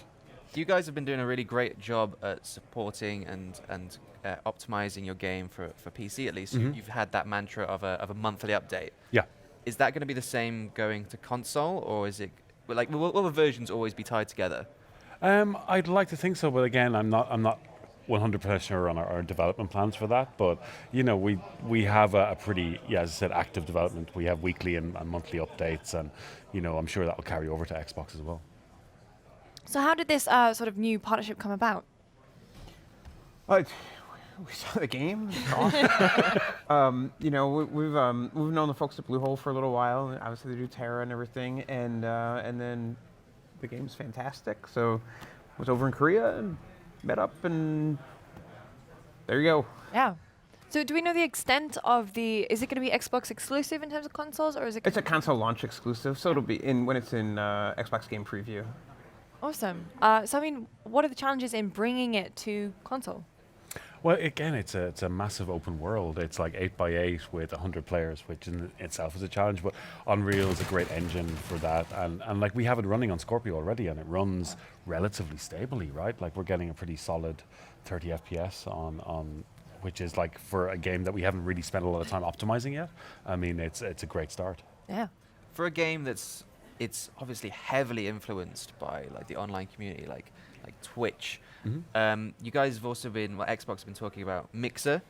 Are you going to be implementing the whole Mixer thing with that as well, and having elements of that in there? Yeah. I mean, we want to do across all the streaming platforms. You know, we want to provide support for them all. I mean, yeah. I mean, that was the thing that you guys dropped. Was it this morning that because of that, the guy on, was it YouTube, who had players, like friends coming in to be zombies? You guys are now introducing zombies? Yeah, so we saw this on YouTube where they had zombie modes in our custom games, and when we were in Prague doing motion capture, we decided, right, let's capture some zombie animations just to have it. And then myself and the animator sat down over the 3 days before E3, just made a quick video showing off the zombie animations. We've no plans for them, like set plans for them yet, but they'll be player controlled, which is going to be interesting. You know, it's not just AI, it's 100 players running at you.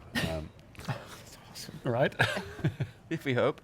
The element of like the Twitch partners, when it comes to PC, and they can create their custom games, is that going to be something that also carries over to console? Are we going to be able to join in with our favorite streamers? They're doing things like that? Not sure yet. I mean, it's certainly possible. Yeah, absolutely. It's the kind of thing we'd love to include, and so I'm sure we'll all be looking at it.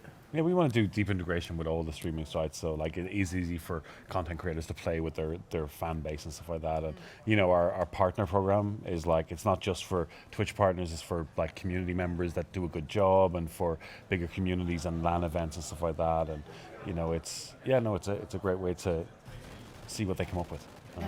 How has it been seeing the community's reaction when you're adding things that in any other game might be a small change, like just tweaks to movement and weather, and the community goes nuts for it because those small elements are actually changing your game so much? A map when it's raining is a completely different experience to a map when it's sunny. Like, how does that feel? Oh no, but this is what we want. We want like that sort of depth of gameplay, that like every match you play is different. And you know, we're adding 3 more weather settings in, and you know, that's just again going to guarantee that, okay, it's a foggy map, you're not going to be able to play as a sniper so much this round, and really try to get people out of their comfort zones and challenge them in the game. Yeah, as a fan, I mean, it's a huge deal, right? Because like you play this game totally, at least I play this game totally differently than I would play like a traditional first-person shooter or something like that. Like, I'm sitting there usually turtling, hiding, camping, depending on what word you want to use. I won't judge, I play the same way. And just like staring at the environment for anything to move. And so, you know, if it's foggy or it's raining, that actually makes a huge difference. Yeah. So, I mean, I honestly can't wait for foggy weather and zombies. You know, that's just going to be just, very, even more intense. Right. We play a lot in the office. There's been a lot of There's sweaty been- palms and shaky hands at the end of a game. There's been some curt words. Yes, I am well known for swearing at the end of a round. I apologize for The that. salt brings it out in all of us. Yeah, exactly. How have you had to adapt the game for console? When you're playing on PC, at least, it feels like it's almost designed for a PC. The way the inventory system works, the way the movement works, the way leaning around corners works, and everything like that. How are you changing that for console? Is there any challenges, any tweaks that you've had to make for like a gamepad? Well, no, that's it. Like, we're going to be talking with you guys about Yeah. like the best way to move forward with this, and we know it's important to get a really good, solid control, especially for a shooter. You need good movement controls and stuff like that. I'm working with these guys. I mean, they have the experience of doing it for many other games. So, Yeah, and I actually tested it on gamepad, and I got a top 5, which is actually the Nice. best score I've ever gotten. So maybe gamepad's like the. Was that a game to PC players as well? Yeah, I was actually playing Are you against PC debunking players. the theory of PC controls versus? Let me debunk it just up into this. Like I tell you, like I'm a camper, and so I did quite well. I got top 5. Then I actually had to came face to face with someone else. Yep. I did not get top 4. Well, you're going to be implementing things like assisted aiming for when it's very much console then. we'll probably have to do something. Yeah. We want to try to get it to I think was it Destiny have a really good feeling, Yeah. and that's the kind of aim we're going for. Is that it just feels solid? That it doesn't feel like cheating, but it feels solid. It's.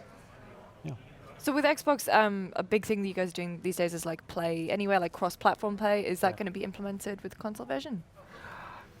It's up to these guys. I mean, I'm Balls sure in your we'll court. try Yeah. it. I mean, we'll see how it goes. Like, Yeah. it's possible. The Unreal Engine allows you to do this, and Yeah. it's possible to do across all platforms. So, we'll see. Yeah, I think there's just a lot of things that are really about gamepad versus mouse and keyboard that, You want to make sure that no one has a leg up compared to the other Yeah, platform, exactly. right? Yeah.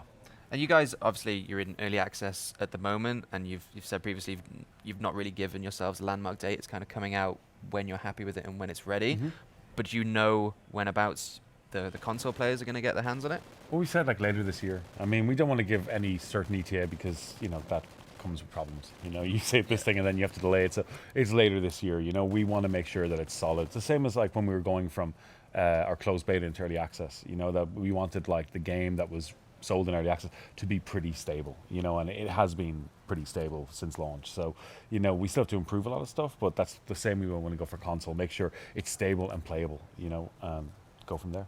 Yeah. So how long have you guys at ID Xbox been involved in this project? Has it kind of been a secret behind the things? Yeah, it has been. Like I haven't, I have carefully not tweeted about the game, even though I've been playing a ton of it, and because I don't want to jinx things, or you know what I mean. So, so it's really nice to be able to tell the world about it and have you on stage, and it's just been really, really cool. But yeah, we've been fans really since the beginning. So. Yeah. And what's your involvement now? Are you kind of helping these guys develop it for console alongside the development for PC, or is it kind of develop it for PC and then move it to console? These guys are the developers, and so but we're here to there's things like, hey, what's the best practices for controller? What's the best practices for lots of different things on Xbox, achievements, all sorts of things like that. And so we're sort of here to consult on that, but we're not the creators, by any means. Like these are the guys. So I mean, we have so the Xbox version is being done by a company called Untitled. They're based in Spain. They do the character customization system. We have Mutable. It's middleware, and they're handling most of the Xbox work. So the PC version has its own team, and the Xbox version has its own team. We have like our 3D replay system in game, and that has its own. Like we've employed a small Korean company to come in and be on site and do just that for us. So we're expanding the team to be able to do all these projects without having to split some of the PC guys go and work on Xbox. It doesn't happen like that. It's like we have our own teams for every individual thing, so it'll be good for development. One thing I love about ID at Xbox is the variety of games that you guys always have on show. And I think this year's press conference for Xbox was a great display of that. Apart from Battlegrounds, what are the other big wins that you guys have had this? Oh, I mean, there's some amazing games. I think there was there was 42 games that were shown in the Xbox briefing. Just 42. Yeah, only 42. And I think more than 25 of those were ID at Xbox games, or titles from independent developers. And so, just like you, I love the variety. There's really something for everybody on Xbox coming from the ID program. So you've got games for people who are really interested in competitive multiplayer, and you've also got games like Ooblets, which I don't know if you guys have seen, but it's just a super beautiful a cute game where it's like a farming simulator and you're raising these cute little animals, and it's just awesome. But whether it's adventure or action or exploration, there really is like sort of something from everyone from the program. So it's been cool. When you reach out to developers, what are you looking for? Are you looking for a game that will maybe fill a hole that you think the Xbox lineup has, or are you looking just for that one great idea? I think we're really just looking for, it goes both ways. We have a lot of developers reaching out to us all the time, and then of course it shows like E3 and PAX and Gamescom and even smaller shows. We're out there constantly looking for cool things, and we're just looking for things that are going to, honestly, like delight Xbox players. And because there's such a wide variety of players, that can be anything. It can be a really hardcore game, it can be a really niche game, it can be a game from a 200-person team, it can be a game from like a one-man or one-woman team, and I wish I could tell you exactly what the formula was for like, hey, how do we find a game that we think is really special? Because if I could write it down, it'd be easier. But instead, we just, you just know when you see them. They're just like, oh, like that one's got the something, the it factor. Yeah, and it's actually quite cool to see that other publishers are doing the same thing. You've got like the Square Enix Collective, for example, or you have Sony's XDev program. What's it like, and why do you think people come to you? Because you've got some really good games. Yeah, I mean, I think it's amazing to see in the sort of maybe like, I guess almost now 9 years since kind of the indie games burst into the mainstream with that first Summer of Arcade on Xbox Live Arcade back on the 360. Just watching the growth of the industry has been fantastic, and watching the growth of indies. And of course, there's like tons of great developers out there, and tons of great options for them, whether it's working with a third-party publisher, working with a platform holder. For us at ID at Xbox, we see our job as just to make developers' lives as easy as possible. We want to make sure players have this great variety of games, and that means make developers' lives easy, share as much information with them as possible, and just and we'll get the games. And so far it seems to be working. And obviously there's always lots to do. We're always working on improving, but just trying to be as as true to developers as we can, and as focused on making life easy for them as possible really seems to have resonated. And as a developer, what's that like to have this huge company like Xbox who are right behind you? Like, yeah, I know, it's great. I mean, having that support and having like the help and advice that they give us is it's invaluable. It really is. And now, obviously, this is like your third game at this point, or sort of. Kind of, yeah. Did mods and stuff in the past connected to Armor and King of the Kill. What is it like now? It's kind of, you've gone from strength to strength. Your game is like the most played thing on Twitch right now. You've got like the backing of massive companies. How's that been? It's pretty good.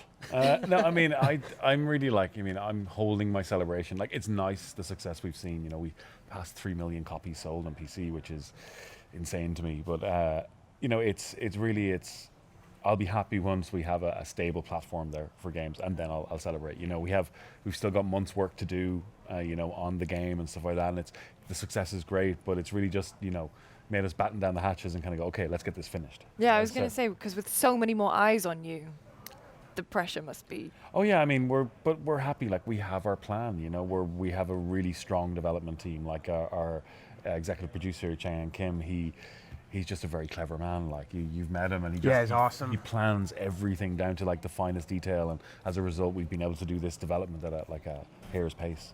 Well, I was going to say, like, early access kind of has almost a bad reputation these days, because some games can remain in kind of a fluxed state for such a long time. But I've been playing your game for a long time now. It doesn't feel like an early access game. It feels like a finished product. But well, that was our plan. Like, as I said, like, I saw a lot of games go into early access, and I felt it was sort of like a poison pill almost, that that if you say this, people are immediately going to judge your game, and it happens. It's natural. But we wanted to have a really stable game going into early access. Because we're using it as like early access beta, that we're using it for optimization and performance tuning and this kind of stuff.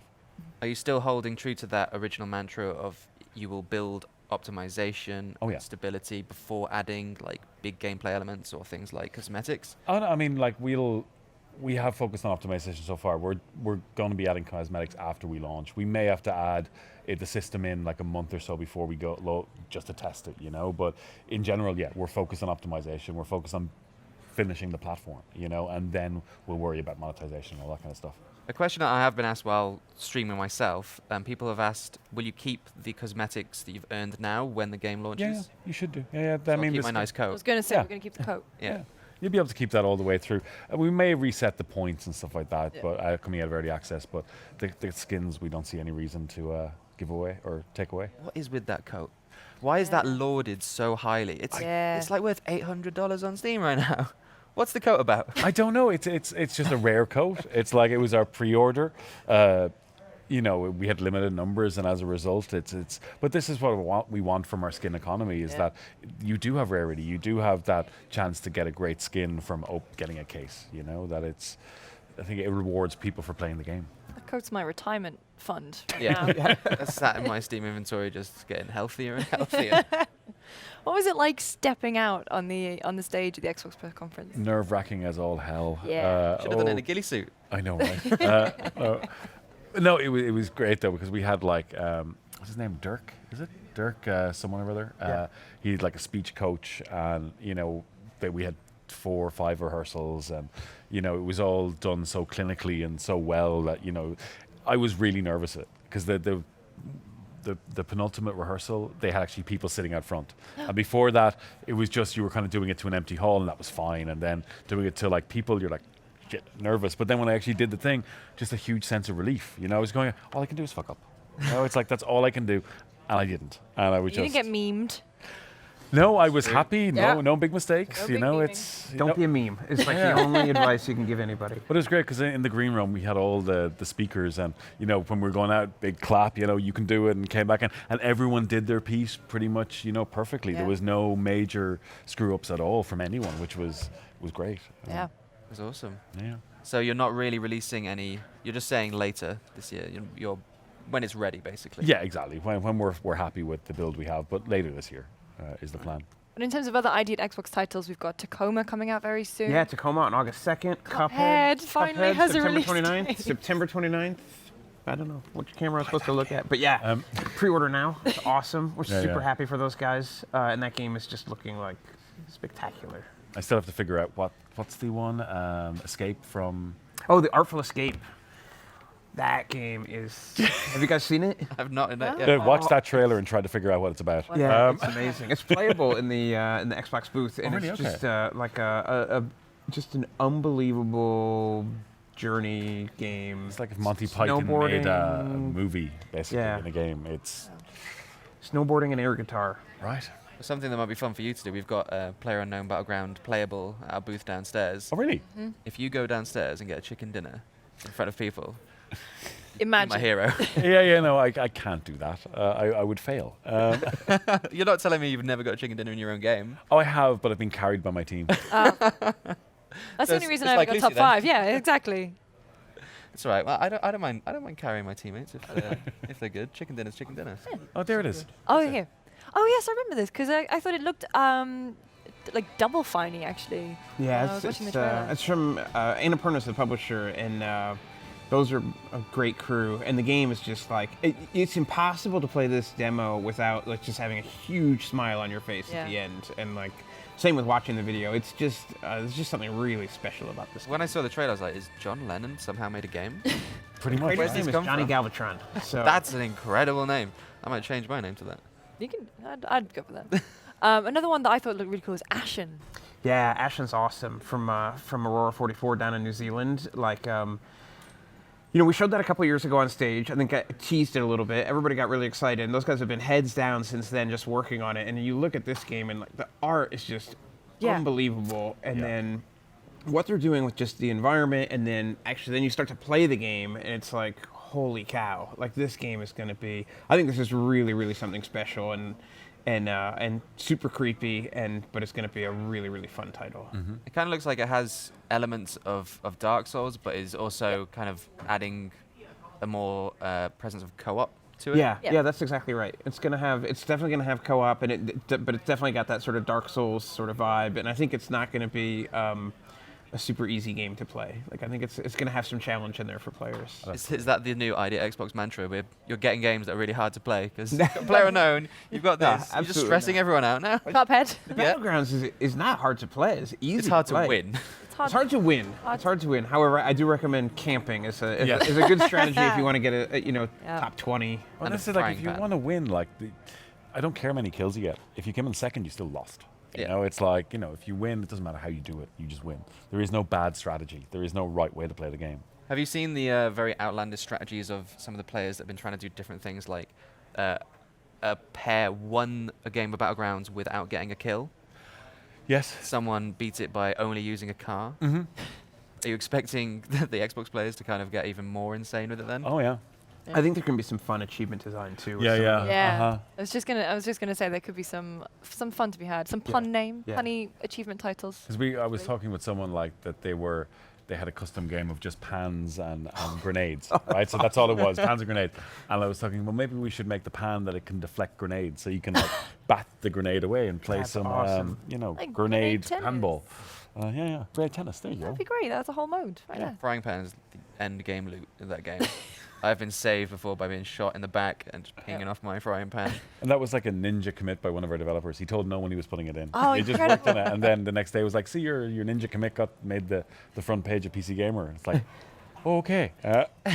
Do more of those. Yeah. Are you kind of embracing that idea in your development team, being like, just do stuff that is going to be kind of outlandish, but hey, see if it works? Oh yeah, like we trust like our various teams to kind of like if they believe in a good enough idea and they bring it to us, we'll run with it. You know, it's like we're very much, there is no right way to do it. It's like come with an idea, and if it works, it works. Has there been any ideas that have been even too outlandish that you've had to be like, all right, we're crazy? I've had a few that I've had to politely tell them why it's not a good idea. But give us a few. Give us your. Oh no, not just little things like, you know, having the blue zone, play zone in different shapes, which. A circle is good because it's balanced, you know, Right. having it like a octagon and stuff like that. I had to be diplomatic and kind of go, no. If you're stuck in a corner of a square, just be like, oh god, Yeah, you're right? chasing me. Well, guys, thank you so much for coming on. We're very excited to play even more PlayerUnknown Battlegrounds. Thanks for That's having us. basically. Yeah, it's that's all my computer's used for at this point. Thanks for that, guys. But thank you so much. And make sure you stay tuned here on the GameSpot stream. We're going to be going to the co-op stage on the show floor at E3, where Kind of Funny are going to be talking to Marvel games, hopefully about Spider-Man. Stay tuned.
I sure can. Ooh, look, you got a whole bunch of people to sign this already.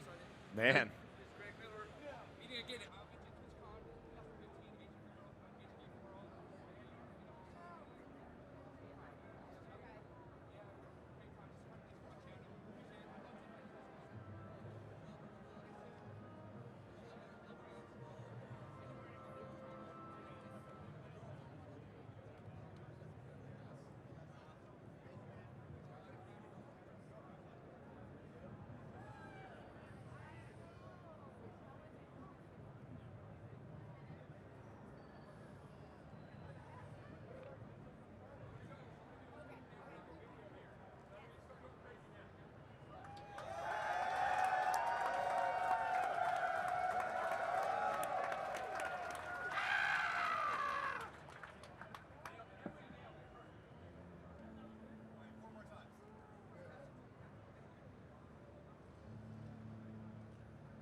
What's up, Yeah. everybody? Welcome to E3 2017 Kinda Funny Games on the GameSpot co-op stage. I'm one of your hosts for the day, Greg Miller, alongside the pure one, Tim Geddes. Let Tim host. The bros from Marvel Games. Hello, Bill, friends. Mike, Creative- give a that's round of Mike applause. Jones. Who? And my better half, Bill Roseman. Bill Roseman, Creative Director, Marvel Games. And a Spider-Man. giant audience of people who I said to go crazy, and I'm not super stoked yet. So again. Yeah. All right. All right, stop it. I feel like you need to, we need to focus your craziness on something.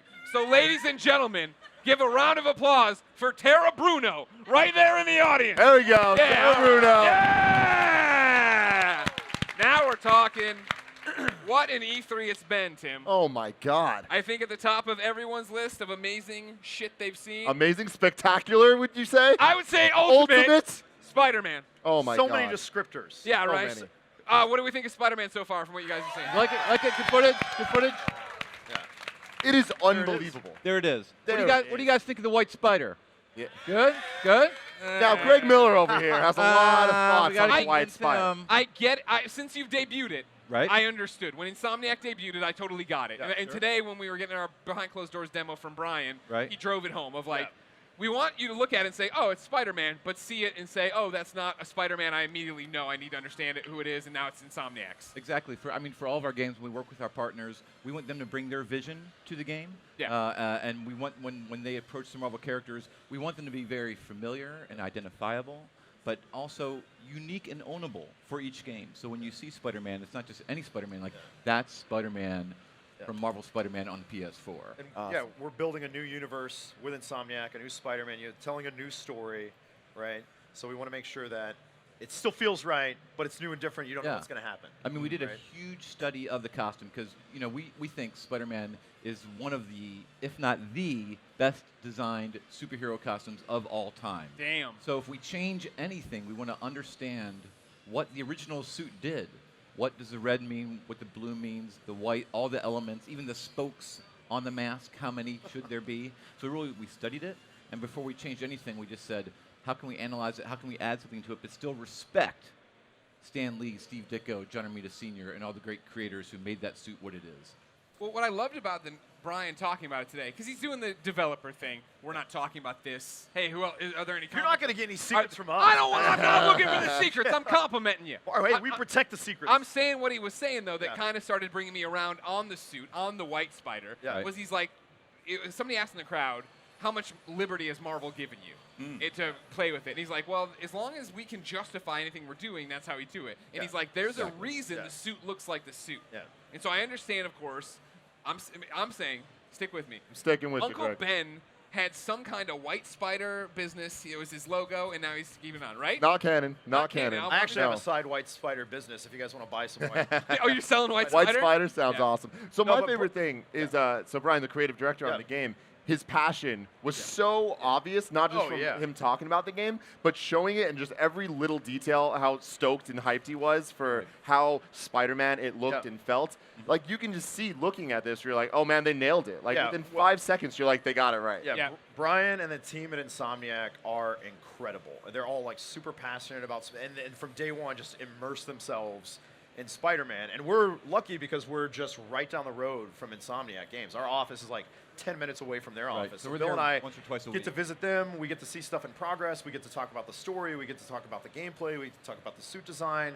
And it's not just for the show. It's palpable every day in there, how much they love Spider-Man and how much they care. We all care so deeply about it. I mean, everybody remembers when they first met Spider-Man, their first experience with Spider-Man. I had a cardboard standee of Spider-Man in my bedroom growing up. I was an artist in a former life, which still hangs, by the way, in my mom's 7th grade classroom. And so Spidey love. Spider-Man's a very important character to everybody. And, like, none of that is lost on anybody in Insomniac. And it shows. Yeah, I mean, right? the first lunch we got together, we were sitting around talking about, hey, when's the first time you experienced Spider-Man? And we all realized that when we were all 6 years old, we all had the same Spider-Man underoos. Yeah. So we have loved this character all our lives, and we really live and breathe that idea of power and responsibility. And Bill's son's name is Peter, just in case you had any There you question. go. About You're the level of qualified. dedication we're talking about. Nailed it. Yeah. So now, we jumped right into this. It's E3. We're excited. Spider-Man. What I didn't do a good job for everybody watching at home is to explain who you guys are. Oh, yeah, let's rewind it. You're Let's Marvel rewind. Games. Yeah. So we're Marvel Games. Yeah. We're out here in Glendale. We out here. About 2.5 years ago, Yeah. they kind of reassembled the Marvel Games team. I came from the East Coast. I've been lucky enough to be working with Marvel in publishing since the early 90s. I started writing for Marvel Age magazine, and then I joined the staff and became a copywriter, then started writing comics, and then started editing comics.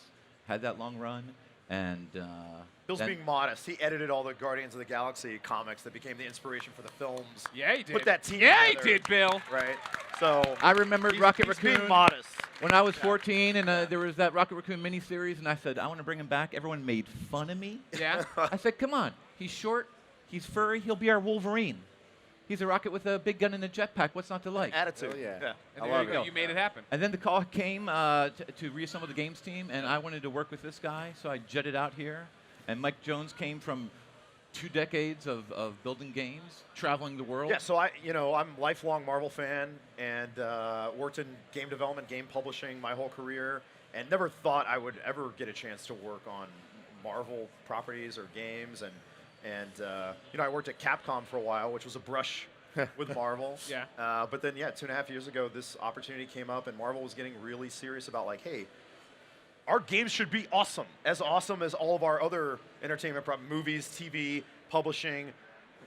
So we're like, all right, let's do it. Let's partner with the best in the business. And here we are. Here we are. And for years, people were like, "Where are you?"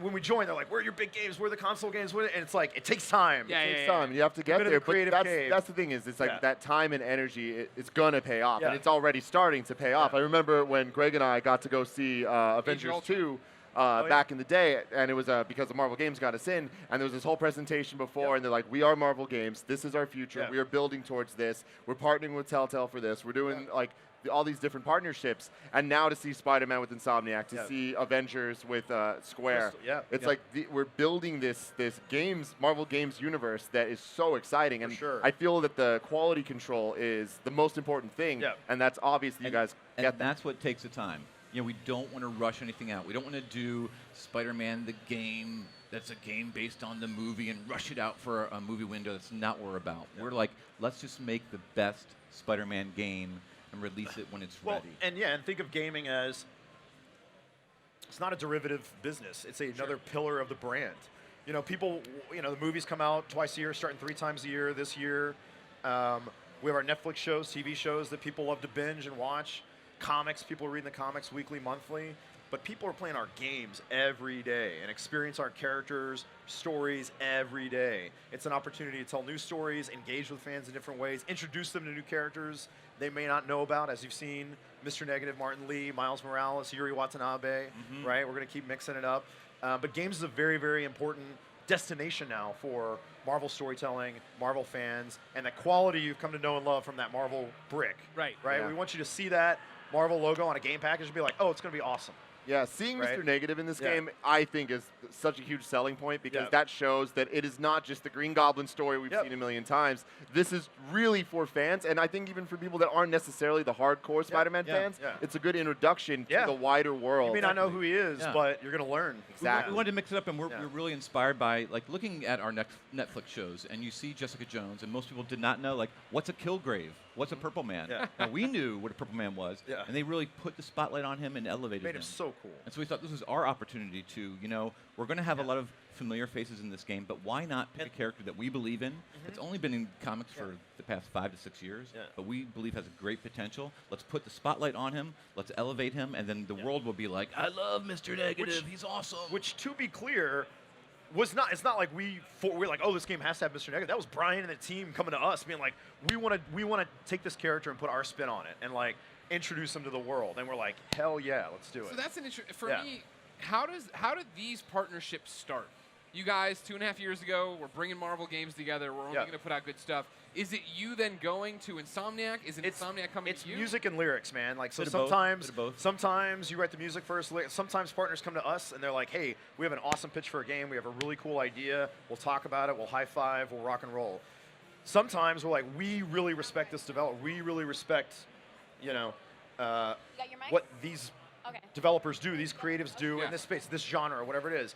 We think this will be a good fit, and we go proactively talk to them. So we're actively planning what our portfolio looks like, what types of games we're making, what platforms they're on. We're looking at mobile, console, PC, VR, all kinds of stuff, right? And we want to put the best characters and franchises and experience on the best platforms with the developers that are best at doing that stuff. And that's the fun that we get to have is we're not just one developer or one publisher. We get to go out and work with the best of the best, right? And I think you mentioned it earlier about some of the announcements we made towards the end of last year and this year, our partnership with Insomniac and PlayStation, right? Our Telltale Guardians of the Galaxy series, bringing back Marvel vs. Capcom, and now our Square Enix partnership with Crystal Dynamics, the Avengers game. And people, without us saying anything, immediately you're like, 4 corners made a square, and they're like, oh, we see what they're doing. They're serious, right? And this is a very historic E3. I feel like I'm rambling now, but this is a very historic E3 for us because we've been, with our partners, Insomniac, Capcom, Lego, Telltale, we've been working really, really hard to bring some awesome content to the fore and to have 3 big games at this conference, have our Telltale series going on, have 2 games in Sony's press conference, and have Spider-Man close out the show. What an honored spot. Like, it's incredible, right? But it's just the beginning. Oh, that's for so us, exciting. Being right? in that room today when we saw the demo, there was an energy where it's just like, as it was happening, we just kept looking at each other being like, this is so cool. Well, it's just you're nailing it. And you see the demo, whether it's in behind closed doors or what we saw at the conference, and it's like, right, that's what a Spider-Man game should look and feel like. Yeah. When you come in that first time and she's like, you got this? And he's like, yeah, I got this. I got this. And it's right into just pop, pop, pop, and using new gadgets and doing all the stuff that we haven't done in a Spider-Man game before. It's like, that's awesome. This Spider-Man, he's been fighting crime for about 8 years. He's experienced. He's like an athlete at the top of his game. And like you're right, he'll have Yuri say, do you have this? And he may say, oh, yeah, I got this. But then in true Spider-Man fashion, a few minutes later, don't got like, it. do I got Well, this? yeah, Do I got right this? before he went to the helicopter, he's like, this. don't screw this up, right? Yeah, so we're really, yes, he's going to be experienced, but we're never forgetting the humor of Spider-Man. Yeah, and the that's part of the humanity huge too, reason why we partner with Insomniac on it, because they really bring the humor, they bring the personality. And the humor that Spider-Man has, I'd say it's almost part of his powers. He can stick to walls, he has a spider sense, he has the agility, he has the strength, and he uses his web sling, he builds webs. Don't forget webs. Got his mind.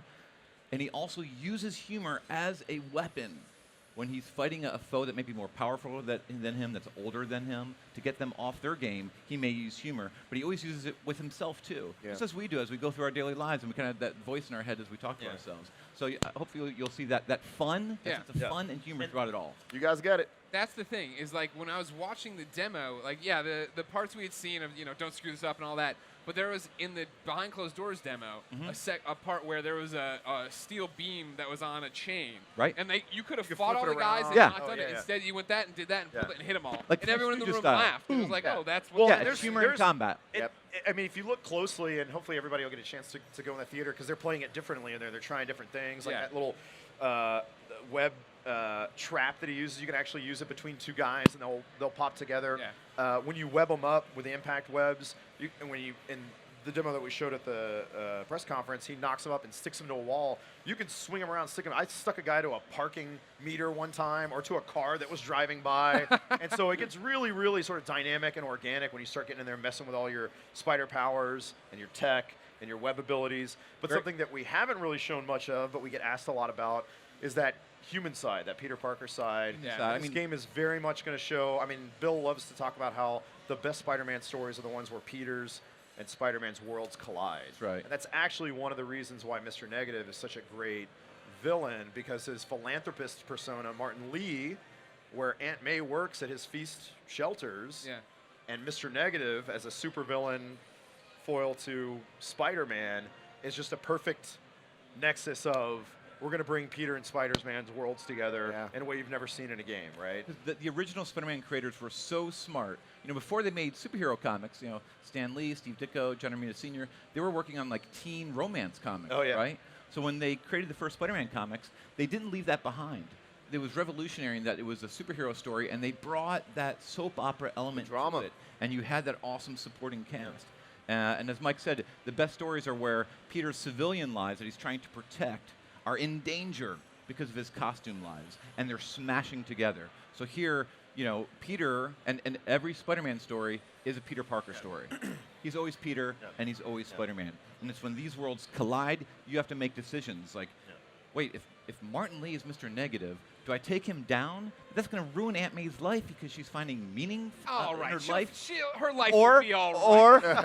Or what if he volunteering at the soup shelter isn't like everything. It gives her meaning. It gives her purpose. You can go with a library. But more importantly, what if Martin Lee finds out who he is? Yeah. Then is she going to be in danger? Yeah. So you have this great escalation of drama that and worlds colliding that only I think come in a true Spider-Man story. That story, I think, is one of the main reasons we're so excited about it. Thank you for bringing it by. 2018, correct? 2018. You better hit 2018. I'm sick of waiting already. It's like Spider-Man saying, don't mess us up, don't mess us up. Don't screw this up. Don't screw it up. Unanimously, right? Yeah, absolutely. One of our Kind of Funny approved games in the show. You need to go give this to Insomniac and take a photo with them, all right? We'll do it. Oh, shit. We'll do it. One of our, can we get a round of applause? One of our Kind of Funny approved. There you go, guys. Awesome. Thank you. Congratulations, guys. Thank you so much. Thank you so much. Well, and we've been waiting a long time to do this. We've talked about getting on the show, and we've been hard at work on Spidey and Capcom and everything else. But thank you so much for thank you guys. You got to make it happen. You guys on the Gamescast. On the big stage here. All right. I'll be done. Thank you. All right. Now get off stage. All right, Ladies get and out. gentlemen, thank you for watching. Thank you, guys. Thank you. That was our first of many segments today. Marvel games. I can't wait for Spider-Man. Oh my God, it looks too good. Yeah, it's unbelievable. It definitely. I mean, the fact that we're seeing gameplay and we're seeing it being played. He talked about playing it. Yeah. This gets me so excited. Yeah. Well, Tim, are you ready to get right into the next thing? Yes, I am. Ladies and gentlemen, please welcome to the stage Sony Bend and Days Gone. Give me the real thing. Good to see you. What up, man? Good to see you. Good, man. How are you? Good to see you. I'm a hugger. We're doing it. I'm a hugger. We're doing it. Sony Bend, Sony Bend, Sony Bend. How the hell are you? Oh, we're awesome. Introduce yourself to everybody. I'm John Garvin. I'm the creative director. I'm Jeff Ross. I'm the game director on Days Gone.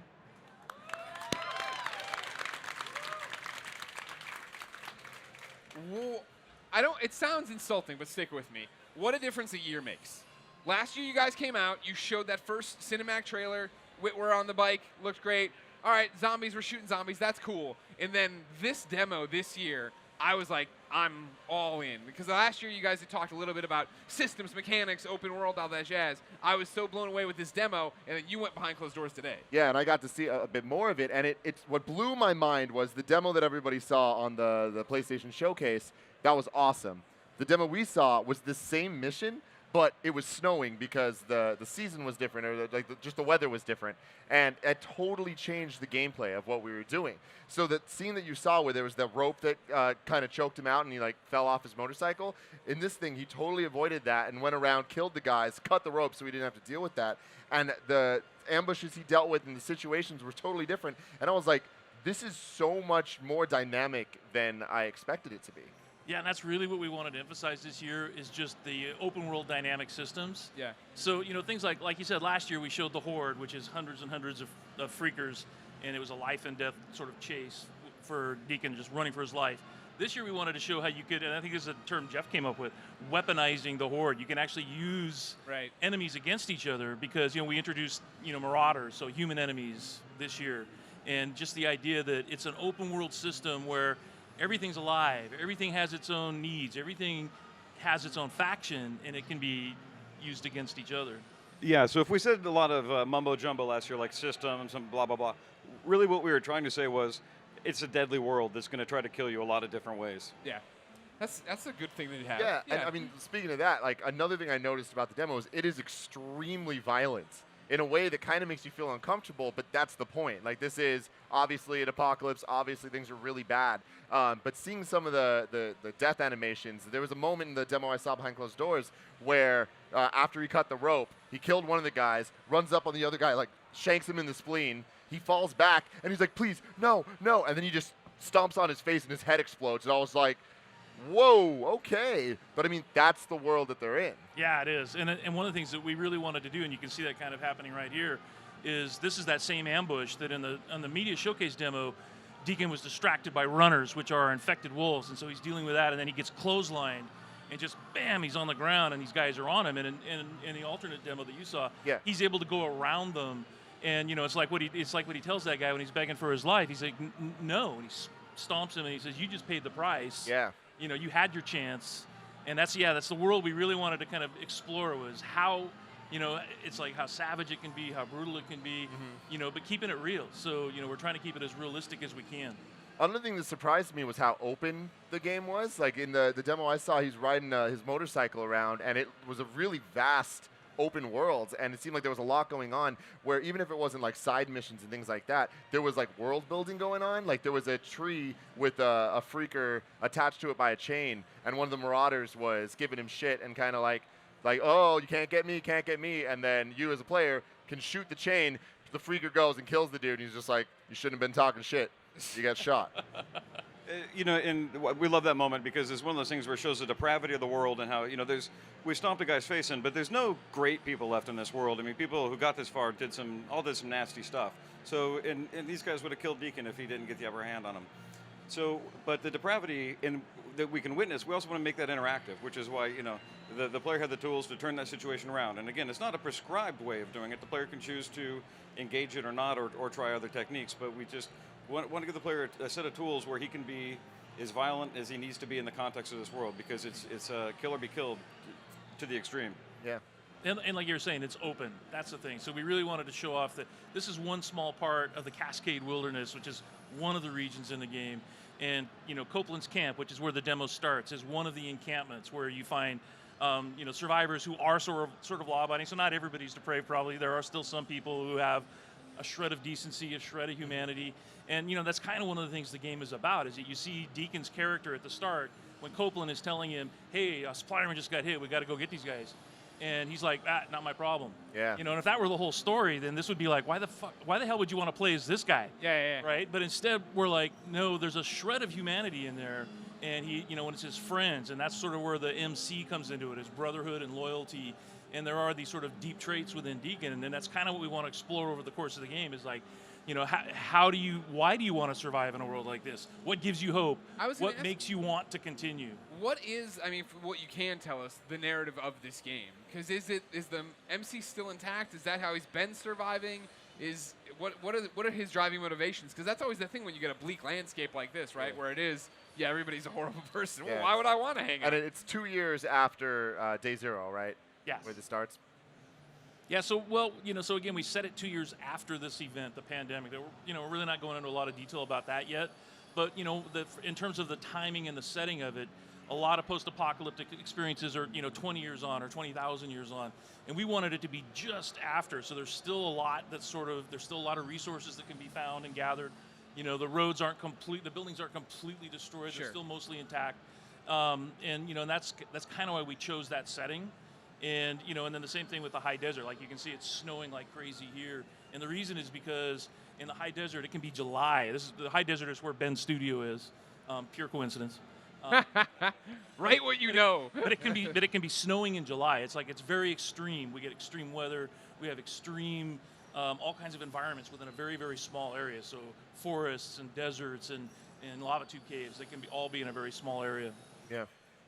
I was also really impressed by, so going back to what we were talking about with the different skill trees and stuff, where there's the motorcycle, and over time you can build that up so you can drive farther and go faster and all that. But in addition to that, there's that detective mode-esque thing where you kind of can see the tracks, and that as you play through, that kind of gets a little bit more advanced, and you can mark the different enemies and see where they are in different ways. And what else is there like that? Well, one of the things you can see on the alternate path is that we show a lot more of the motorcycle going off-road, burning fuel, taking damage. So you've got one bike in this world, and it's Deacon's bike. It's part of his personality. And you can't whistle for it to come to you. You've got to keep tabs on it. You got to find it. People want it. And you got to manage, you got to maintain it too, and you got to upgrade it. So that's part of the motivation for him working with these camps, is that they can help provide some of the upgrades that he's going to need to survive. Yeah, we really wanted to, again, the vision mode you're talking about, we call that survival vision. Okay. And then when you bring up this wheel, it's a survivor wheel. So we wanted to give Deacon a whole range of tools and abilities that, again, are part of our experience system and part of your ability to choose how you want to play the game. So you can do it stealth, and like in the alternate path that you saw, you can run and gun. Mm-hmm. There's just you can play it the way you want to play it. Yeah, and so with all the enemies, it seems like there's the Marauders out there, there's the Freakers, which are the zombie-style things, but then there's also the infected animals. So we saw wolves in the demo, but then there's also that bear at the end. Is there any other animals out there? So yeah, you saw, we call it the Rager, so that's the infected bear. You saw the Runners, which are infected wolves, which, by the way, if Deacon hadn't shot that wolf on the Media Showcase demo, it would have knocked him off his bike. So that's kind of another example of how we say the world comes for you. And last year we showed the Horde, we showed Swarmers, we showed Newts, which were adolescents when they were infected. And I think in the alternate path demo we also showed crows. Interesting. What I also liked is how this demo that we saw kind of took last year's, and instead of it being this massive swarm of hundreds of them, we saw kind of just smaller mobs of them, and you could kind of control them and shift them using noise by in the demo I saw, there was a dude, you put a bear trap down, you threw a rock to get him to go over to it, he got caught, and he started screaming, and all of his friends were like, dude, shut up, you gotta shut up, they're gonna come. He didn't shut up because he just got his leg bit by a freaking bear trap, and he gets shot in the head by his friend. And I was just like, that is insane. But the messed up thing is that was the right play, too, for the friend to do. Yeah, And that's our world. And it's such a cool use to then seeing the swarm kind of come in and you as a character just kind of stealth hiding in the grass and just letting them take over for you. Yeah, the Horde is real, and it's, like I said, it's hundreds of freakers. And early on in the game, it's 1,000, you don't by the way, at least. It's more than a couple hundred. You don't mess with them early on in the game. You run for your life. That's what you do. But swarms are way more common. So what you see in the Media Showcase demo, when Deacon goes through that cleft in the rocks and he's like, "Hey, this is a swarm," that can be engaged really, really early on. They're way more common. They're still almost as deadly as a Horde. And then you saw also when he was looking over the railing down at that valley below. Again, that just on the one hand it shows how big our world is because you can actually explore all of that. But it also shows you how dangerous it is because these swarms are everywhere. Yeah. My question would be this: you debut it last year. You get to see chuckleheads like us talk about it nonstop. What's the biggest thing people have gotten wrong about the game? I feel like the more we talk about it, right, and the more we see of it, the more my impression of it changes, right? Where it goes from so many people are like, oh, it looks a lot like Last of Us. The more we talk about it, I'm like, this seems a lot more like Horizon. And then what for you is the biggest misconception? That everything's fake. You know that. Last year we did the Horde thing and it was live. I mean, it was the real deal, and you just can't win with this crowd. Or when you play it one way, people think it's linear, and that's the only way. And that's why this year we wanted to show the alternate path, where it's like, no, this is the same victory conditions, but we let the player go at him any way he wants. And that's the thing I want to message more than anything else, is that it's play it your way, figure out a way that you like to play it, and just do it, and the game will respond. Well, for me, I think it's we're number one, we're flattered because all these games that we're being compared to, we're huge fans of those games. Sure. And we were in development alongside most of them, and we're gamers. So what we want to do is craft an experience that at least for me, I want to craft an experience that I haven't played before. So I think probably the biggest misconception is that if we're trying to create, are we trying to create an experience that's real? Are we trying to ape something or mimic something? And that's just not the case. We're trying to create Days Gone, which for us is a brutal, open world, dynamic system. And to me, it feels very different than most of the games that I've played up to date. I think the other, interesting thing coming away from this, right, is talking about my misconception of it, you guys doing it, but then you had a really interesting story from behind closed doors where they were asking you, like, how does all this work? Like, what's the biggest change from last year? And what I liked from what I heard from Tim was the answer was like, well, nothing's changed. There hasn't been a drastic. We're just building on the systems we have. Is that been for you the story of the development of Days Gone, having this idea and then just because we always make fun of Eric, right, of how long it's taken for you guys to put out another game, and where is it Sony been, and where is Sony been? And it's one of those, like, when you look at this and you see and start talking about, when you talk about the mechanics, you see it on the screen, it seems like you've been working on one thing for a long time and you want it to be really fucking good. I think one of the things that hopefully is you guys can just see from this year and last year is that one of our original goals was to make a AAA console quality in terms of the characters and the cinematics and the environments, because the PS4 and the PS4 Pro let us do that. Yeah. And it's like, so the production values are really, really high, probably much higher than they need to be for an open world game, and we really wanted to deliver on that. Not just the way it looks, but also the way it plays, the amount of detail in the AI and the amount of detail in the missions and the jobs. So yeah, and it's a big game, right? So it's like any other open world game. It's massive. There's a lot to do. And there's a lot of story to be told, which we're not really talking about yet, but yeah, it's just going to take a while to get there. Yeah, it's very exciting stuff. Last year I was interested, but now I'm totally sold. I think that mixing that crazy mob stuff with the more open stuff where there's a bunch of different ways you can go about things, this is going to be a really fun game. Awesome, thank you. So now, when's it coming out?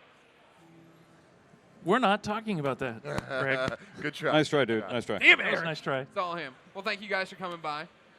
Tim, Yep. you had fun watching it today. I did. I had fun watching it. This is one of my approved games, so I'm going to give it another There we round go. of applause there, 2 for 2. 2 for 2. Cracking open the Fragile box. Pass it over. There we go. Thank you guys for coming. Congratulations, guys. Awesome. Thank you, man. Thanks, guys. Everybody should come by the Sony booth and see the alternate playthrough in person if they want to. It's right over Definitely. Yeah, it's pretty awesome. Well, thank you. Take care, guys. All right, thank you. Now awkwardly leave the stage. Ladies and gentlemen, give it up for Days Gone, Sony Ben. Eric Jensen made it all by himself. Woo. These guys were up here taking credit for no reason. How'd that treat you, Tim? That was good. Yeah? That was real You good. happy with that one? Yeah. Okay, cool. Yeah. Are you ready for the next one? What is next? The next one is a Greg Miller game, if I've ever heard of one. Patapon? No. Who liked Life is Strange? Who's excited for more Life is Strange? Ladies and gentlemen, you want to get out of here? I'm going to get out of here. Yeah, Tim doesn't know a goddamn thing about Life is Strange. He has no taste. I say hell a lot, though. Yeah, you do. He does say hella a lot. Ladies and gentlemen, for a very intimate conversation, please welcome to the stage one of the men behind Life is Strange Before the Storm. Come on, Deck 9. Thanks for coming out. Thanks for having me. Sit down, please. Now, we've never met, sir. We actually might have met. You're going to throw me under the bus right now. Brad. No, it's fine. Oh, okay. It's okay that you don't. Okay. That you don't remember. When did we meet? Past E3. I was lead designer on a game for Sony called Warrior's Lair for the Vita. I think you might have interviewed me very briefly. What? Well, now You can be forgiven. Now this interview's taking a completely different turn. Does I'd like to everyone talk remember about Warrior's Before the Lair? Storm. One person did. It was going to be Diablo on the Vita. It was going to be loot. It was going to be amazing. But because you guys didn't support Vita enough, it didn't happen. So I hope you're all happy. It's on you!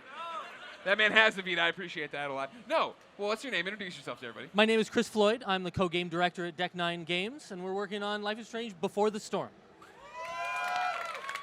Man, what an E3 surprise. I thought it was weird when Don't Nod's like, oh, we're putting up this video. We're not going to be at E3. We're working on Life is Strange 2. Then Life is Strange, a PlayStation Plus game. I'm like, something's cooking here. But then this, I didn't see it coming. I have to say, working on the game for more than a year, and just knowing the fan base that's out there for Life is Strange. Sure. Keeping that bottled up for so long, that moment at the Xbox conference when we finally had our trailer up there, just letting Chloe out of the bag, as it were, was a fantastic moment for us. Okay, so you I think hit the nail on the head for the first part. It's a game that's beloved. It's a game that has changed people's lives. There are so many cosplayers out there. How terrifying was it to actually get this? It is it's a lot of pressure for us. What Don't Nod created is spectacular, and it's such a unique vision. Yeah. Right? So to be asked to come in and contribute to that, it's a lot of pressure, but it's really such a great privilege to be able to work in this same universe and work with characters and environments that they created. So you said a year and a half you've been cooking on it? Yeah, over a year. Okay. So how does this happen? I'm unfamiliar with Deck 9. Sure. What else have you worked on? So Deck 9 Games is a set of veteran developers. We've been building a team actually for the last 3 years and a set of tools to make cinematic adventure games. Okay. So we brought in storytellers from film and television as well as video games. We made a great team of storytellers, and we made a set of tools we call StoryForge that really unleashes those people and lets them bring their creative vision into the game. Yeah. And we just had Square Enix come to us and start talking to us about cinematic adventure games. Next thing we know, we're making the next Life is Strange game. We couldn't believe it. We wanted to play the next game. We didn't imagine we'd be making it. So, I mean, I say this quite often. I know how to play video games and talk about them, but the business side of games I never truly understand. So you took a meeting with Square, and at some point, does it become obvious that they're interviewing you? I mean, what they did, we actually talked to them about some other possible games we might make. We showed them our technology. Yeah. This technology has been really making some waves. Everyone we show it to that's make these kinds of games, veterans of adventure games, they see it, they go, oh, we wish we could work with these tools. Okay. So that was the first point that really, I think, caught their attention. And then, honestly, they put us through the ringer. They made us recreate scenes from the first Life is Strange. Wow. They made us make our own scene from our story and really show that we could capture that unique vision, that the visual quality, the feeling of Life is Strange. So then what was the mandate from them, or the order, I guess, they put in? Is it like, hey, we want you to make a Life is Strange game that's before Life is Strange, or did they leave it up to you? Or? Well, we knew that fans wanted to return to Arcadia Bay. And there were a lot of fans who just wanted to spend more time with characters that they knew and that they loved from the first game. So other than that, Square gave us a lot of latitude to consider a lot of different stories. Wow. And where we landed was Chloe as our protagonist and telling this story that's really about that special person that just comes into your life at the right time and just changes everything for you. And for Chloe, that's Rachel Amber. Tell me about who Rachel Amber is. I think, being a fan of Life is Strange, she was this character, obviously. She was a motivating factor, but we never got to know her in that game. She's like a mythical figure in the first right? game. Yeah. Right? Everybody has something to say about her. They all have their own interactions. Everybody loves her. It's still true. In our game, 3 years before the original game, she's the most popular girl in school. She's super successful at school, at everything she does. She's kind of everything to everyone. Yeah. Chloe, on the other hand, totally different. She's an outcast. Her father just died 2 years before in a tragic accident. Her best friend, Max, is taken off, lost touch. She's really alone against the whole world. So when Rachel shows up, it's really going to be a transformative moment. And these two kind of oil and water are going to come together, and they're going to find that they both need each other to lean on during this period of our story. So when concept art leaked, and we were all like started getting, what's going on here? I started crafting a story of like, how would this work? How would they do this? And I'm like, it'll be, we play as Rachel Amber. She has the rewind power, but she understands she has to die and to make, you know, blah, blah. And then you guys just flat out came out, like, no, you're playing as Chloe, there's no rewind. That's right. We absolutely, like I say, we considered a lot of different options, and playing Rachel was totally one of them. Yeah. One of the neat things is that when Rachel is the person you have a relationship with, the way you did with Chloe in the first game, that's the character you kind of really actually get to explore. It's kind of a paradox there of exploring who she is, at least through the lens of Chloe, and seeing Rachel through Chloe's eyes, given what she said about Rachel, that was really, really, really appealing to us. Sure.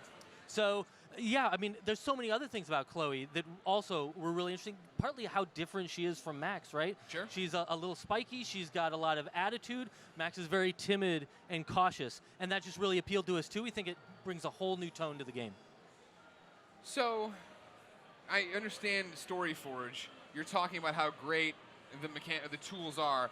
What makes them special? What makes them stand out? Well, it really has two parts. It starts in a tool we call Playwright. And that's like that's basically like writing a screenplay. Our writers can write a screenplay, except they can also add in all those branches and consequences and all those moments that make the gameplay what it is. They build that straight into that screenplay. Then we suck that over into a game, into a tool we call Storyteller, where we start to build our cinematic sequences. That's like a giant timeline. You bring in a character, you give it animations, you get in there in the facial expressions. We literally have sliders that you can grab and turn up the sadness and turn down the surprise, or mix them however you want to. It's just a sad face and a smiley face on a slider, and you go somewhere between it. Literally, that's what we do. Yeah. Wow, okay. That's interesting. Were you worried about fan reaction to, first off, a prequel, but secondly, hey, there are no rewind powers. This is just going to be how Chloe interacts with all these different people. Sure, we knew we were making some bold decisions. Yeah. But we also, one, felt that ultimately the real beating heart of Life is Strange are these relatable characters, 100%. these realistic relationships, and the real-world issues that they deal with in their life. Now, of course, we're going to have, life is still strange. Sure. We're going to have some strange and supernatural elements in there. But the power in particular to address that, it just really didn't make sense. For one thing, Max as a character, that timid, cautious character, the rewind power really was an expression of who she was and what her sort of issues that she needed to deal with were. As opposed to Chloe, that's not her. So we felt like breaking out of that a little bit was really what was appropriate for Chloe's story. Of course. And so then, what's Don't Nod's involvement? Like, did you get the job from Square? Are you talking to them at the same time? Are they approving what you're doing?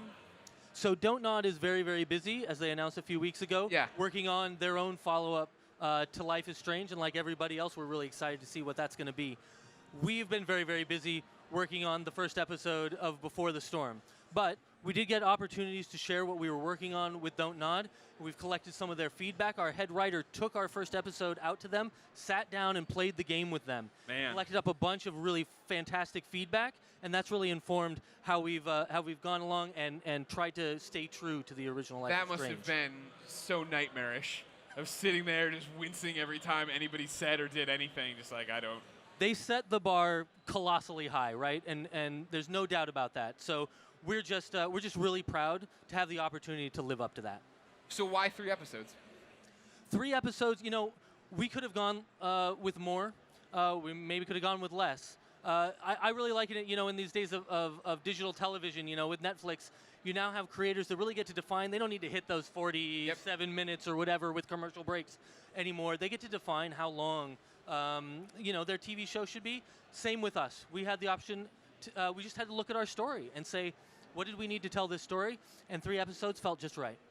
And then I thought it was interesting. You guys came out, you talked about the 3 episodes, but then you talked about in the deluxe edition, right, this farewell episode. You want to talk about that? Yeah, that's right. We knew, of course, that fans wanted to return to Arcadia Bay. We also felt like a lot of fans would want to play Max just one more time. Yeah. So we decided to add a bonus episode. The 3 episode Before the Storm is self-contained. This bonus episode goes a little further back with young Max and lets you play Max for just one more farewell episode. I'm assuming it's when she leaves. Am I correct? Is it her farewell to Arcadia Bay? We're not ready to talk That's too my much guess. about that. I think that it's right episode. after the death. Am I right? Are we saying farewell to the dad? That could be the other thing. Is it Chloe's father? I plead the 5th. Ah, you know, though. You know. So, how are you guys doing episodic content? Because what's always interesting with episodic is the fact, like, Telltale is able to change and adjust. Do you guys feel like your 3 episodes are locked and you know exactly what's happening, or is it episode 1's going to come out and there's time to take what people say and change? We constructed an arc of the whole storyline very early on. Yeah. But of course, as you get in and you really work with these characters and you work with individual scenes and you start to see what's working and what's not, it's absolutely true that things change. So we started with a lot of attention on our first episode, and we move on to each episode. We know basically what the main points are, but things change, and we even may have some opportunities to react to what the fans see in episode 1 and touch up some moments in episode 2 and 3 if we're lucky. What I'm requesting in episode 3 is the final thing I do is dye my hair blue. Just putting that out there. Duly noted. Just putting that there. Would you like to dye your hair blue? There we go. There we go. Because then it's, we're setting it up for the next one. Now, you're definitely going to see that transformation in many ways, in terms of her personality, at least of Chloe turning into that character that you know from the first season. I guess then my next question would be, at what point do you go back and play Life is Strange again? Is it that you sit there and go, you obviously play it the first time because it's amazing. You get the job, you play it again. You write your script and you're playing it while you do that. Then after you finish your script and you go back to play it to see how it would actually add up. Like, how many times have you played Life is Strange? We look at the game all the time. As you say, when we started the project, of course, we went over with a fine-tooth comb. We looked at it in some cases literally frame by frame to see how you create the visuals and the cinematic moments from the game to really break it down and understand it. We return to it all the time because it's so important for us to hit it just right. The thing about the episodic narrative adventure, right, is that so many people like to hate on it. It's not a game. I'm just watching a movie. Why do you love it? I love these opportunities to take these characters in some really radical directions. Life is Strange dealt with some really heavy stuff, right? Sure. And made you make some choices that you really felt. And you knew the consequences. You knew they were coming at some point, and they were going to hit you. And especially now, for our game, with no rewind power, you can't take these back. We're doubling down on those consequences. Chloe has to live with them. The player has to live with them. You're going to feel them in your gut. Life is Strange, Before the Storm, Episode 1 comes out August 31st. That's right, for Xbox One, PlayStation 4, and PC on Steam. And then it'll end with me dyeing my hair blue. And the farewell thing is me leaving, right? We will see. God damn it. Everybody, round of applause for Life is Strange, Deck 9 Games. Thank you, man. Another round of applause for Warriors Lair, too, on the Vita. The Vita's dead, and it's all your faults. You could have saved the Vita, but you chose not to. You could have done it, but you didn't do it, did you? Shame on all of you. But, speaking of things that are saved, Tim Way. Tim, come on up. Who did you save? Who did you save? I saved the Bandicoot. You saved the Bandicoot, you say. Now it is. Who did you save? The Bandicoot. Who loves Crash? You're my people. This is about to be good. Andy, let's go. Candy Andy. Round of applause, Candy Andy. Who's been loving Andy Cortez? There we go. There's a lot of people that don't know who I am right now, and it's You're kind about of to meet him. He's fantastic. kind of a good feeling. All right. I'm about to let all of you down. Trust me. Ladies and gentlemen, we got something really special for you right now. This is Crash Bandicoot, the Insane Trilogy. We're going to talk about it. I'm Tim Geddes. This is Andy Cortez. We have Dan, the director of the game, and Jen, the head of Vicarious Visions. So Dan, when I last saw you, Let's Play Crash Warped. And I was very excited about it. Since then, E3 has happened. There's been launch trailers. There's been announcements of Coco being playable in 1, 2, and 3. Who's hyped about Coco? I am. I'm very hyped about Coco. How are you feeling? Feeling pretty good. It's it's really exciting to be able to actually now share all the things that we've been working on at this Yeah. point. Couldn't spill the beans. last Exactly, time. of course. I've been seeing a whole bunch of little Easter eggs and stuff on Twitter, and I'm really, really excited about it. guys hold it, If right? I can spoil a couple things here. Seeing these pictures, I don't know if you've seen them. What's up, everybody? It's me, Who Greg. played Uncharted 4? Big head. Jesus. Ever Yeah, heard of that game? There we go. There we go. For people that did not clap, play Uncharted 4. Yeah, what the fuck? There's a scene of Coco with her laptop from Crash Warped, and you can see the scene from Uncharted 4 where Nathan and Elena are playing Crash. It's fantastic. I love stuff like that. Yeah, no, we buried a lot of Easter eggs in there, so the game has all the original Easter eggs, and obviously now some extra ones for people to discover.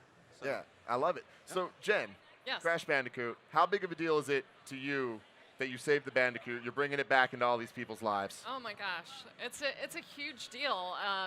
Just the amount of love that the fans have for Crash, and it's been 20 years, since the first one came out. Now's the perfect time. So we thought, what a perfect opportunity. We're big fans ourselves, so we're so grateful that we got this incredible opportunity. Yeah. So, Crash, when's it come out? Really soon. Really, really soon. On your birthday. Counting down the days. It's on my birthday, June 30th. So we Get brought hyped. you a special birthday gift here. Oh my God! Oh. You shouldn't have. Oh my God! Burn down E3 And this is how it all ends. Yeah, don't burn down E3. Now, is it gluten-free, Tim? Is it gluten free? Oh, I don't know. Or am I gonna crash and burn? We'll have to find out. Eat the Make a candle. wish. Happy birthday. I would make a wish, but the wish already came true. The Bandicoot. The candle. Eat I'm not eating the candle. I will take a bite though. Andy, Yeah. how do you feel about Crash Bandicoot? So I am what you would call a fair weather fan when it comes to the franchise. It was the first game I played on my PS1, right? So I do have fond memories of it. The thing that I'm really, really excited about, I came from game development. I came from the art world. So seeing the enhanced visuals, how much time went into developing the visuals and trying to find the sweet spot of, yeah, Crash looks really good right now. Yeah, you know? no, that took a long time. I mean, we pretty much had to rebuild everything from scratch. Right. And so, we got a hold of the original gray meshes from Sony. And that's about all we had to work with. And so a lot of it was just this iterative process of going over and over again, trying to figure out where that sweet spot was. Right. And, we went back to original concept art. We went back to even the things that inspired Naughty Dog in the first place, Looney Tunes, Animaniacs, Who Framed Roger Rabbit, because, the original game could only take us so far. Sure. And when all else failed, we said, you know what? We trust our artists. We trust our audio guys. We want you to add your own little stamp to it. Awesome, awesome. Now, how do you all feel about nearly giving Tim a heart attack when the reveal happened? It happened. survived. I survived, and now I'm excited. Now it's coming out. I get to play it. So you're saying I was 3 worried trophies in this game. Oh, yeah. 3 platinum trophies. 3 platinums. Yep, 3 platinums. Plenty of Pretty room. exciting. Pretty All exciting. right. So the level I want to play most, I was telling you last time, is the Great Wall of China level. Yes. Is Oh, that yeah. playable here on the show floor? That is. Okay, good. Yeah. Go to Everybody, South Hall. when you're done with this, Uh-huh. go play Crash Yep. Bandicoot and Yep. play that level. Lobby in the South Hall Awesome. has basically the first 10 levels from each game playable. So Awesome. you can play Orient Express to your heart's content. Great. Yep. You can eat all the Chumbawambas you want. Good, good. Yeah. Get knocked down, get knocked out. Wampas. Yeah, there you go. Wampas. So I saw that Crash Bandicoot himself is here, roaming the floors of Oh, E3. yeah. It's around. He's definitely. I hear that the suit is the original suit from the commercials. Is that true or false? That is not true, actually. Oh, because man. I've been lied to. The suit Yeah. from the original commercials was in pretty bad shape. That's Yeah. unsanitary. 20 years of. We actually have it. Yeah. It's just, it's a little old. It's Okay. It's Belongs in a museum, I say. perhaps. Yeah. Yes. It doesn't dry clean very well. Yeah. But I saw him walking around. He has the megaphone, and he was saying all the same catchphrases from the Yep. commercials. Yep. Yeah. This attention to Nostalgia. detail is important, and I love. I also saw a Sonic the Hedgehog mascot and a Mario mascot. If we can get those 3 together for a picture, I feel like that's going to be a pretty important moment. That's in a video game furry's history. paradise right there. Yeah, yeah, it is. A lot of people are excited about that. Now, can we get Crash to visit our sex dungeon? Do you all know about our sex dungeon? That's an interesting segue there.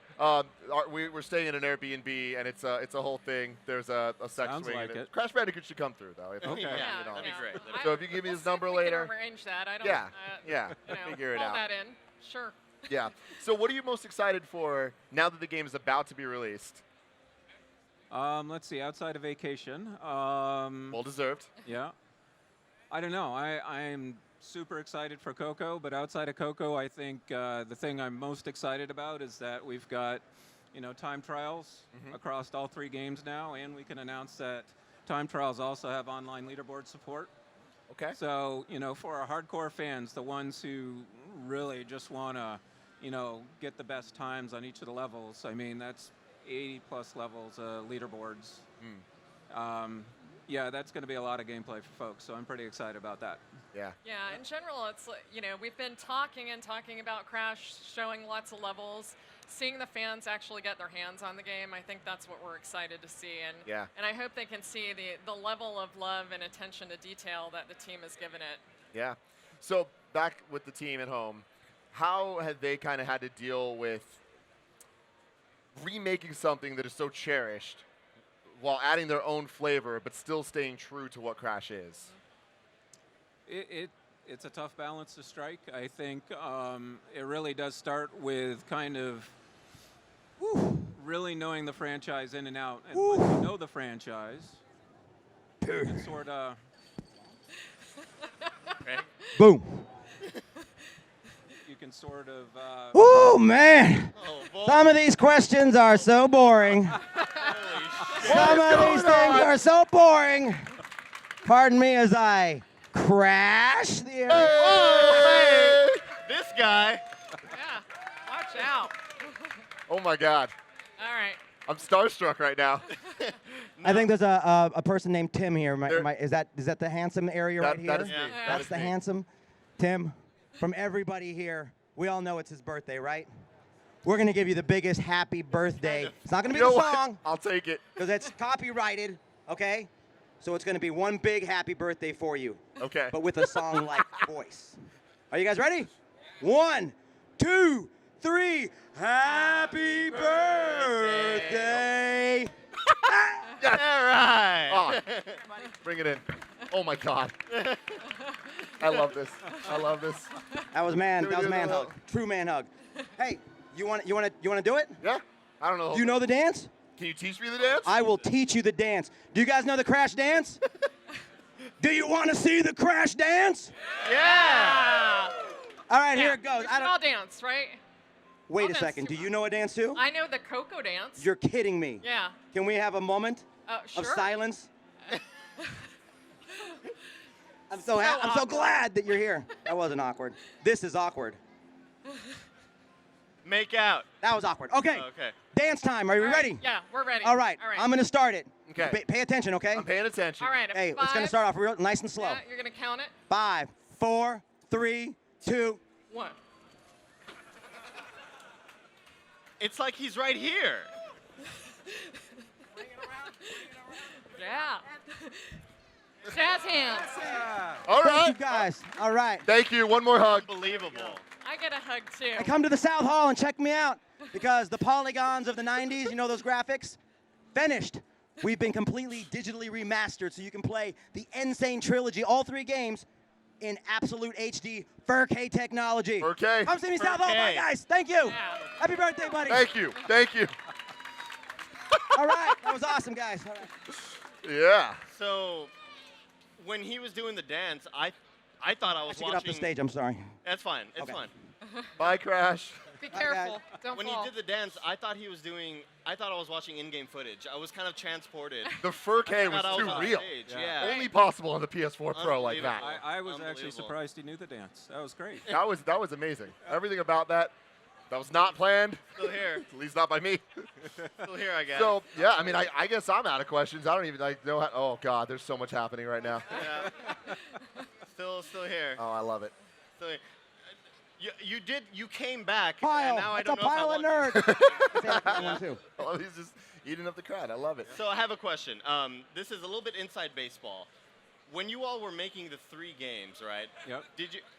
how were were teams divided up to work on a game, or was it all sort of evenly spread out? No, we worked on all 3 games in a row. So it was one team, starting with the first one, working all the way to the end. But then, you know, to really make it a cohesive package, I think, you know, the team spent some time figuring out, hey, there's some lessons learned that obviously Naughty Dog had in the second and third games. Maybe we should bring some of those things back to the first. So, I mean, it's 20 years of hindsight really there. So, you know, like Jen said, we developed each of them in order, and then we were able to take the lessons and the foundation from each of them and build on top of the rest, kind of like how Naughty Dog did. Awesome, very, very cool. Each of the games have a different feel to them, right? Yep. When it comes to like the jump height and like how fast it is and just all that. You know, we originally thought we might unify the jump, and so that would have upset people. So we did that initially, and we were like, yeah, not working. Yeah. So there were certain things we did where we did make the jump height in the first one a little bit higher and tuned it down in the second and the third. Awesome. So what other changes, like getting into it, like what are the things that you did fix? Like with Crash 1 in particular. So we really looked at a lot of kind of quality of life issues first and foremost. I mean, there are things that, you know, gamers really just expect these days, like a proper save game system instead of passwords, things like that. So those are pretty obvious ones. But then, you know, there's some more subtle things as well. You know, we wanted to preserve the challenge, but sometimes they weren't communicating the challenge well enough. You know, you have an AI come up and you're not sure how to defeat it, and you just die and die again until you figure out how to defeat it. So we made sure to give certain AI tells, just so you, oh, okay, you know, they're about to attack. Or, you know, in the case of even like, we'll take Pinstripe as an example with his Tommy gun. You know, we found that certain players who were playing didn't realize that he was vulnerable in certain periods, so we just added a little more VFX to illustrate that, you know, he was... Sorry I'm distracted, but Crash Bandicoot is hugging Shuhei Yoshida right now. Yeah. My dreams have come true. This is it's a weird show. History It's a weird show. It's a weird Yeah. I How's can't- everyone's I- E3 I'm going? not- I'm not competing with any of this. I know, really. But I love it. How excited are you that Coco is playable in all 3 games? Because that is a really awesome announcement. Yeah, super excited. Yeah, Coco is very iconic, big fan favorite. You know, we really didn't have time to add any features at all, but this really came from the team. A number of the team members really wanted to bring her back into all 3 games and have her playable. Yeah. Different team members would come up to us each week and pester us. So they would just do kind of this, hey, can we put her in the schedule? No, we don't have time. But you guys know what game jams are, I hope? Yep. So we did a game jam at some point, and those guys just ran off into a corner and prototype playable Coco. That's awesome. And they came back and they said, hey, we made playable Coco. And it works. And we're like, okay, I guess we got to do this. Gotta do it. Awesome. Awesome. So, you know, at that point, we really then had to figure out what it took to actually get her into the game. Because, you know, it's a prototype. It's no small effort Yeah. because we weren't going to just reskin Crash with Coco. We had to have a whole new set of animations. There's lots of dying in this game, so you want to make sure that there's some for Coco that are unique to her personality. Oh, so she has custom animations. Oh, yeah, all of them. Her own timeouts, her own deaths. Okay. you know. Yeah. Well, Dan, Jen, thank you so much, not You're only welcome. for bringing Crash Insane Trilogy back into Crash the world. Team Racing but, too. well, yeah, one day, but also for bringing Crash here to wish me a happy birthday. And it's not my birthday. Everything's great about this. I hope everyone has a happy E3. Thank you guys very much. Thank you. Thank you, Jen Dan. Now, next up, we got something. You guys can go. Thank you. Thank We got something very, very, very special for you guys. Greg Miller and Shuhei Yoshida.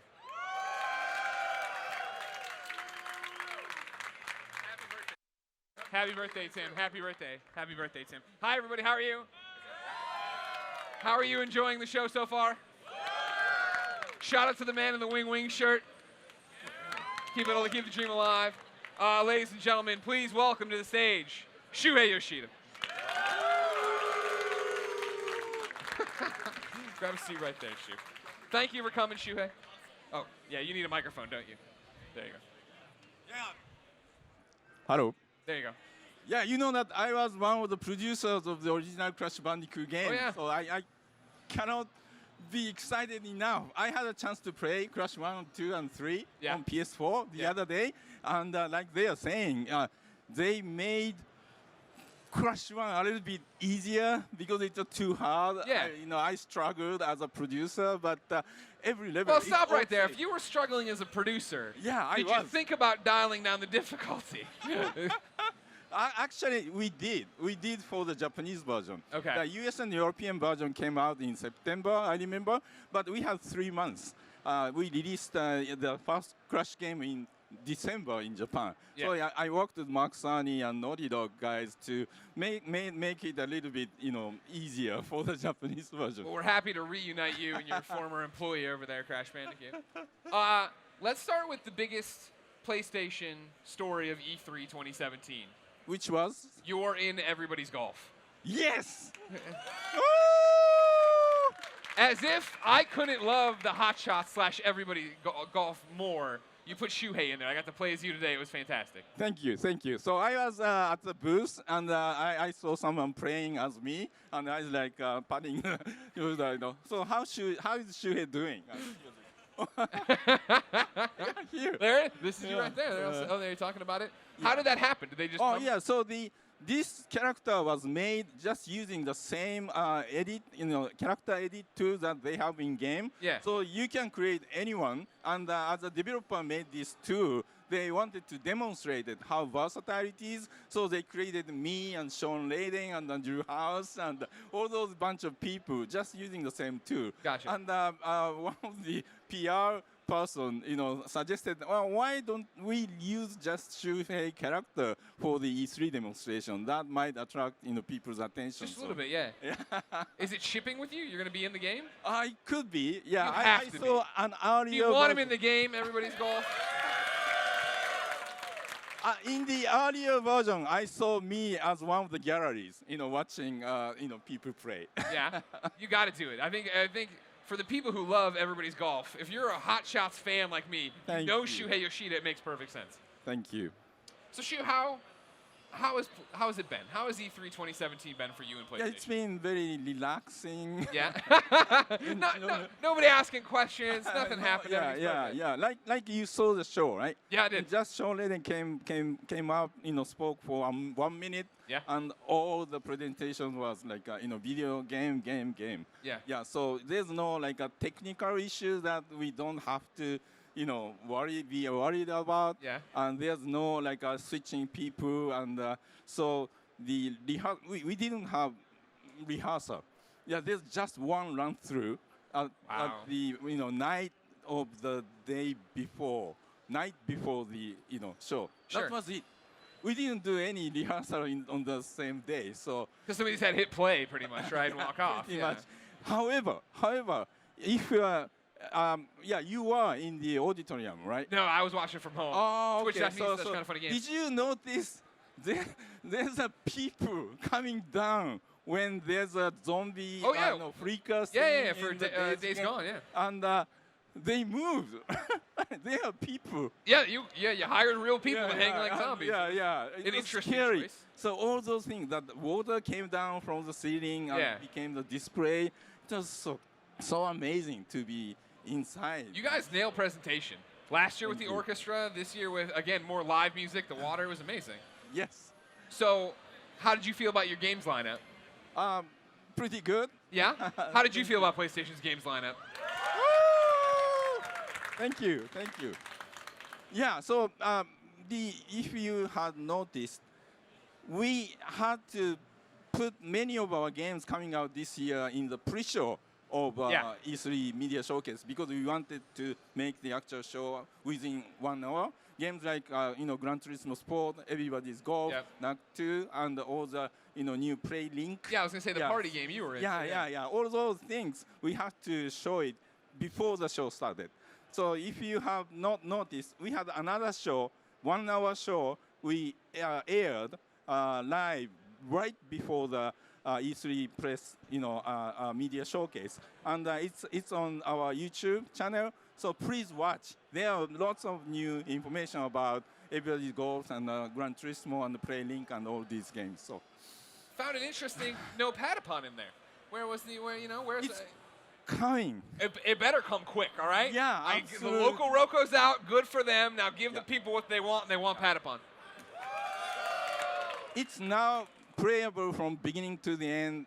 Awesome 4K graphics, and the team is making sure that so it's now in the final consultation stage with Japan studio, because the original creators they are still there to make sure that game is preserved the original feel and look. I'd be very offended, if it wasn't preserved, if it came out and it wasn't what I want.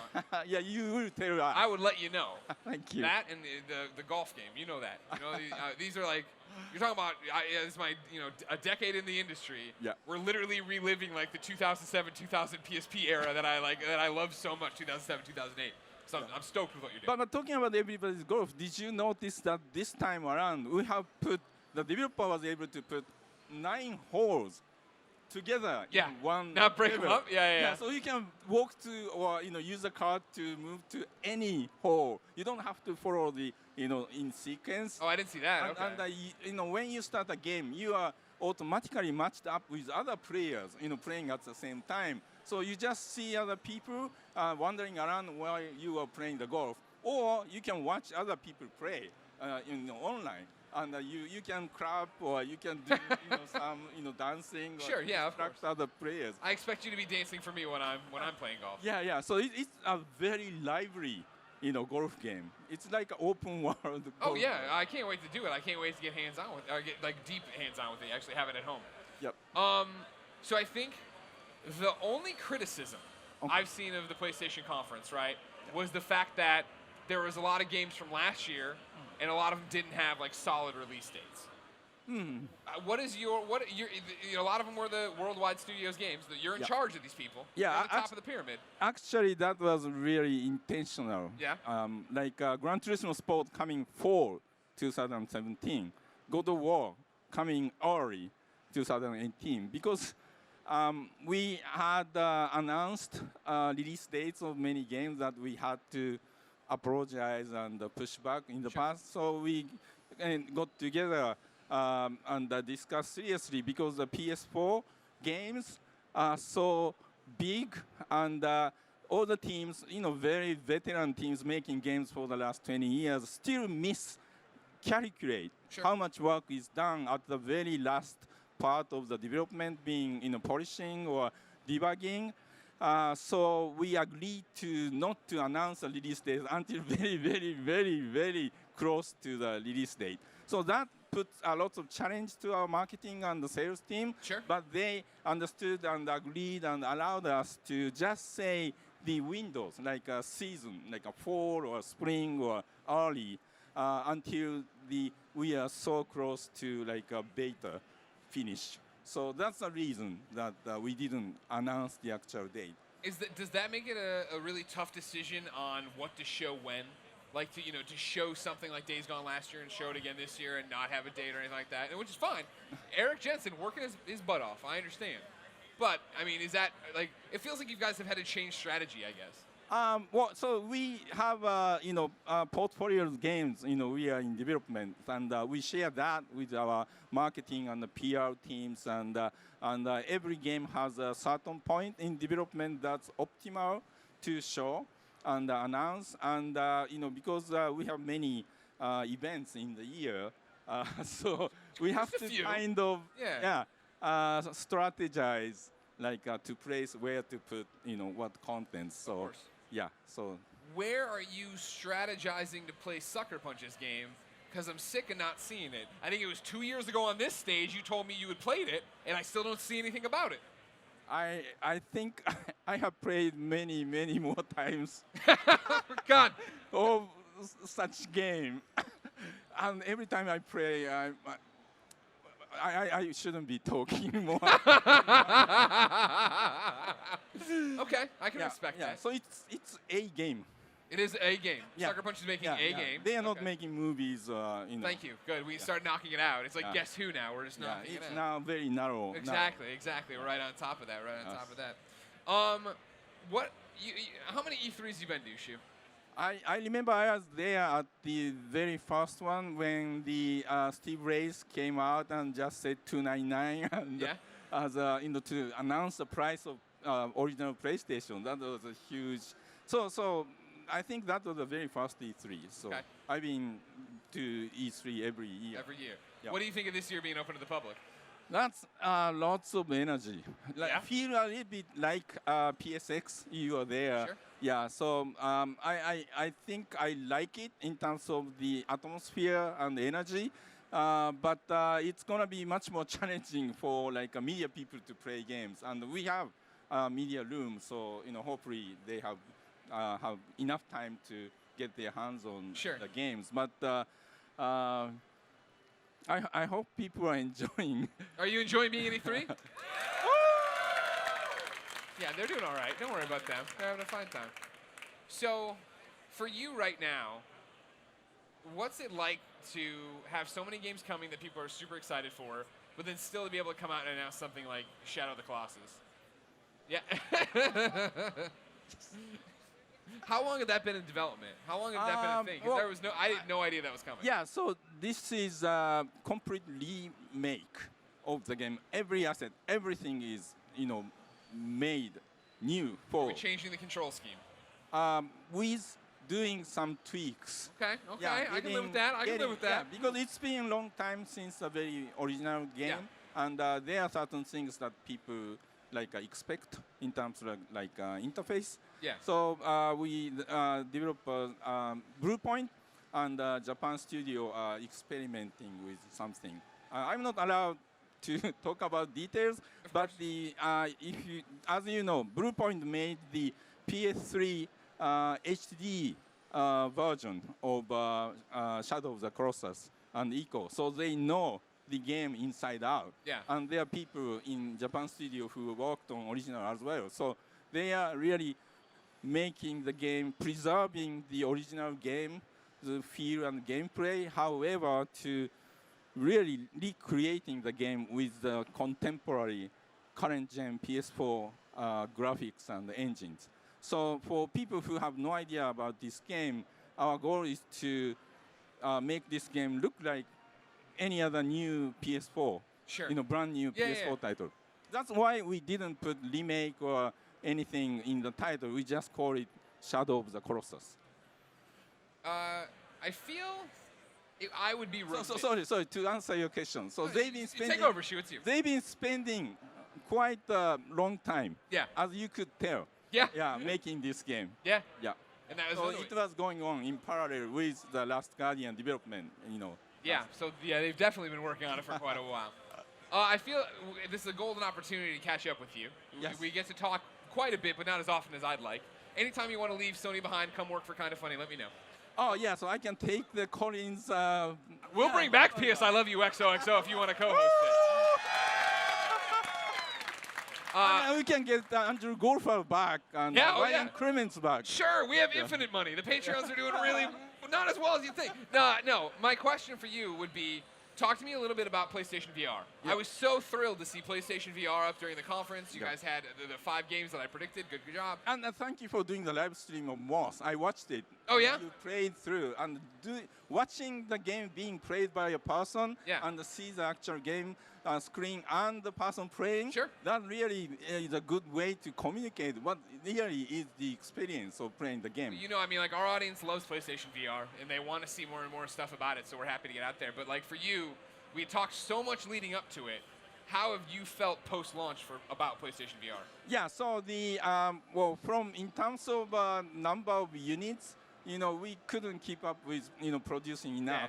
So, because it was the very first year the consumer level high quality VR has been possible, it was very difficult to read the actual demand. The $399 is not cheap at all. So it's an expensive system because we want to make sure the experience is amazing when we come out, because VR takes people's senses away and put them into different world. So we really needed to put the very high quality advanced tech component which we did. Yeah. So there are challenges in terms of producing enough units to catch up with the demand. But now you go to the stores, you should be able to find So we've been holding back, our marketing and sales teams have been holding back promoting the system because we didn't have enough minutes. But going forward, because we have enough minutes, we are moving into the retails. We will restart promoting the system and games coming out. That's all I want to hear, and that's why E3 was such a positive move for it, because it was the fear, right, of it got launched and then it got quiet, and it was, is it doing well? Is Sony going to still support it? Are they going to make games for it? You guys still are. The reason, as I said, was because of the retail inventory situation. Well, great. Ladies and gentlemen, this is Shuhei Yoshida. Thank you, Shu. Thank you for having me. Get up here. Ah, yeah. Thank you for coming by. All right, now get off the stage. What are you, Greg Rice? What are you doing over here? You struggling? Is everything going okay? I need to get in here. I need this. All right, ladies and gentlemen, does anyone know what's in this bag? I don't know what the hell is somebody just, Not a pizza. No. Ladies and gentlemen, what we have here is the Kind of Funny World Championship. Now, if you've been following the coward, Nick Scarpino. Boo! Boo him! Nick Scarpino made the belt defunct, the Nintendo World Championship defunct. That was the most half-hearted boo I've ever heard in my life, and I'll tell you why. Because you all love me, and I love you back. And if I had time, I would love each and every one of you individually, personally, tonight. At in our Kind of sex Funny dungeon. Live 3, the Kind of Funny World Championship moved around all willy-nilly like. Sean Bolin from Game Attack won Cheater. it. Boo. However, then the Kind of Honeys came in and stole it, and then they remembered that they don't play video games. So today we're going to crown a Kind of Funny World Champion. To do that, we brought Tim Schafer on. Yeah. Now, Greg. Yeah. Does Tim get a chance to be the world champion if he wants? Do I just take it now? Do we have or enough do I controllers just, for like- Tim to get a chance to be the champion? I think so. Yeah, Fine. You think you can win the Kind of Funny championship? You think feel you're like man enough to hold on to this belt? I don't like I've already won it in my heart. You haven't won anything. Very violent. Not yet, Oh my all God, right? this thing's It's a real belt. so heavy. We ain't screwing around, yeah. Here, sir, will you touch the belt, confirm that it's real? It's kind of heavy. Thank you. Very real, he said. Very real. Today we're going to play a game called Gang Beasts. Who knows Gang Beasts? Yeah. Yeah? Yeah. Hi. I think. Hello. Making noise? You too. I feel bad you have these tape here because I always feel like maybe you got like a Yeah. suture of some No. sort. Weird. So, Tim. Yes. Yes. Am I working? I don't know. Can you hear me? I can hear you. You can hear me? Can you hear me? Can you hear me? Little bit. I'm No, quiet. barely. Can we bring me back Your mic up? fell out of your pocket. Maybe it got turned off when you put it back No, in. it's not off. You can't hear anything? Fix What it, about- Nick. Fix what it. about- No, it's But on. I'm over here. It's Huh? on. Can you hear me? I don't think I Sounds can hear like you you either. You trying to kiss me? No, I'm trying to hear you. Oh. I'm talking. Got controllers. Gotcha. Okay. What's going on? You're walking Thank around you. the headset doing this. That usually means trouble. Thank you. Huh? Greg Rice. We're fine. Hello. Greg Rice. Hey. Check. So we're gonna do this. You're not playing? Play Game No, I Beasts think on the you are. PlayStation 4. I'm gonna make sure it This works. will be for the Kind of Funny Nintendo World Championship. Nope. Kind of Funny World Championship. Sorry, I'm still used to saying the old thing. It's You know what I okay. mean? Nintendo got really mad at us. Did they? Yeah. Mr. No. Nintendo sent a cease and desist on that one. They're going to be watching us. They're behind us. They're behind us. They are. They're Who's watching behind us. It's a big Nintendo. red wall Oh, over yeah. there. Yeah. And it's all Nick, are switched you out. playing? Am I playing? Do you have a controller? No. Oh, okay. Yeah. That's. I mean, again, Ah! the way you prove you're the best, Greg, is by not playing at all. But it There you goes. go. That's how I've done. Is how you've won the championship That's a several good times. point, Nick. Am I controlling it? Hit it. Why don't you do this? Why don't we do this? You play one with him, Yeah. and then Warm I'll he'll warm you guys up, Okay. and then I'll come in Okay. and I'll show you guys how it's done. us How does up. that Press sound? X to get in. So now, Plus up and down to choose your costume. We got customizations, new build, okay. and then you get the bumpers to change your color. I like this guy. Here's my question, Tim Schafer. When is this game coming out? Because I've been hearing about Gang Beasts on the PlayStation 4 for quite some time. You guys keep having this on the show as long as it never comes out. So I figured Fuck it, never. why not? Yeah. Well, you're welcome on the show whenever you want. Even if I'm going to be it's tie clip guy. I'm I'm- green tie clip. I am the purple cop. Oh, you gotta be I'm 70s gonna guy. be- Are you 70s guy? I'm going to be Grandpa Blue, this guy. He looks like he maybe works for H&R Block. Hit yeah. X right here. He looks Yeah. like he looks like your father passed away a few years ago. Okay. And this is your Yes. mom's first new Hit boyfriend. X again when you're Oh, sure. okay. Hit X again. Yeah. Pay attention to Tim. Yeah. We're having a show, Nick. We're having a show. Okay, so who's who? Ever heard of We just comedy? went through Just it, Nick. explained We it. just went through. Who are the colors? I'm purple. Explain it to I think people. I'm red. I'm green. I'm blue. I have a tie and a tie clip. I am cyan. Blimp. Cloud. Green, To blue. be clear, not for the Kind of Funny Nintendo World Championship. This is our warm-up to see how it runs on PlayStation 4. And again, Tim, when is it finally coming out on PlayStation 4? Come out after. If you win, we'll just release it. Ow! Okay. That would be amazing. You punched me to your own death. Oh, Jesus. Oh, the camera, no! Oh, no. No. This is the new blimp level. It has a few. Oh, no. Oh, Oh, you're done. Just let go. Just let Gotta do it again. It's gonna be a One draw. more. All right. Yep. Okay, that's the warm up. That's how we warm up. Oh, good. They For can all see the mine. money. Cool. Here, I'll get on the ground. Wait, where, Belt. Andy, What you size can't is that sit in belt? front Is of that the like thing. a 1XL Oh, they can belt? see, okay. Or like a That belt? Seems like a hard one to throw people off of, Tim. Well, you can bounce them off of it. Yeah, no, no. That was the no. reversal of the century. No, we can be friends. Don't do it. Oh, That's too bad. Who's I'm left? do your Who's left? taxes. Is it and Greg? then- Andy and Greg. Andy, are you the one with the toupee? Yeah. I already forgot who you It's are. tax. Oh! Ah! It's an impossible level. Why There's did no you way build to this? You can't build this. It's a sphere, for Christ's sake. How do you throw It's people advanced. It's advanced. It's for the You- advanced. Why'd you start us Greg, on the advance? You got to dodge and weave, man. Random. Just dodge and weave. Dodge and weave. Parry the blows. I thought it was Bob and Weave. Is it Bob? Yeah. Can you It was dodge and named weave after- also? It was named after Roberto. Oh, Roberto Weave? Yeah. I didn't know that. That's where the saying That's came crazy. from. See, the fun thing about hiring Andy is that he teaches you all sorts of cool stuff that you never would have learned. Oh, bullshit. There we go. Was that you? That was me. Wait, no, Winner, wait. Tim Hold on. Geddes. Hold on. We're still here. I'm What? hanging onto the side of the blimp. Oh, you're Andy, fucking just let it go. coward. Andy, no, you can't. No, it's I fucking think- Greg. He's Oh, I'm the gone. coward I'm right gone. now. I won. It said it. All right. Right. All right. So we got the warm-up victory for Tim. Yeah. Nick, Going to the girders. Oh, is it my time? Is it another Goonies new my one. time? My time? Oh no. Wait, I can't. Oh, now push him off. I'm gonna sit back up. Sorry, guys. No. Okay. Come on, Andy. This is the matchup everyone wants to see. Oh, Jesus Christ! What the fuck? There you go. Okay, so Yeah. let's get Feeling Nick. pretty Oh, confident, wow. Nick. It's you inspiring feeling to good? see competitors at this level. So are we gonna get Nick on for the actual? All right. I mean, is this it? Are we doing This it is for real? We don't have to Oh, do it for I'm good. one. We can do it like the build-up, right, Tim? Where it's like you Yeah. have you decide how many Oh, victories. so you is have the gonna be. pre-round matches. Best 7 out of 18? Yeah, Is that that's how what math I- works? You can jump and kick. That's not how it works, Nick. There's a kick. There's a kick? How do you kick? What? Kick. It's one of the buttons. One of the buttons. I'm gonna say X. Thanks for the that's great square. demo, You Tim. heard it here first. You- I'm just Jesus. chilling. Oh, I'm just get going away. chill. You know what? No, no. No. Oh. God damn it. Oh God. I'm going for it. Get in there. Jump Get for it. over there. Jump for Oh, your life. Careful. You were not close Careful jumping. Jumping's risky. Yeah.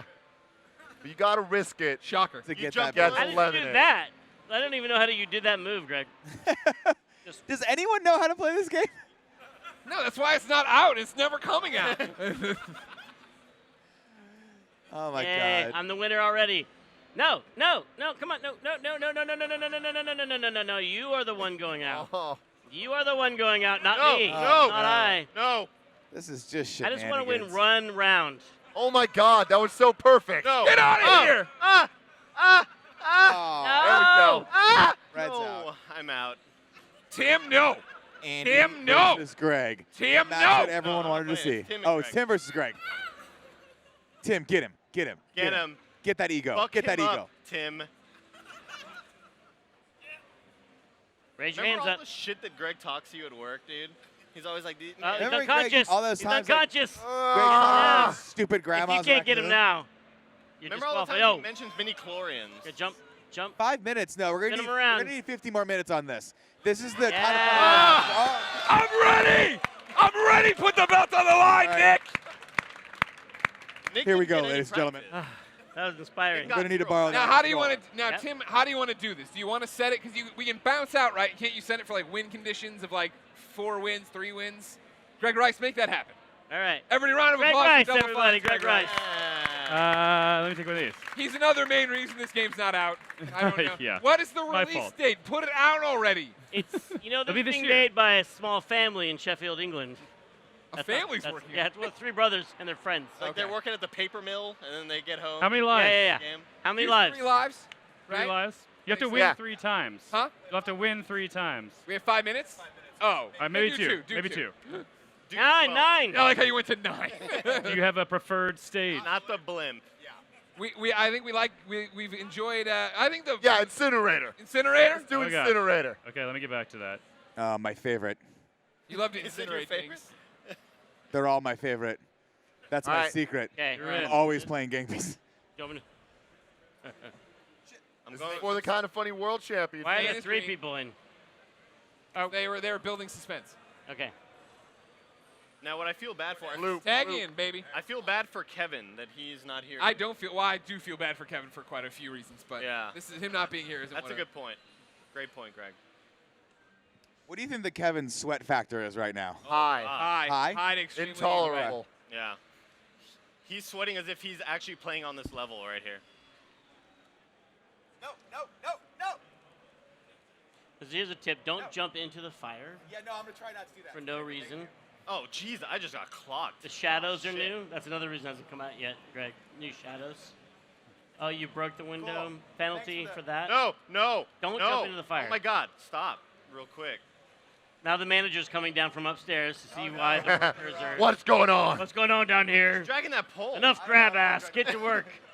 You're going in the fire. I'm just gonna check and see what's up. Tim, no! Tim, no! Don't worry about me. Don't worry about me. Get him, Tim. Get him, Tim. Oh God! No! No! Oh, Together. Oh. no! You're still holding on. Now What? you gotta press A to jump. Let's go, boys! All right. No, Tim. Yes, Tim, get him. Tim, tag team him. No! You're playing too, Get him Nick. around. Shit, how did I get knocked out? I don't know what's happening. Oh shit! Just take him with you. Jump in there Nick, with what him. color are you? I'm red. You're red. Okay. I don't know. I could be purple for all I No, know. you're red. No, I'm purple. I'm purple. No! Get him, Tim. Get him. No. Reversal. Get him, Nick. Get him out of here. We got 2 Take out minutes. the trash, Nick. Drag him in together. Take out the trash, Don't let Nick. us sleep. No, Tim. No. No. We gotta go get He Sprite. was laying as a We can't trap. let the monster win. Don't let the monster win. Yo. This is it could be anybody. Get him. Get Greg. No. All the all the times he's inappropriately touched me at work. All right, all right. Get him. The truth comes out. Those were supposed to be Daddy's secret. No, Tim. Wrong one. Jesus wrong one. Christ. Tim, wrong one. No. What were you thinking? We had him. The strategy was clear. Cheat. We were supposed to cheat. It's like We have 1 minute. You have 1 minute. If I win with one, I win with one. And I'm the world champion. Were those the rules? They are the rules now. Come on, chicken. Christ. Bringing you guys Oh. Andy's body. Oh my God. God, I hate this game. No. Oh God. Get him, Tim. Get him, Happened to me walking Tim. in the wrong Tim, place Tim, at the wrong don't. We time. can't let him win. He's just up there. Tim. The fucking This game's coward. like Halloween candy, where you know you should stop playing. Tim! You know it's bad for you, but you just want to Tim, I'm keep trying going to down get that to Greg. pipeline. No. Don't Tim, get down. finish him. Stay up there, Greg. Just wait. What? We Tim. Stay out of this. No. Greg, you're such a coward. No. Look at you up there on your little high and mighty platform, pretending like you're better than like the a world. metaphor Fucking for the Greg, a entire little kind of coward, funny you piece dynamic. It's a Hey, literal man, camping works. You're just checking comparison. out the It's view not even a up there or metaphor. what? We're not even being metaphorical. This is just happening right This now. is just what Greg does. He sits on his Hey, high look at and you mighty guys trying to throne. kill each other. Look at him looking down there. You look Hey, like guys, one I'm just We know. We know we gotta end. We're gonna do this, but there's a championship on the line. Have you seen this belt? Like that if- belt costs at least $10, You maybe look like more. the manager Tim of bought the it. game I don't inside. know. Coming upstairs to team up on Greg. Ripping Double his arm team off. Greg. Threesome. Nope, that's not what that means. Double Oh, team him. Jesus. Double I just team got him. elbowed. Concussion. Just stay down, Greg Andy. does not Andy, want to go stay down. downstairs. He's like, no, I'm not going to church. No. No. Greg, just give it up. You got to lose at some point. Yes, yes. Yes, yes.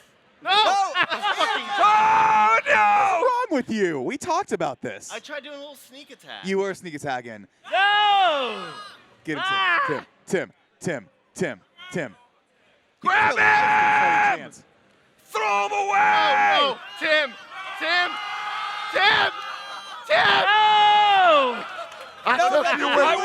I win! It's how it's gotta be. Ladies and gentlemen, I'm the kind of funny. Hey! the winner and new champion, Greg Miller. Yeah! That is some bullshit. Greg, you have to wear this belt for the rest of the day. Oh, no problem Every there. party. Don't worry about that. Give it to me. I'll put it around you. Thank you, ladies and gentlemen. This has been the first part of Kinda Funny on the GameSpot co-op stage. A round of applause for Game Beast, Tim Schafer, Greg Rice. This is the best you could do. This is the best you could do. It's not even remotely tight. You don't deserve the belt, Greg. We are going to take a break, kick it up to the GameSpot stage upstairs. We'll be back here in an hour with more cool stuff. Until then, it's been our pleasure to serve you.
Welcome back to the GameSpot demo stage here at E3 2017, a slightly more populated stage than we are used to. Joining Dave and myself, we have Daniel from Nintendo Treehouse, we have Krista, Joey, Jake, and off screen we have Sarah here to play Splatoon 2.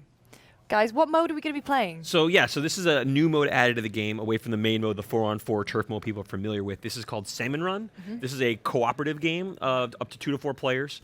And we're going to be showing it off here with these guys taking it on, choosing different weapons. Splatoon 2 does have that new weapon called the Splat Doolies, which Sarah's picking right now right there, showing off her cool outfit as well. Aww. They have these little aprons kind of outfit going on there. So we're going to get it going, starting from 5% difficulty to get it going from there as everyone picks their weaponry and presses A to get ready going. There So we go. the different, depending on which level you play it on, so like we're at 5% now. Difficulty, yes. The difficulty level, how difficult does it get? It gets difficult pretty fast. Yeah. The goal of this mode essentially is to defeat these bosses that keep coming out at you in different waves. By defeating them, they'll turn into golden eggs. You take the golden eggs to your little home base area, which moves around the map differently, and you have a quota based on the difficulty level. So right now, you can see in the upper left corner, this is wave 1. There's 3 waves. Yep. To survive this first wave, they have 100 seconds to get 3 golden eggs. Okay. Usually when you defeat a boss, you get 3 golden eggs out of them. So has the same familiar play that people are familiar with who know Splatoon, like basically inking everything. You want to cover as much of the ground with ink as possible so you can move around and reload your weapon as you need to. And then you basically start taking out enemies as they start appearing out of the water. So here comes these little characters come out of the ground there. Oh. These chums. These are not the bosses yet. No. You're going to see where they're going to come from. They come from a different angle each time. There's different ones, like one called Maws, which is like a shark that pops out of the ground. There's a fly fish that's a different kind of enemy as well. So you're going to see. So we haven't found any of the bosses yet. Oh, there's one. I think they found the Drizzler. That's where that ink is coming from in the air. So you need to find out where he's at. He's over here. So is the ink the covering umbrella map now a strategic thing of gotta wait till he goes movement up. and supply rather than a points system? Yes. So they defeated the Drizzler with that umbrella, that iron umbrella guy. Now they take those golden eggs right to that little basket right there. And they already hit their quota already, so they actually did pretty well in their first try through for wave 1. We'll see how they keep doing. You didn't mess it up, guys. They didn't mess it up. Just don't worry, if they do well, we'll see how they do on the next difficulty level. Okay. So in another 40 seconds, they can keep actually getting more golden eggs they want to keep going above their quota and keep loading up with more golden eggs, more points. And is this a limited wave thing, or is it just going as long as... 3 waves. 3 waves. So this is wave 1 for another 20 seconds, and they'll go to wave 2 I think there's a and boss wave character. 3. Is it up top? So if you get more golden eggs in this wave, do they carry carry forward to the next They wave? don't carry Or do over, we but go? you get more points. So this is the stinger right there they took out. Yeah. Nice. Hopefully they can see if they can get some of these golden eggs up to the top before the that. timer runs out. There's a bunch. The cool Can you thing too, though, take one egg at a time? one egg at a time per player. Right. So, but if you leave the eggs on the ground though too, sometimes they'll actually snatch them up and run away with them. So you have to be careful of that. Got my egg in, guys. They got 4 eggs in there. So wave 1 cleared, so now they'll all reset back to the start, back to a starting point. As they all start, and now a new wave of enemies will come. I think the quota will go up to 4 now. They have to try to get 4, which means you have to at least defeat 2 of the bosses. Yeah, the Yes, water the water is rises, crazy. Oh, so wow. it changes the stage constantly. Now they're playing over a local network right now. They're playing over local wireless essentially at the moment. But normally to play online, you can always play it anytime you want over. Oh, there's Moz. Okay. You can play over a local network out. anytime you want. Ooh, But if you want to I play go got online, it's splatted going to by be Moz. like a Splatfest. It's a timed event, a time-based event. So it'll be you have to find out when those times will be. We'll announce them, and then you can Come jump over in to and you. play. Thank you so much. This is co-op. How does it work if one of these Inklings get, like, what happens if they If they die? get, if someone gets basically splatted out from the enemy, they turn into a life preserver. Right. And they can then float around, and then their teammates can shoot ink on them to bring them back. Right. So it kind of builds from there as well. And no one's gone down yet. You're all too good. I know, the other are actually pretty good. We probably should up the difficulty on Yeah, them. like to 100%. No. Well, we'll jump in. Based on their plan, I think we might go at least, we'll try 50 or 60 to see how they do All at right. that level when they get through that. So they're already on wave 2, so we'll see a few more minutes of this and see what other enemies they can discover and find. I think we need one more egg to meet our quota. Oh, you though. do? You need to find a boss then. No. Boss Salmonoid There we alert. go. And is there like an alert or an indication of where the boss might be? No, you gotta find him, and then they guys talk. Up there it is. Oh, Malls. Okay. They gotta talk. Teammates have to talk to each other. here comes the so Malls again. You can hear them talking next to us right now. Joey, Krista, and Jake, and Sarah off screen. Come on, guys. So close. They have 30 seconds to get one of those golden eggs in there. Got him. And it's a game over if they don't meet If that they don't, quota. yeah, if they don't get the quota, they fail. Okay. They have to start over. We beat the quota now. They beat the Good. quota. 6 eggs. They got 6. You can go as high as you want with that, Nice. as you want to. So yeah, that's the fun part of this one. Is it's all just working together and that communication. Ooh. Is there any advantage to beating the quota? There's more points. You get scored at the gotta very end of the live whole thing now, to see how you guys do score-wise. Gotcha. You also do have your specials, so you do, but you can only use it twice for the entire wave. Oh, okay. That's Steelhead over there. That's another one of them. We're good. He's though. hard. Like he basically has Good. a little grenade Yeah. that inflates on his head, and you have to destroy it before he shoots off that grenade off his head. And the water rising, I suppose that's the way to keep the map dynamic and The map changes, create some yes. difficulty to bottleneck the Water's players. really high. The water's really high because Inklings, you remember, can't swim. Right. They die when they fall in water. So, and the home base can also move sometimes as well. So now there's less space to move around. It makes it hard for them. Oh, There's a scrapper. So if you go behind, so you can shoot him from the front, or you can sneak behind him and actually find his weaker point from behind. Nice. And he was right next to the basket. Which Very makes it convenient. So it's also working together. Like sometimes you got on when we get to the next difficulty, which we'll do in just about 60 seconds. We'll get a chance to see what it's like when you have to more communicate. Sometimes one person should be covering the ground while one person's running with taking out the boss characters. Definitely fell into the high tide. The high tide makes it a challenge for everybody. So far so good. They only have 3 eggs in there so far. They still need 2 more eggs. How many maps are you looking to? So far we're only go been showing this? one. This is the only map we've shown so far. So I'll have to stay tuned.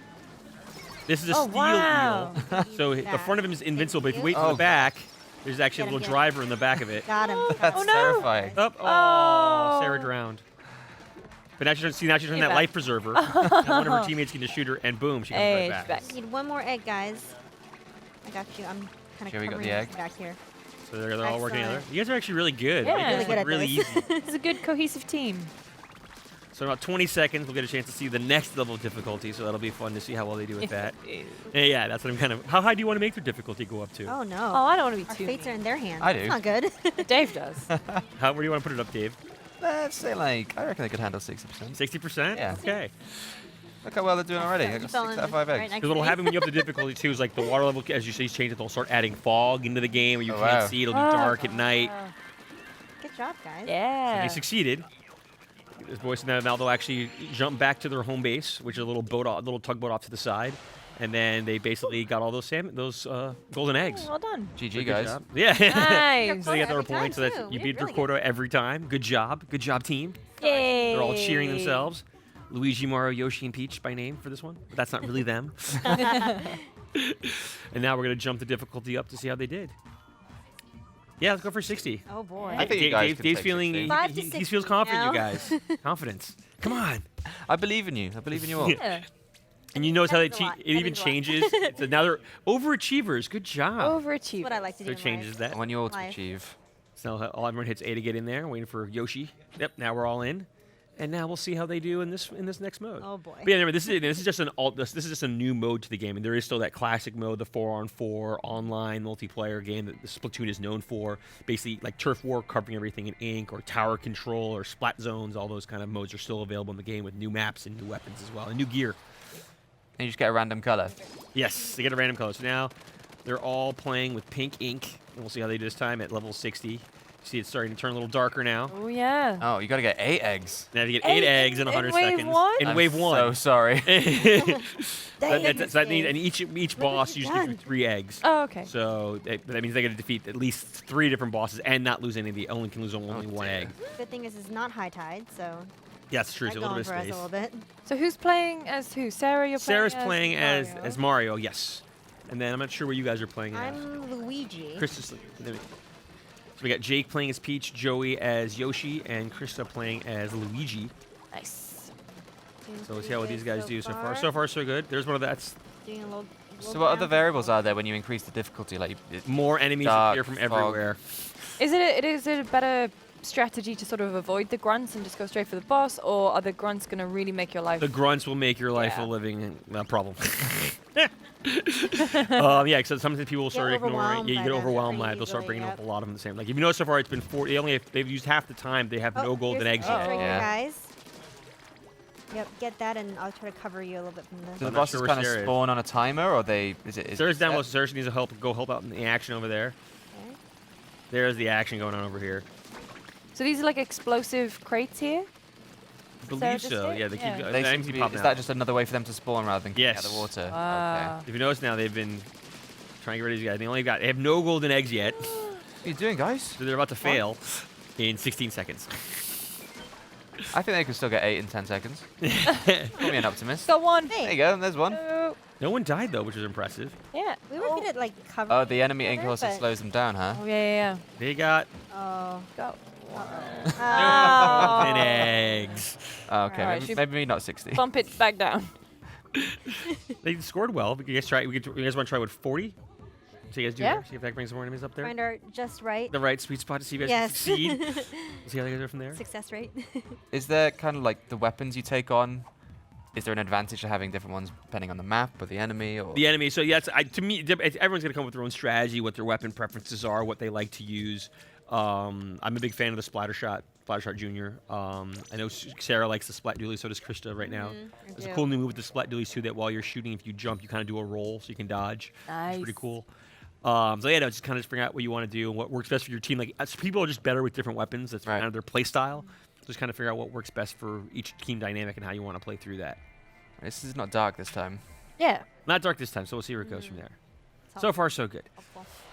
When it's misty and dark, that's when. Yes, the fog kicks in. That's when you're in trouble. So now we'll see how they do this time. So as again, they're trying to cover as much as they can with ink now, so they can move around more easily, reload more easily as well. Because as the enemies start coming out, they do start changing the color of the ink. Ah, yes. Which slows down your movement, and you can't refill your own weapons as well. Yep. So they need 7 eggs this time. Oh, there's Moz right behind him. Someone got splatted. Oh no. Joey up, and there's Moz again. Oh, he's back. Okay, Mom is going down pretty soon, I think. No, lost somebody. Somebody went down. That big fish. Nice. Moz. They got Moz. Alright, There's alright. 3. So you gotta take those eggs back to the home base. They got 3 so far. They need to get 7. Okay, we're doing okay right now. Yeah. I think you got this, guys. Yeah. These are good plays. Oh, Maz is coming back. Maz is coming We've shown this to a couple people, and some people have really died pretty quickly on 10%. So it's Wow. actually good to see these guys doing so well as a team. Has anyone beaten 100 yet? I have never. I tried it and died like in 30 seconds. Okay. Wow. From what I've heard, I think Kristen said the dev team's actually done 100%. Yeah, Oh, wow. Their game. I hope they Yeah. can do it. If anyone can. So far, 2 guys are down. Oh, they're all back up. Okay, everybody's backed up, and we got an egg here. And They we're- have plenty of eggs now. Oh, wow. Quick, okay. One person down. Sarah's down. Sarah, got a lot of eggs down here. Sarah, Oh, I got Steelhead. They Nice. got pretty Their quick. egg. Oh my goodness. Now there's a lot happening on the screen. I just got splatted here, but I'm carrying an egg. Was there like 2 bosses on the screen already? Yes. Oh, it can be 3. hit Something's quick 4 or here. 5. Oh, wow. Got it. You hit the quota There's though. Moz. You They hit the exceeded quota. it. This seems Nice. more intense than the higher difficulty. Yes. Well, because they were able to. Moz is everywhere on this. Oh! Stay Don't alive. get alive, Stay don't get alive, or get one of us. Kite them. Uh-oh. Yeah, he's running, trying to get the camera. Oh, they saved the surround the first wave. Oh, that was close. You get this. Do you get a moment of Nicely done. respite between? Yep. Like the 10 seconds to kind Yep, of. about 10 seconds to basically re-clear up the screen, get ready, get that ink they lost covered back up, and Yeah, ready there's to a lot rock of and green on roll. screen. So we'll see how they do this time. Does the egg basket change location, or is it? This kind of one's staying the same way. Some say can move to a different location. Like there's a little beachhead it can go over there, which Okay. actually is one of my least favorite spots for it to appear because then it gets hard to get out there. Oh, we got, coming the enemies got a from boss here. here. Oh, there's Moz. All right. Little warning. Oh, Nice. Moz is Drizzle down. there. Drizzle's coming up. Yep, the umbrella. Panama. Everyone's still alive. You guys are good. pretty Oh, good. lost somebody. Down. Got an egg in. Spoke too Are you soon. down? I know. Where are you Jinx at? him. Did I get you? Nope. Oh, here There's we that go. little Here help we go. I sign. got you. I got Oh, you. and more eggs. Yep. Oh, I just Doing got well. splatted, but there's Yeah. 2 eggs next to me, so someone should. There you go. Thanks, Mario. Oh, Oh no. Mario's down. Got splatted again. 2 people down. I'll come Can't imagine shoutcasting Thank this. you. Peach held out. And you Got can it. move. That's a good thing. You can move while Mario. you're in the life preserver mode too, so you can actually Got move you to your there. teammates. And if you leave the golden egg up, see, he just Oh, took him. He's running away with oh, him. Oh no! He's got Wait, He Oh, almost good, got you got it away. back. You got it back. Nice. He tried to steal. Good work. Oh, what a jerk. That's what they do. Come on. Now there's 2 steel heads on the Oh screen. wow. Oh, Right, halfway there. really crazy. Living One on half prayer. of the steel, yes, I was saying so. See that little Oh, blue no. thing? Once that up, no, Oh. once they Oh, fire no. that grenade, you can't defeat the steelhead. You have to wait till that. You have Wow. to destroy that while it's on his head. Oh, okay. Ooh, careful. Oh no. Oh, Up, 2 down. Maw's coming out. Oh no. oh, 20 seconds. 20 seconds to get 2 more golden eggs. Down. Intense. Duh. Oh. Gosh. The valiant last stand. Help. Can they get golden egg? Oh my god, they're just getting swarmed. Now there's a steel eel coming. Oh my God. Now you. Oh. Unlucky She's just guys. covered in. And they all just died. Oh, so close. We're very close. Yep. man. 2 waves. All right. 1 wave, but yes. One. That's Salmon Run right there. Goes Yeah. so Pretty far for good. you guys. Really, Well. like fast and frantic. Yes. And I like the difference between was so much more than I Yeah, it's expected. a lot more. Yeah, there's a lot going on that screen at one time. Like 60%, I'll be fine. Yeah, it's usually fine. No, it gets really intense. You get higher in those difficulties Yeah. too, for sure. Well, guys, thank you so much for coming and playing the game. Yeah, July 21st. July game comes out. 21st, not Not long far at to all. wait. Yeah, for sure. And for more, make sure you don't go anywhere. We're going to have Total War Warhammer 2 right up next.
Hey everyone, welcome back to the GameSpot stage here at E3 2017 live. And joining myself and Dave is Al Bickham from the Creative Assembly. Good evening. Welcome. The British are here. That's it, all three of us. Yeah. We're here in force. We're taking over. To talk about Total War Warhammer 2. Al, what's the show been like for you? Fantastic. Particularly given I think that it's open to the public again this year. Yes. It's been absolutely rammed, very buzzy. And yeah, amazing, really. Yeah, Got a little jungle down there, haven't Yeah, you got a great booth. Yeah, we have. We've got a jungle. We've got a the 8-foot head of a carnosaur hanging over the stand, ready to bite people on the head. So I want one for my living sticking room. out. Standard Yeah, E3 totally. stuff, isn't it? Yeah, pretty much. So I understand you've got a battle you're going to walk us through between the lizard men and the high elves. Yes, this is All the right. battle we've had playable at the show. It's called the Battle of the Fallen Gates, and it's a quest battle for Crackdown, who's one of the legendary lords that's playable for the Lizardmen when you play a campaign. All right, let's take a look. Yeah, so this is kind of the setup right at the start of the battle. You start with a small force. You see Crackdown riding the Carnosaur, which is the T-Rex style beastie down there in the middle. Chap at the back. Yeah, exactly. And this is actually a new battle type to Warhammer. That we've sort of used in historical games before, but we've never built into Warhammer. It's a choke point battle. So the whole point is there's a major choke point on the map. So whoever, if this was a procedural battle between two armies that you would generate on the campaign map, then obviously everyone's going to want to kind of try and control that choke point because it's a good kind of hot gate setup to defend. You'd put all your toughest melee troops along that bridge to defend everything coming, and put all your archers behind effectively. So. But in this situation, it's the lizardmen who have to sort of breach the bridge, so to speak. So all the beasties charging in full pelt, and they do a lot of impacts. These things. Yeah. They pretty much every attack they do is a sort of AOE smash damage attack, which knocks loads of guys flying over. So this is the section just sort of after the bridge where they've beaten their way past the first Elven defenders, and they're sort of cresting the hill here. You see the dragons just blowing its fire breath down there. So dragons, we had them in Total War Warhammer, but they didn't have breath attacks. So we've now given all dragons breath attacks. So they're much more multi-role now. They can do, big flame damage to things. Oh, yeah, man.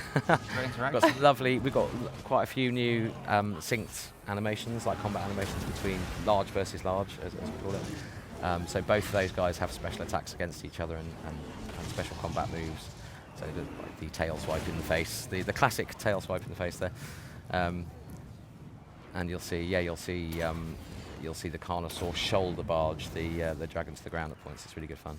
Lizardmen look like you've always had monstrous units, but that seems to be a core thing. Yeah, it's really kind of what they're all about, and it's funny.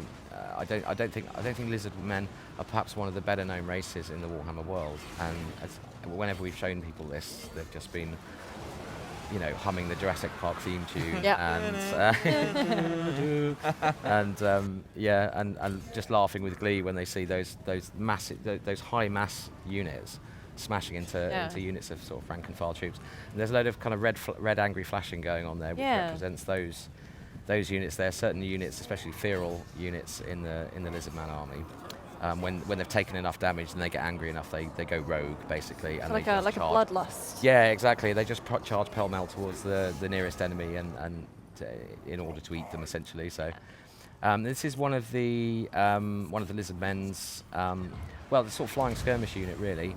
They're called pterodons, and these guys are fantastic for zipping around and taking out archers at the back of the enemy line, or actually. Ganged up like this, they can actually do quite a lot of sort of collateral damage at the same time, because they have what you see them firing there are called fire leech bolas things, little creatures that are sort of buried in the jungle, which they dig up and throw around and basically work like a form of magical napalm. And they can also drop bombs as well, so you get the reticles pop up when you want to drop your bomb, and then they can. They carry big lumps of rock into battle with them, so you've got a couple of rock attacks that they can do throughout the course of the battle. So soften them up with the Filey's Bolash, and then drop a load of rocks on them and they start routing. Time, are they? Yeah. So a relatively lightly armored unit like this, they'll see a couple of units of these guys will see them off real quick. And when it comes to it, if they're out of ammo, you can charge them in as well. They're not the best melee units in the world, but they will cause a unit to think twice imagine about where it's giant standing. dinosaur coming at you. Yeah, exactly, flapping away. They don't look very big, from a distance, and then you put them next to a single unit, and you think, actually, they are quite large. Yeah. You don't really want that one Nice that's for flapping in wingspan. your face. Yeah. So yeah, that's the pterodons. So that was just a brief, that was just a few sections of that battle. That whole battle lasts about 15 minutes. And we've got it playable here on the show floor. We've got an easy version for newcomers to Total War and a hard version, which I've never seen anyone do better than a Pyrrhic Victory at so far, which so it's a good challenge. That's what I got. Yeah. I got a Pyrrhic Victory. I'm Yeah. not Yeah. quite as good as I used to be. It's a but tough you're one. saying that's a quest battle. What can you tell us about the reason behind the actual battle itself? So it's kind of almost a challenge or a rite of passage battle for Krokkar, and it's delivered by Mazdamundi, who's the oldest of the living Slan mage priests, and Big fat frog people might have seen. Exactly, the floating toad on the throne. Yeah, and he essentially gives this quest to Krokkar to go and prove himself, and he gets a unique magical item at the end of it. So he's got several stages to go through, like quest battles we have in the game, which culminate in that big battle there. And the whole objective there is the High Elves have turned up. They're kind of diddling around in this ancient site of power. It's essentially an ancient teleporter for the old ones who were the gods, the earliest gods, who actually created the lizard men, the first race of the Warhammer world, and they used to zip around the universe using teleporters and giant pyramid spaceships.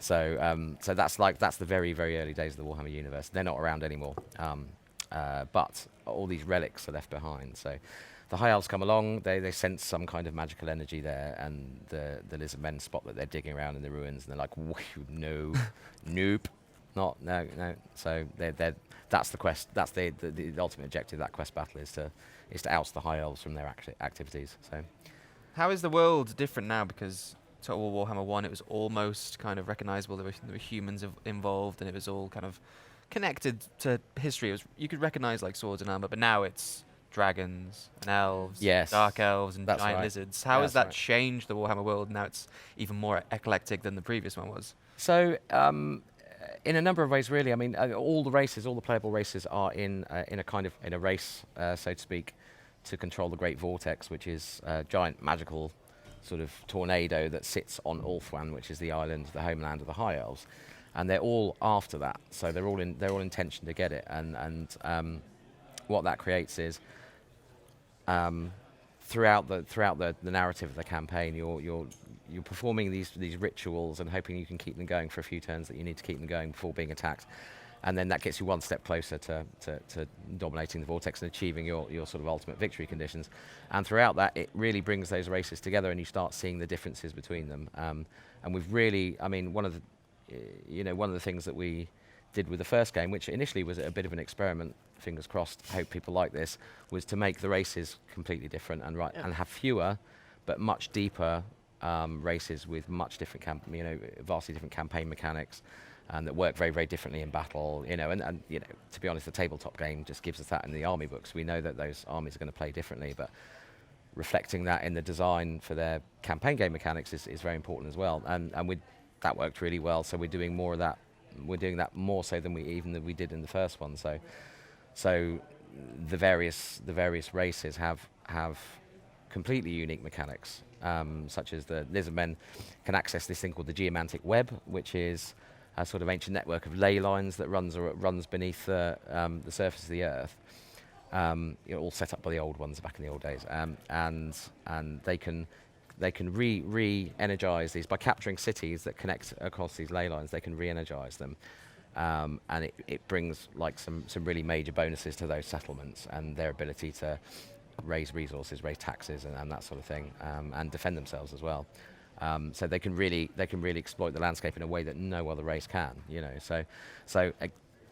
This is where those differences lie. It's in those fundamental differences between the way those factions work. So we've always said that you've got a 3-game plan. How are these games going to interact now that Total War Warhammer 2 is nearly upon us? How is it going to interact with people who own Total War? Right. So the sort of basic of it is you get a new campaign with every every part of the trilogy. So part 1, you've got the old world campaign. Part 2, you've got the new world campaign set in the Americas, if you like, of the Warhammer world. And the third game again will bring you a new place and new places and new faces. And so you get those individual campaigns. So you can play those. They're the proper big campaigns. But shortly after launch of Warhammer 2, we'll be providing as a free update a sort of grand combined campaign map which attaches those two parts of the world together and lets you play as any of the races that you own across either of those games. So you own Warhammer 1 and you own Warhammer 2, and you get the combined campaign map, and you own, say, the Wood Elves because you got that for Warhammer 1. You can then play them in the grand campaign and take them right over to meet their long lost cousins in Ulthuan and Nagaroth in the new world. So, and the way it differs is that, so as I explained, we've got this sort of narrative drive mechanic leading you to this cataclysmic end game, which the Vortex represents, the Great Vortex represents. We won't be doing that in the combined campaign map. It's pure sandbox. Although it still does have the sort of Chaos Warrior invasion from the first game. We've decided to keep the Vortex out of it because we want that to be the ultimate sandbox game. It's like the holy grail of Total War games, having all those factions which are so hugely different and being able to play as any of them. So, and we think that's the best way of going about it, and people seem to be agreeing. So I think we're doing all right. You mentioned the Vortex. I understand that that's kind of your new mechanic to drive the armies forward and drive your progression at a kind of a pace that you feel like there's always something lingering behind you. Yes, exactly. You'll see that we've got a specific piece of UI which tracks the progress of each of the races. So if you suddenly see the High Elves darting ahead, you're like, I might have to kind of break off with what I'm doing and go and take them down a peg or two. And oh look, they're casting a ritual, and it's and the rituals are sort of connected to settlements. So you can see it happening on the campaign map, and you can go and try and interfere with it and stop them from performing their ritual.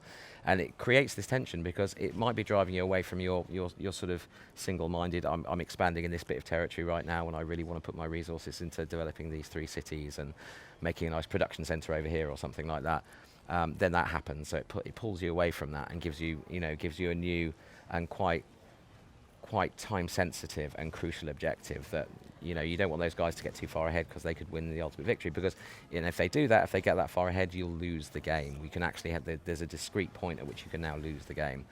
I mean, obviously you could lose a Total War Game 4, but that's if you lose your last settlement, you're out of the game. You've been knocked out effectively. But now you can be knocked out by letting the other races beat you to the Vortex. And similarly, you can not so much ignore the narrative of that, but you can choose not to engage with the Great Vortex stuff. And if you want, and you think you're able to, and you've got the knowledge and understanding to do it, you can expand your empire and just try and destroy those races and knock them out before they can do anything with the Vortex. So you can still play in the traditional way. It's just that you've got that extra level of challenge of they're all driving towards doing something that you're not necessarily on that racetrack with them. You're just trying to smash up the cars, So one of the draws was that you could play these vastly different races through these campaigns with a friend. How is the interaction between Total War 1 and 2 gonna change that? If I want to play with my friend but he doesn't own the first game, I'm assuming that he won't be able to really play as things like the Empire. Yeah, exactly. You need to own both games to get the combined campaign map. That's how it works. So if one of you owns 1 and one of you owns 1 and 2, then you won't be able to co-op. I mean, you still be able to co-op between in the old world with your because you're both playing the first game effectively, but you access the combined campaign map through the second game, and it understands you've got the first game, so you get the map. Sounds like quite a tricky way to organise things. It must have been quite challenging to link all this stuff together. Yeah, I mean it is. I won't joke. I won't make any bones about it. It is a challenge, and it's big, and it needs a lot of time playtesting and balancing. Because it's massive, and it's going to get bigger with the third game. So. And that's one of the reasons we're releasing it slightly later than launch, because we want to give it its own time. It needs time to breathe and be tested and be tested and be tested some more. So yeah, we're quite confident it's going to be tremendous fun by the end. Yeah. Is that going to be a thing you learn from like the first few weeks of Total War Warhammer 2? You get to see how the community reacts and plays before you create that combined campaign? Well, to be honest, it won't be too far after launch, so we'll be some way down the road of getting it done by then. But yeah, I think it'll be useful feedback to see how people are playing, what factions they're preferring, what particular tactics or strategies they're using, which mechanics they're really involving with more than others, or they're really involving themselves in with more than others. So, and I think that's particularly true of someone like the High Elves, because they're quite, High Elves are haughty, arrogant, and they're very political creatures.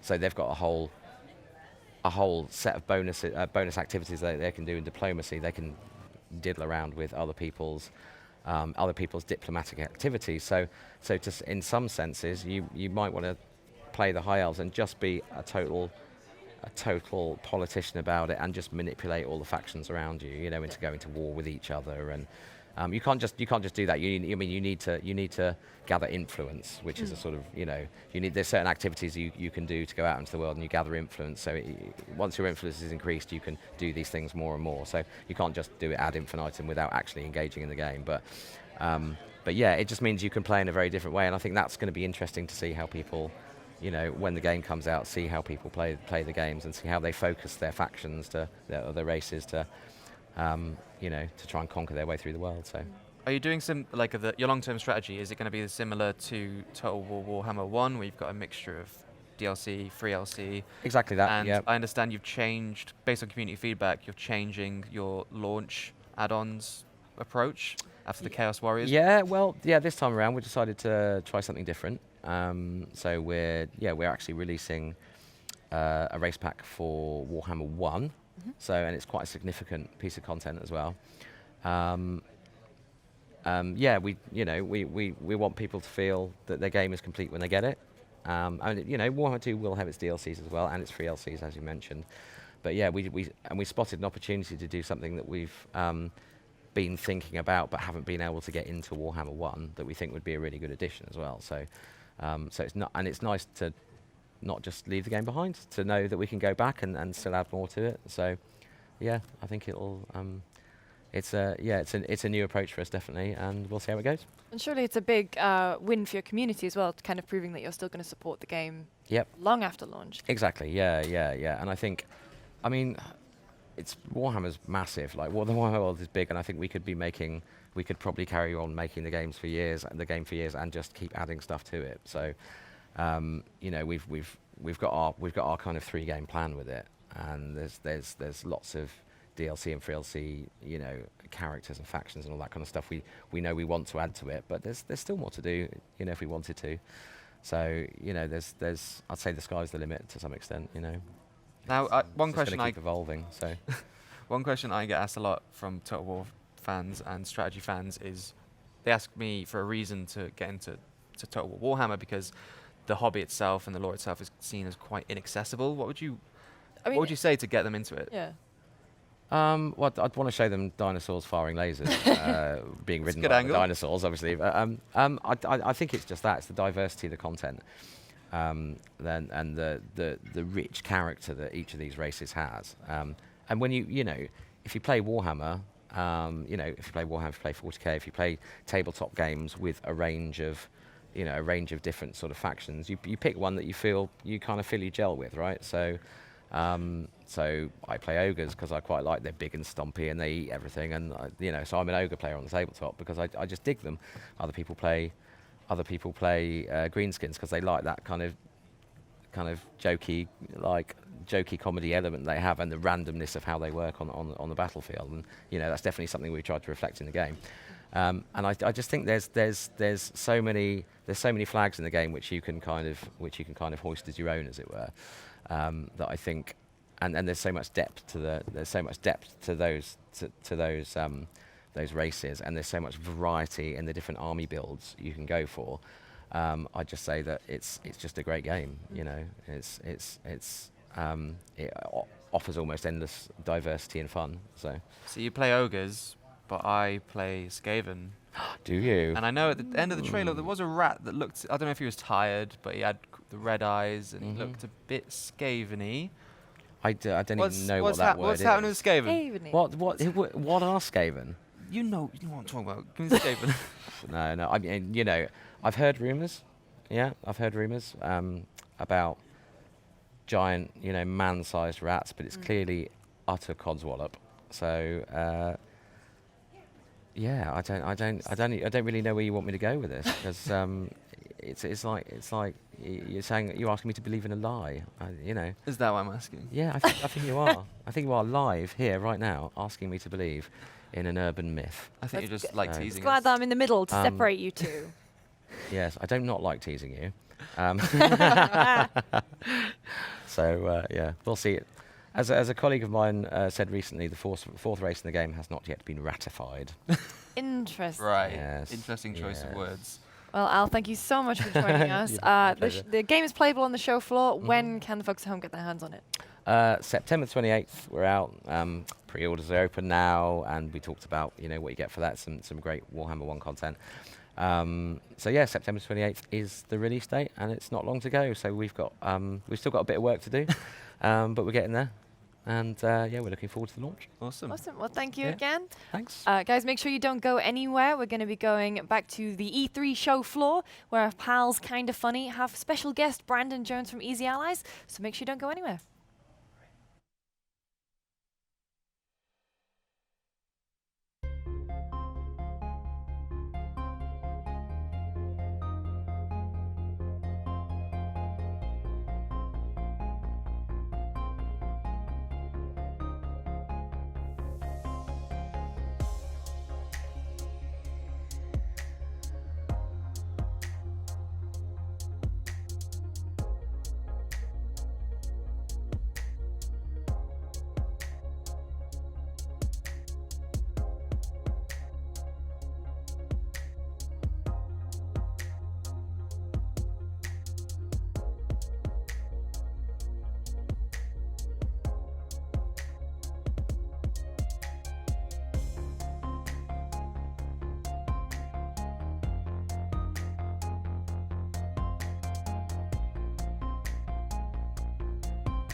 up SF. I could be the first week. It's just like I just don't know what the time is. But I think bouncing off your schedule is really smarter. Now we're kind of putting live show and having bouncing to go.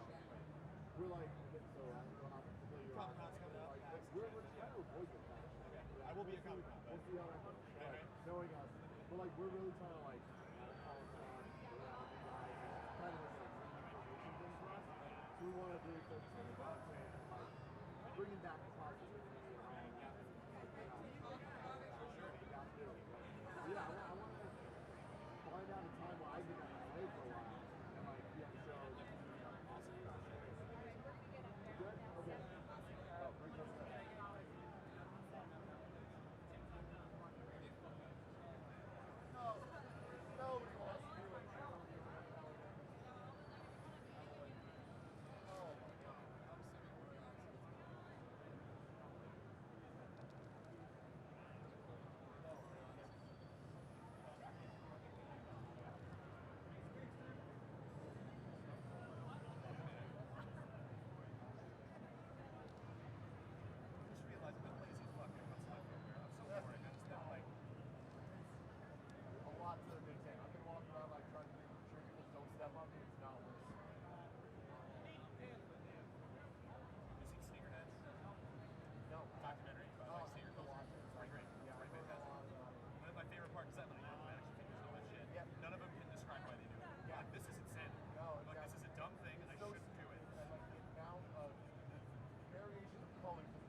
What's up, everybody? Welcome back to Kinda Funny on GameSpot's co-op stage at E3 2017. How are you, audience?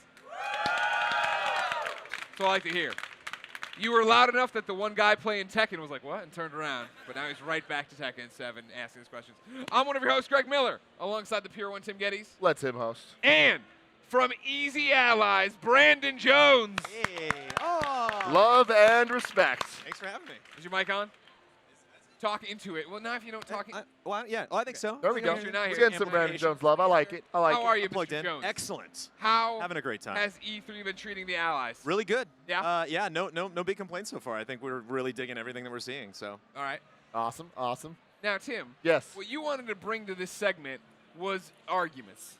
Yes. I You want wa- controversy. Oh, let's do it. You want to argue about who had the best conference. The best press conference of E3 2017. Now, real quick, who had the best conference this year? That's not even a question. Get hyped, everybody. Nintendo is back. They brought Mario. They brought Metroid Prime. They announced a new Pokemon. Yes. Thank you. Where's Nintendo? There's Nintendo. They're behind us. You probably can't see that. Section's over. We're done. We'll figure that out. It was a great Segment. segment. Wow, That was all right. cool. Brandon, do you agree that Nintendo ran away with it? Well, I still have yet to see Ubisoft in its entirety, and I thought that's what I hear is the front runner. A lot of What's he people giving are that saying face? that. Really? Rooster Teeth thinks that they're the winner for sure. Rooster Teeth's paid off. I said it. So wait, okay, so challenge. You want to debate? See, what did you like out of Pokemon from the Nintendo? Like what? Just the fact that we know that it's coming. I understand that What the heck sounds is that, empty. We're getting It's a an announcement. core console Pokemon game made by Game Freak. Right. This isn't Poké Tournament. This isn't some, Pikachu and Magikarp friends or whatever the hell. This is a core Pokemon game on a console. HD. great. Come on. It's Although But it's I mean, ways did you away. think it wasn't happening? Like, were you concerned that they're finally done with that Pokemon It franchise? wasn't. I don't think it was the concern that it wasn't happening. It was the belief, because they lied, of just nothing like that would happen at this conference. Well, I'll tell you about a lie. This is something that pisses me off when I see in press conferences. Sure. I hate the I just happened to be at my desk. Thanks for coming by. Like, let me tell you that. Like, I hate the staging of. Yeah. I was just drawing Pikachu here. No, I know you weren't, presentation like, is come very, on. very important. But let me take you back, Brandon. the reason I'm excited about this, the reason it's important for them to announce it, because you say, oh, obviously they're doing this. Right. Do you remember the Wii U? Not many people do. Yeah. I remember when it first came and it was like, you know what? This launch doesn't seem good. Next E3, we're going to get our Metroid game. They're going to announce a Pokemon console game. Right. We're going to get the next Mario, like the next big thing. No, it never happened. We didn't get that. So now that the Switch has come out, we've gotten great launch game.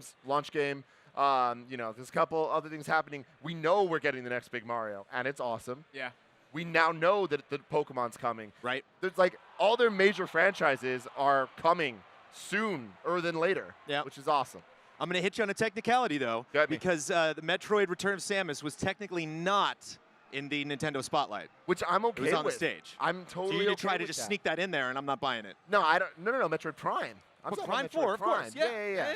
No, the Return of Samus, that's awesome. Which but I I think, agree. honestly, I think was the more exciting announcement. Not that like that game's going to be better than Prime, but like we saw it, they played You're like right. a lot of it. Ugly. You know? It's on DS. It's dead to me. I don't need it. I hear you. I won't be playing it, but I am excited for Metroid fans. Now, here's the thing. Taking my fanboyism back a bit. I understand. You? Yeah. A fanboy of Nintendo? I understand that a lot of the announcements made of the Nintendo thing that I'm really excited about are things that are years away and they're just kind of empty, right? It's logos or literally just a guy drawing Pikachu. I get that. But on top of that, we get Mario, we get Fire Emblem Warriors coming up, we get all this stuff, and I feel like they did a really good job of kind of letting us know what the rest of the year looks like and giving us a glimpse into the future. And I think that was a really important question that I had as a fan that they answered. Yeah. Now, getting off of Nintendo for a second, I feel like a lot of the other conferences, I don't think there was a bad conference this year. I think they were all at least good. Sure, EA was a little frustrating, and Bethesda was super short. Yeah, but EA's was just so traditional in terms of like, hey, we're EA, and here are all the games you know about, and we'll promise you Star Wars, we'll promise you Star Wars. Here's way too much Star Wars. Yeah. Oh, yeah, the trailer's great. Here's 30 minutes of Did you say multiplayer. way I'm like, too much I Star don't Wars? know if I need to see 30 minutes of multiplayer. 30 minutes of Battlefront 2 was a bit much in the conference. But it was one of the only, like, honestly live, we have no control over how this is going to play out demos that we saw in any of those and press that's a perfect conferences. example why you shouldn't do that in a press conference. You don't like that excitement, that No, vibe? I that guy feel- that Darth Maul legitimately got 34 kills live. And Like, that's awesome. We saw him own that match. That was not rehearsed. But to me, that is a post-conference, if you want to see this, here. Sure. I keep saying the press conferences are kind of like when you watch a movie and see all the trailers before it. You don't have a choice of what trailers are put in front of you, but that forces you to watch all of them and be exposed to things that you might not have ever clicked on or seen before. But with the press conference, I feel like they're coming out and they're going to announce games. When they focus for way too long on one, you're alienating so many people. And I feel like EA still doesn't quite get that when they come out. Because I understand that Madden needs to be there and that NBA Live needs to be there and FIFA, obviously. Right. But why does that take up 45 minutes? Sure. It could take up 10. What's the impact? It's really hard for me to gauge. Is that like I know FIFA has a huge audience. I know they're really excited about getting updates. But are they really tuning into this conference? Like, are they really like the audience is now the time to really focus on them? Yeah. Well, it's trying to juggle that pre-show, post-show. How do you do it? Because Sony did the same thing Nintendo did, which is just like you have this conference where all eyes are on you, but then Sony used their pre-show to announce, a release date or show everybody's golf. Show all these different things that people wanted. You announce Supermassive games, one of their 3 or whatever, and then Nintendo, at the end is putting the Return of Samus there. It's like, taking all these announcements that you would traditionally see as just a sizzle reel. I think you would have had more eyes on it. Shuhei was on the show early, and he was talking about the fact of like, if you didn't watch our pre-show, it is up on YouTube. We announced a bunch of games. Yeah. There. And it's like, well, that's maybe the problem in terms of marketing that information. Like, there's got to be a way to deliver that in a fast, here we go. I disagree because I feel like, especially with the Nintendo thing, I think that putting it after the conference gave Nintendo another spike of news stories. And it was another moment of like, but wait, there's more. Yeah, but I think they let that message not get out the right way, right? It was people tweeting about it of like, hey, I work for Nintendo, you need to see this. It seemed to be a last minute sound the klaxons, everybody get over here and look at it, right? In the same way that then EA had it misbalanced, I think, of having that giant piece of Star Wars there that I think would have been better served of. Awesome fucking trailer for Battlefront, then, hey, everybody, we're signing off, but if you want to watch 30 minutes of Battlefront, stay right here. Yeah. And then I'd be like, oh, yeah, right. And I think even Nintendo's thing should have ended then, like, hey, Mario's great, everything's thank you all. We're going to legitimately announce 5 new games in this post-show at Treehouse, so stay tuned. Yeah. Whereas PlayStation, I'm a pretty big PlayStation fan, and I totally missed the messaging that they were going to announce stuff during the pre-show. Like, what audience are you serving? Do you think that is directly combating like jokers like us that do our own pre-show? Sony's like, no, we're gonna you can talk about what we're gonna do, but we're actually gonna do stuff. So you're gonna watch us and. Yes, no. I think it's the ever-changing landscape that is video games, where it's like people are learning the power. PlayStation knows the power now with PSX of activating your fan base, and they will come and they will support you and da-da-da. How do you do that at E3? I think next year they're going to have hey, there's the press conference, but in the parking lot there is an open to the public thing where we will announce stuff and you can watch along live with us, because they need to manage this, where now we have 15,000 fans here who are treating it like a PAX or like a PSX. You can double down on that and use that in a really interesting way. And I think it's interesting to see people struggle with that.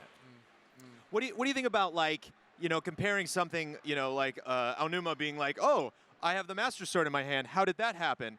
Versus like Ubisoft, like Miyamoto running on stage with the cannons and just that. Like that was what I think I liked about Ubisoft is it had heart, it had character, it had passion. Like they weren't just like a couple of like legitimate emotional highlights. Like it just kind of felt the commitment. I really felt it the whole way through. My thing is, I feel like presentation for a press conference is one of the pillars, one of the most important things. Obviously, the games is are presentation up there. important to you, Tim? Is that something that you focus on? Absolutely. I think when it comes down to it, that the Bethesda conference did such a good job of getting in and out and making things fun and to just segue to things, and we might have known everything from it, but it was presented in a way that I feel respected our time.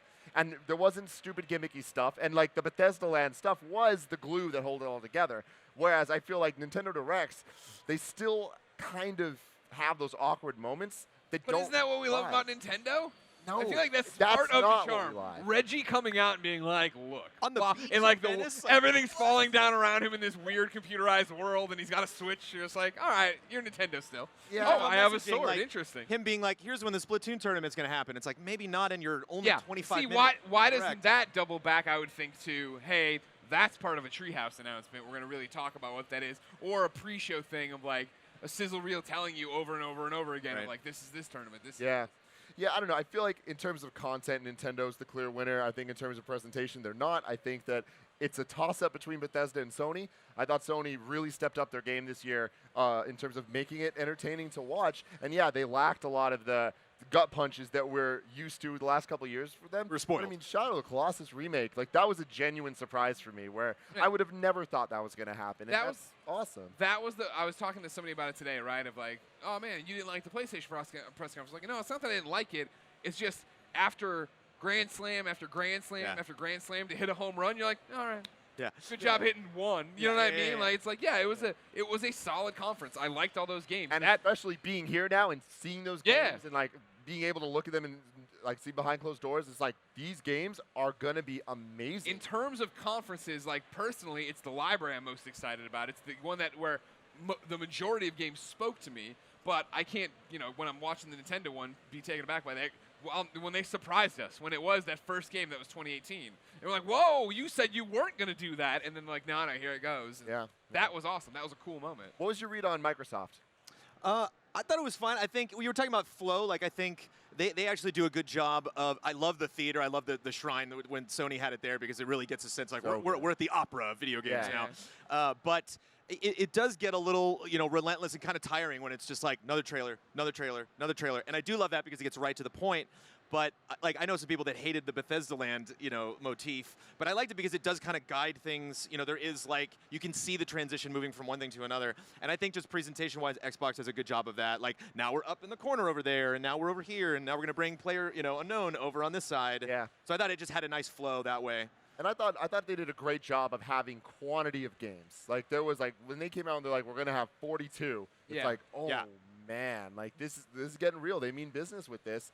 I feel like they did a pretty good job of getting out of the X conversation pretty quickly, where it's like, here's what it is. You either want it or you don't. Let's get to the games. Who's gonna buy an Xbox One X? Well, There it round is. of applause for the viewers 1, 2, at 3, home. 4.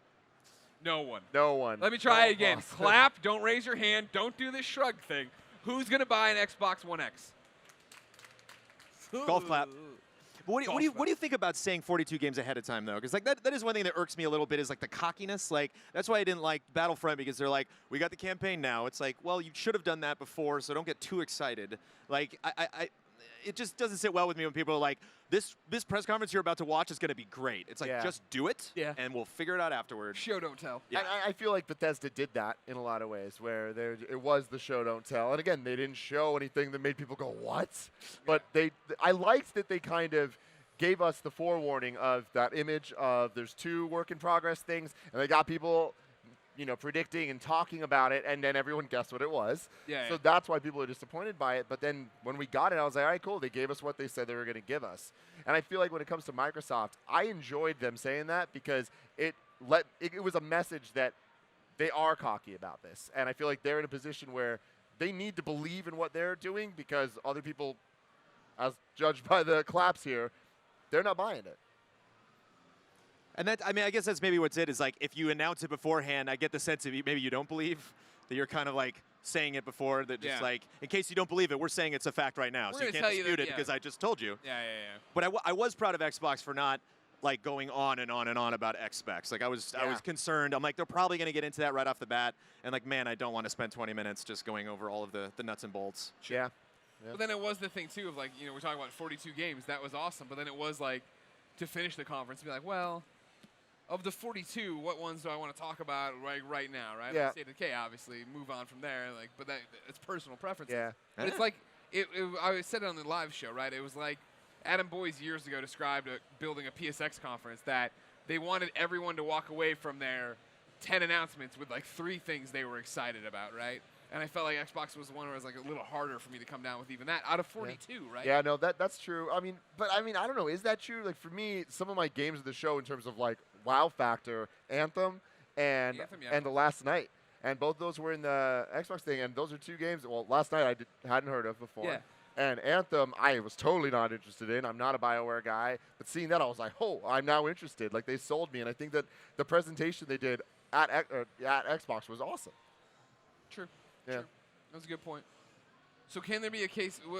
Ubisoft, really? People are saying they won? Yeah. Just because of Beyond Good and Evil? Well, no. I feel like Ubisoft had a really good showing of a lot of games that spoke to different people. Yeah. Rabbids surprised people. I think it was a nice balance. It had a little bit of everything. Yeah, and it had a surprise. The teaser projecting something we're probably not going to see until 2019, 2020. Yeah. Something that we are going to see recently, like having the affirmation of Rabbids, having like surprisingly looking at it and being like, this kind of looks difficult and charming, and like I don't hate these Rabbid Mario characters as much as I thought I would. Yeah, exactly. Yeah, that's what I thought too. And then I watched the gameplay. It's like, oh, it's XCOM on Switch with Mario? All right, yeah, okay, I can play that. Yeah, I don't know. Again, I do think that this year there's been a lot of negativity about the press conferences in general of just like, oh, man, it's kind of a shitty year for E3. And I think that it's not shitty. It's just not this fantastic event that it was in prior years. I think one of the big reasons to that and one of the points you're driving at is the same reason Nintendo, I think, clearly won, is because Nintendo caught us off guard. PlayStation came out and Shadow was the big thing, right? Xbox came out and we knew Crackdown, you knew State of Decay, you knew about the Xbox, but you knew about Scorpio is what we called it. And we knew Anthem was being shown. Exactly, and so it was like you knew, like coming into all these things. Destiny's already had its event. There's all like we're getting in there, and it's like I'm excited to know more and see more, but it's not gonna blow my hair back. This isn't something coming. This isn't Shenmue, coming back. Yeah. No, I think that overall though, it's like. It's the surprise factor that was lacking in a lot of it, but what they made up for is the fact that I think that there is more quality games shown across all the conferences than in E3 history, ever. Wow. Bold claim. I think so. Okay. What do you think? I challenge Does that sound someone. Look through every year. Make a list. Check it twice. I'll give you this about Nintendo, Tim. Like, that Mario reveal was probably the giddiest I was during all of those press conferences. You Like, saw that coming. Yeah. Dinosaur thing? What the hell they is got happening? us again. And I was actually going to make a point, when we were talking about it before the press conference, that was like, I bet when we see Mario, we won't know it's Mario right away. They'll do that again. Because you saw the city before, and you saw like New Donk City, like, wait, what? What's going on? And like Yeah. popping out of the street. And it's like, if you were to like grab the average Nintendo fan and be like, what is the absolute opposite of Mario? And it's like a prehistoric beast. Clearly. Well, It's like the Yoshi. last thing. Duh, everyone knows Next gen Yoshi. All right, so we all agree Nintendo won? I will acquiesce. I again. Just have an opinion, Easy Allies. He wanted to You debate. can't be everybody's He friend. wanted a debate. He's bringing it.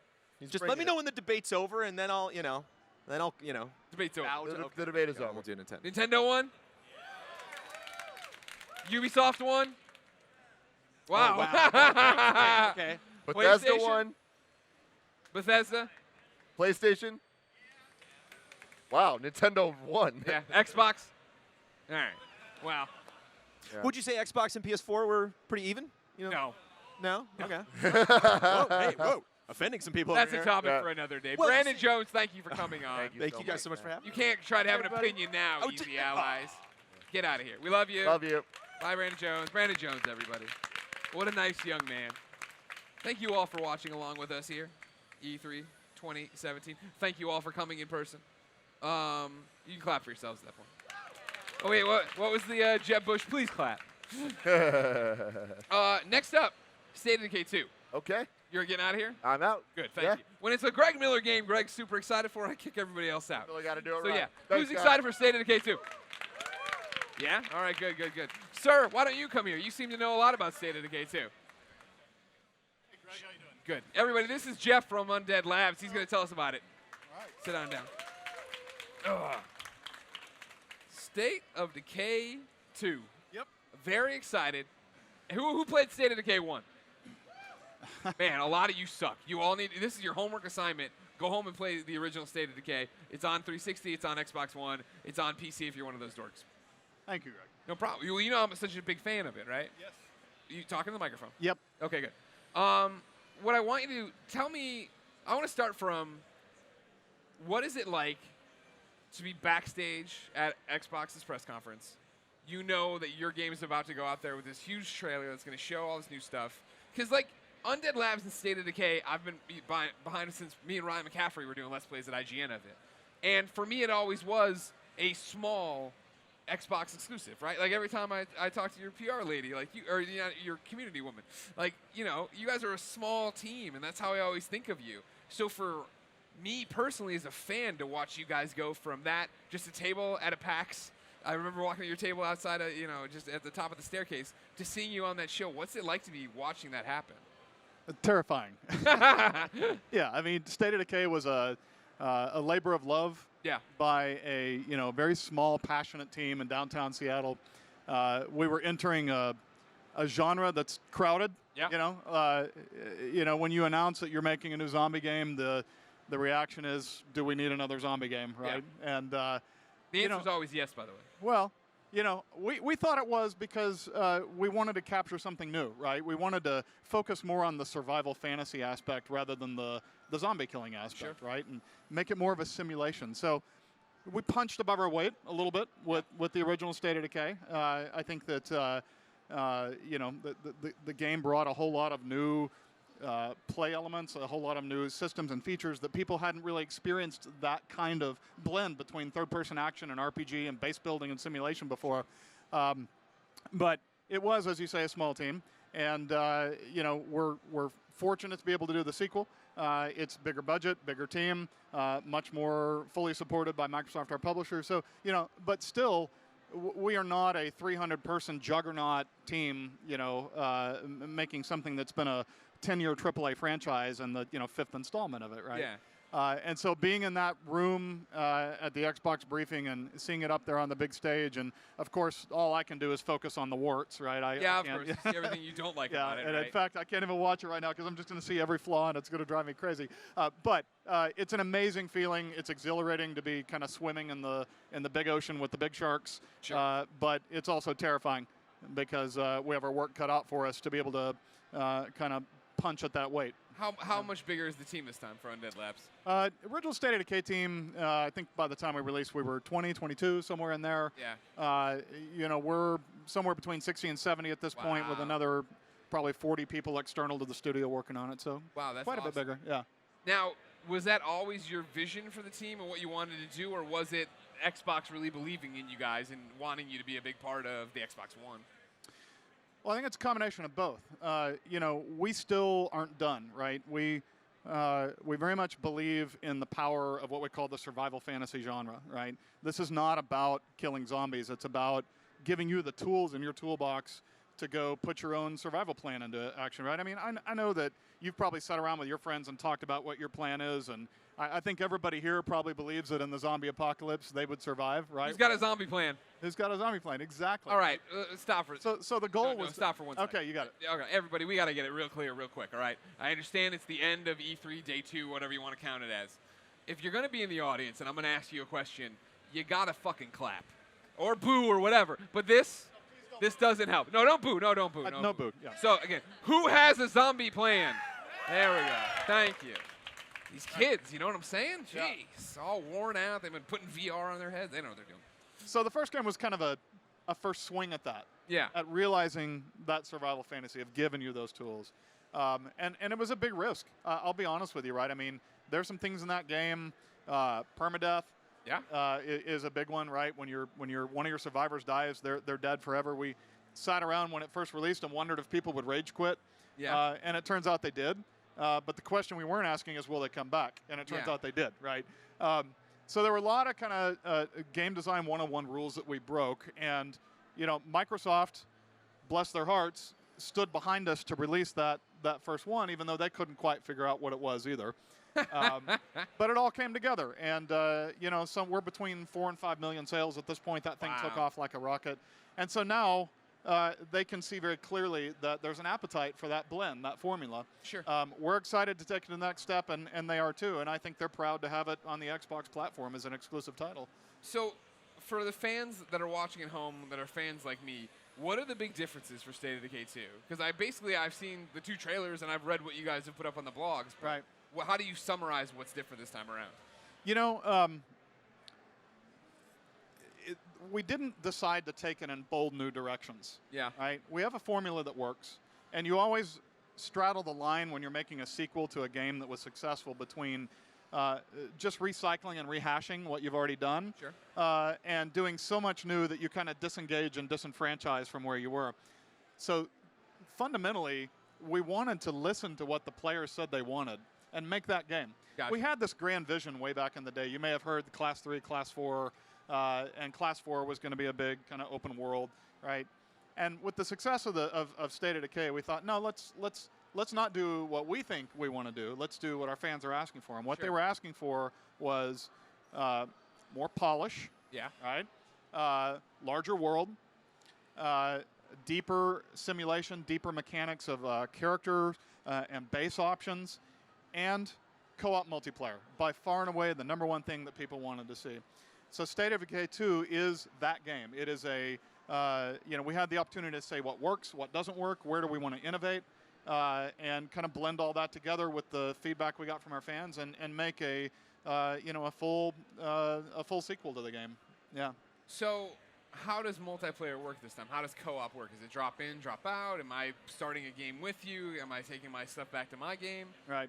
You know, it is drop in and drop out. We put a lot of thought into the concepts of, you know, people co-sharing bases and being part of same communities, or building a party at the beginning, kind of MMO style. And none of that felt right. What we wanted was very seamless, very smooth and quick. Pop in, pop out. I can come play with you. You can come play with me.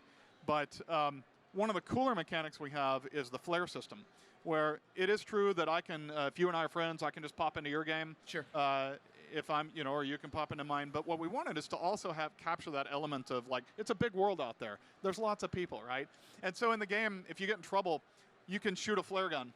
And anybody who is also playing the game who has checked the box that says, I'm willing to be a volunteer, they'll get notified that you need help. They can just click the button, jump into your game. They're right there where you are, and they can help bail you out. The game will reward you substantially for helping people out. But you're also taking that risk of putting one of your survivors into a dangerous environment. Permadeath counts. I'm bringing over the survivor I'm playing as. Permadeath always counts. All right. Yeah. Wow. That's interesting. That's Yeah. interesting. If I drop into your game with my survivor, I bring back rewards if I get stuff or take. That's right. Okay. Yeah. Awesome, awesome. Yeah. So we'll reward you for sticking your neck out. Just like in the actual game, if you decide you're going to build a farm, right, you're taking a risk. You're sending survivors out there, putting them in jeopardy. You're making noise at your base, which could invite a siege, you know, a zombie horde to attack your base. It's all about balancing that risk and reward, and that's why it's truly a kind of survival simulation. What I loved about State of Decay was the base game, obviously, right, and building out my bases, getting stuff. I'll never forget the first time I had to drop a rucksack because I was over encumbered. I thought that was the coolest thing in the world. Still do. Yeah. But then you guys did so much different stuff with the DLCs, where you did like the army encampment, you did like a horde mode.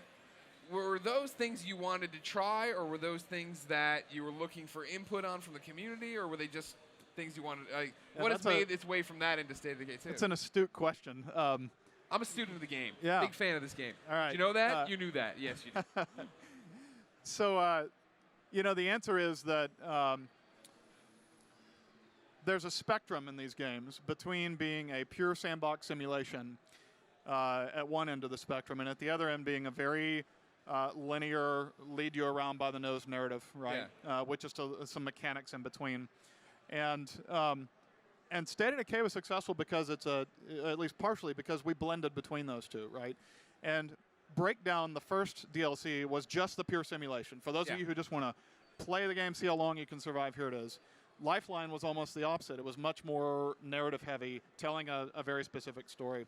And the great thing about those is they kind of defined ends on that spectrum that we were able to then extrapolate, see how players played it, see what they liked about it, what they didn't. And it really heavily informed what we're doing with State of Decay 2.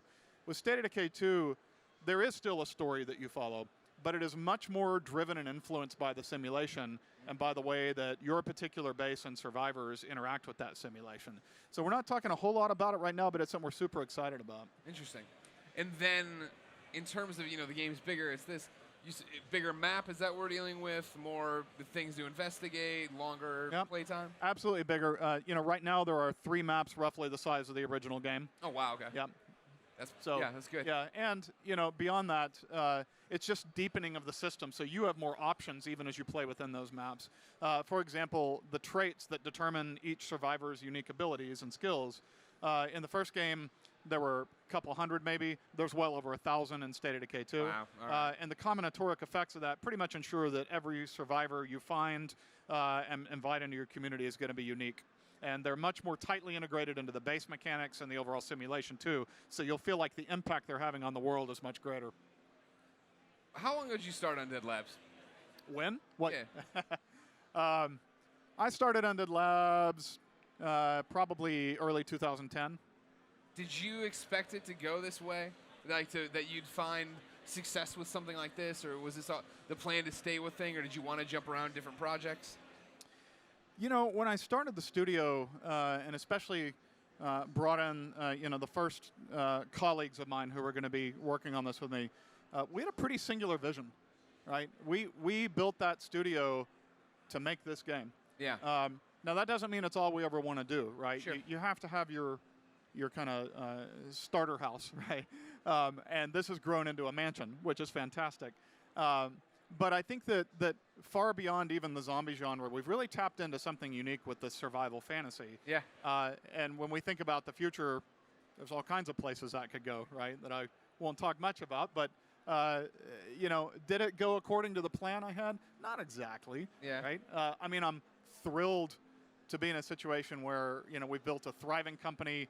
I think that the people who work there are happy and healthy and enjoying what they're working on. And there's a lot of pride and satisfaction in doing that, even beyond the games you make. But as far as this exact plan that we're following here, it's nothing that I foresaw precisely this way, but I'm thrilled that it's happened this way. We're getting ready to wrap up. So what, for you, is the most exciting thing about State of Decay 2? Like, when you talk about it, what really stands out? That it's something new.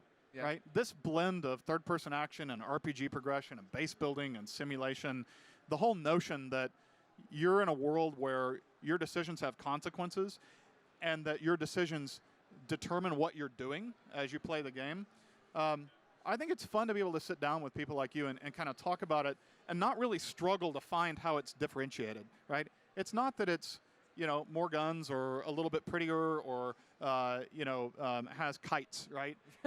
At a very profound level, I'm proud of the fact that in an industry where there's so many great games, so many fun experiences, we were able to actually find something that people hadn't seen before, and I'm super proud of that.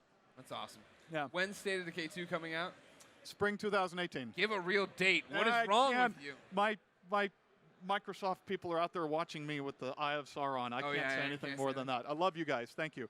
Well, you just described him as like the ultimate evil, but okay, yeah, no big deal. Jeff, thank you so much for coming on, man. You bet, Greg. Get back and finish the game now, all right? Appreciate it. Love you. Ladies and gentlemen, one more time for Jeff and State of Decay, please. That's what I'm talking about, energy. Let's finish strong, everyone. You still having a good E3? Good. Thanks. If you're just joining us, I'm Greg Miller. This is the GameSpot co-op stage. I'm from Kinda Funny. We're streaming it. People are playing Tekken, and they're looking at us again. That's what I like to say, Tekken players. Who wants to talk about XCOM? Thank you. They're like, who wants to talk about XCOM? All right, ladies and gentlemen, please give it up for Mr. Solomon himself. Jake. Come on, Jake. Come here. No, hugs. All the hugs. No. No hugs? Don't let go. I don't. I've missed you. Don't ever let go. You were one of my favorite Up and Noon interviews of all time, and now you're back, and I'm so excited. Don't ever let go. Okay, that's fine. Now it's getting weird. Is it weird now? Yeah. Okay. Well, I'm making eye contact with Rahul, too. It's very awkward. Everything's going on. How are you, sir? Sit down. Better now, yeah. Yeah? That was good, yeah. So you're making another XCOM. Yes, yeah. Making another one. What's this one called?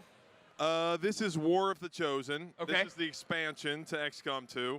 Oh, hey, look. Oh, what time? Look at that. We Oh, got some hey, B-roll and look. stuff. There's a trailer. Yeah, okay, cool. Yeah. What's happening in this one? In this one, we have the Chosen. These lovely ladies and gentlemen you see here. These are sort of like the ultimate enemies. They're three very powerful enemies. They have personalities, and they're sort of hunting the player from the beginning of the game. Gotcha. And so those are new enemies. And here are our new toys for the player to play with. We've got 3 new soldier classes as well. And so these soldier classes kind of pair off against the Chosen and give you a weapon to fight them with. Why does XCOM continue to exist? Well, I mean in a positive way. XCOM. Oh, good. I Okay. like XCOM. Oh, you good, know this. good, yes. People love XCOM. Right. Where they play it nonstop. Right. What do you think it is that makes your fan base so engaged? I guess it's overcoming challenge. I mean, XCOM's kind of known for being hard, for being kind of a challenge. Did my voice break there? It didn't, right? No, not at all. You're didn't. a grown ass man. Anyway, Your voice doesn't break. thanks for having me on. How do you like XCOM? I've done a lot of talking. Yeah, I think it's what we offer is something that kind of looks like other games, but it's very different when you play it. You know, it's all about taking your time, and it's about tactics and strategy. And yeah, it's just a sort of different way to have an action experience, but you kind of think about it, you get to feel clever, hopefully. Yeah. How long have you worked on XCOM? Oh, geez. It's been over 10 years that I've been working on XCOM now. Was that the plan when you got the job? Oh, my God. What? Was that the plan when you got the first gig of working? The plan was to make it to the next year, to the next year, to the year after that, and so here I am. But I'm blessed. I mean, I'm the kind of guy who I don't take this for granted. Like the ability to be here, to be up here with you, to be at E3, like it is such a gift. And so, like in this industry, and I've said this before, like it's every game. If it's not a great game, it's probably your last game, and that's how it works. And so for me, I just feel very, very blessed to be here, to be in front of all these very, very beautiful people. Hi, thank you. It's a gift to be up here and to just talk about it, to talk with you. So yeah, it's. How do you keep iterating on it, though? How do you keep making XCOM new? Because not at its base level, right? It's strategic combat. Yeah, right. turn-based. It is, and so yeah, I mean that's the struggle. But there's so much. It's nice because there aren't too many people in this space, and so it's not hard to come up with new ideas and say, hey, this would be a really interesting twist on it. This would be a way to make it fun. With the expansion pack, we added characters with personality. We've added a lot of new toys, but we've added a lot of personality to the game, and that's something we haven't done before. Enemies that can talk to you, can remember things that have happened before, who have kind of grudges against you, and I think it adds a whole new element to it. Hey, that's XCOM. Hey, XCOM's on the screen right now. Yeah. Looking a lot more colorful than usual. Yeah, it's very colorful. We use the whole palette, man. It's a rainbow. Yeah, and you know what? When you customize your soldiers, you can make them look however you want, Were you surprised to see XCOM find the success it has on consoles? For a long time, this was a game strictly for PC dorks. That's right. And I think that people sell gamers short. In general, people sell us short, right? No matter what platform you play on, people tend to sell us short, or they market as if we're not capable of loving lots of different things. I mean, look, I'm not going to lie, I watched The Real Housewives of Orange County. That does not mean that I don't also. Now I'm struggling to come up with something smart. I don't know. I chop lumber. I also chop lumber, and I read The New Yorker, and I watch The Housewives of Orange County. You're a Renaissance man over here. Is that what a Renaissance man Yeah. is? But no, I think that people, there is some condescension, and I think that that's not true. So for console gamers, like what they need is a good game, a fun game, and it's on us as creators to say, look, none of us have a lot of time now. We need to make sure that it's understandable, that it's palatable, but as long as you make a good game, then I think it doesn't matter what platform it goes on. You said something interesting there. We don't have a lot of time now, right? Yeah. Like so many things are pulling for our attention. Have you ever thought of not dumbing it down, XCOM, but making it easier? Because one of the best videos I've ever seen promoting a video game was the one where you were inside the game store. And they did this viral video where he was just walk up to random people who were looking at other games and be like, what about this? What about XCOM or whatever? And there was one where you're like, you can play 30 hours of it and lose. Yeah. And the guy's like, no, I don't want to play that at all. And that guy did not buy a copy.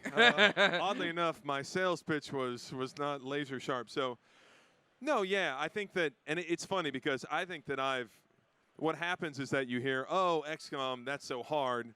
And then I had moments in the past where I would lean into that and be like, oh, hard. Everybody wants hard. But that's not true. I think what we all want is to be put in a difficult, oh, my goodness, look at the customization on that robot. It's Have you green not watched and your pink own hearts. B-roll here? What's that? You haven't watched your own B-roll? No, I assumed you captured all this. No, I don't know what that's from. That's beautiful. So yeah, I think that instead what we all like is to feel a sense of challenge, but to have a way out of it, have it be more of a puzzle. And so I think that there are ways to make the game a little more not accessible. That's not the issue, but sort of make it more of a puzzle. And we did that a lot with the expansion. Like we didn't worry about making the game too hard or not hard enough, but we tried to give the player lots of tools so they can play it how they want. No, I understand what you're saying. I think that we all play games to overcome challenges, but when it's infinite continue and there's no big deal, you lose that, right? It doesn't matter as much. But at the same time, we all have so many games we could play, and so I have a very low frustration meter, right? And so if I run into something and I'm like, they're not explaining what I'm supposed to be doing next, then I'll give up because I have 10 other things I could do. Exactly. Some Whenever of you them get are to that free. point of I'm going to take a break, Right. a break inevitably turns into 3 months later, oh, man, I That's put right. that game down and yeah, never I think I liked that game, but I stopped at some point. Yeah. Yeah, I think that's what was interesting for me with XCOM is like when it came to console, the original, well, not the, you know what I mean, the HD one on PS3, Xbox 360 or whatever. Like that was the one for me where I hadn't played. I'd always heard of XCOM. Charles Onyett at IGN at the time had loved it forever. Sure. So to jump in and play it, it was that thing of like, I've heard this game's really intense, but it was intense in the. I'm going to name all my characters after the Podcast Beyond guys, and then Ryan Clements is going to get shot to death, and I'm going to feel terrible and tell him the next day that happened. Terrible, but it's fun to tell people, right? Exactly, yeah. I have some bad news. You didn't pull through. You got scared on the battlefield. You did not make it. Should have got you on it. But your wife is still surviving, and Yeah. I will comfort her for you. Well, that's weird. That's then you took it and made it really, really. Maybe everybody. That's everybody, right? Is that everybody? You know what I'm talking? Okay. I guess No? that's All right. everybody. Yeah. How big's the team right now working on XCOM? We're about 60 internally. So we're relatively lean I don't know. I mean, some teams you hear about nowadays, I don't know, hundreds, thousands of people, entire villages are making games nowadays. 100%. States, their entire countries, and I was gonna say Mike Biffle had all of the UK behind making Thomas Was Alone and Volume. That's right. An enormous team. So yeah, we're about 60 internally, and then we have some external stuff as well. And so it's fun. I mean, we get to make. What's fun, I think, for the team is we get to make a game that's different, and so it's fun to go out and talk about it because we can say, well, this is something different. We get to offer people a different experience, and so it's just exciting to get out there and talk about it. Has it made it hard though to offer a different experience? Right, you're not the You're not the AAA first-person shooter or a third-person action. So like, are you getting as many opportunities to go to IGN, GameSpot, all these different places? Yeah, I mean, I'm on Kind of Funny, and so that's like a top line. Top of the pyramid, right no, and I think that what it comes down to is that it has it has fans at again, it sort of has like hardcore fans at every venue. And so we get a lot of opportunity to talk to people, and it's certainly popular enough that, we get to talk to a lot of people, and it's great because the interface with fans, we get to show it off to a lot of new people, and it's been exciting to sort of be up here and be at E3, and yeah, it's. So you talk about not having a lot of competition in the space. Sure. What was your reaction at the Ubisoft conference? Oh, did they do something? They did something interesting where they took Mario and the Rabbids and gave them guns. Okay, yeah, it was. I was watching the stream, and I was like, okay, oh, yeah, Rabbids and Mario, okay, and then they're like walking around, they're like, and this is the point where we enter the tactical combat, and I was like, the what? and we are passing around, and Luigi has entered half cover, and I'm like, what? He did what? I was like, I think I might be having a stroke. Like, it blew my mind. It was awesome. I mean, yeah. You see things like that, and it's very exciting because obviously those are the kind of games I love, and so seeing Mario like walking around and like flanking people, and they're like, Mario has Overwatch. I'm like, that's amazing. So I think for me it's an opportunity to like play a tactical combat game actually with my daughters who they've never seen XCOM, So for me it's a great opportunity to like introduce my daughters to that kind of game. And so then to me it feels like, well, maybe more people will play that, and then if they're like, yeah, but what if Mario died forever? I'd be like, oh. What if that Peach Rabbit never got back up? Right, that's me in the shadows being like, hey kid, you like Mario plus rabbits? Yeah. You want something a little harder? Yeah, you want to do autopsies on those rabbits? Yeah, we got that. We got that over here. We got the hard stuff. So yeah. No, that was my takeaway and hope from it too. Watching Switch fans get excited for it. It was like, cool. Yeah. That it can be, and I don't mean to, it sounds insulting to be like, it's babies first, or what. It's like first, I have no idea how deep it'll be. Right. But it is that idea that once you wrap your head around that combat to say, oh man, I'd like more games like that. What is that? And then that's pretty much you. And that's the benefit too, is that we all borrow from each other. And so if they can do some things in the tactical space, and I see that, and I'm like, because they got a lot of awesome stuff. They got the jumping, they've got the pipes, and I already see things where I'm like, that's awesome, that's really cool. That sounds like a really cool idea. And so turnabout's fair play. Now you're gonna see it. So XCOM plus Rabbids. That's right. See what happens. I think I can legally put Mario. Maybe he can be a super character in XCOM. Who knows? So. Do you worry about running out of ideas for what to do with XCOM? No. I mean, I worry about everything. I think that if you're a creative type, right, you're always worrying. You feel like a fraud, and you're always worrying about, how can I ever do this again? How can I do this again? And then you get into it, and the ideas just start coming. And again, I think that this is a space that's underserved, and so to me, I think they're just. Look at them. They're hijacking your trolling me. You're trolling me. Yeah, there it is. And here they are moving to the tactical combat space. We will destroy the rabbits. They have invaded Earth, and so no, I think that whenever you start thinking about a new idea, I mean, you know how it goes, right? Yeah. Once you start thinking about a new idea, the ideas, they just start coming, and I don't think I could ever implement all the things I want to by the time I'm going to retire, which, hopefully isn't soon. You think we'll ever stop fighting the aliens? Just fight somebody else, maybe, Rabbids? No, don't mean I'm not dialing back to the rabbits. Don't worry about the rabbits, everybody. It's not what we're talking about. We're talking about XCOM. Yeah, I mean, I think that the type of game it's perfect for not just what we've done, for a lot of different thematic environments. So you can imagine a medieval space. You can imagine a modern combat space. I think all those things would work. I think, and in my head, and those are copyrighted now. Those are all copyrighted. We've already registered the URLs. No one else right. has to do anything. That's right. And so, no, I think that XCOM is more than just the story. It's certainly more of a system. And so you could take that and you could drop that in a lot of different environments. And I think you could tell lots of new stories, make lots of new games out of it. And so that's certainly exciting to me. When is XCOM 2, War of the Chosen, coming out?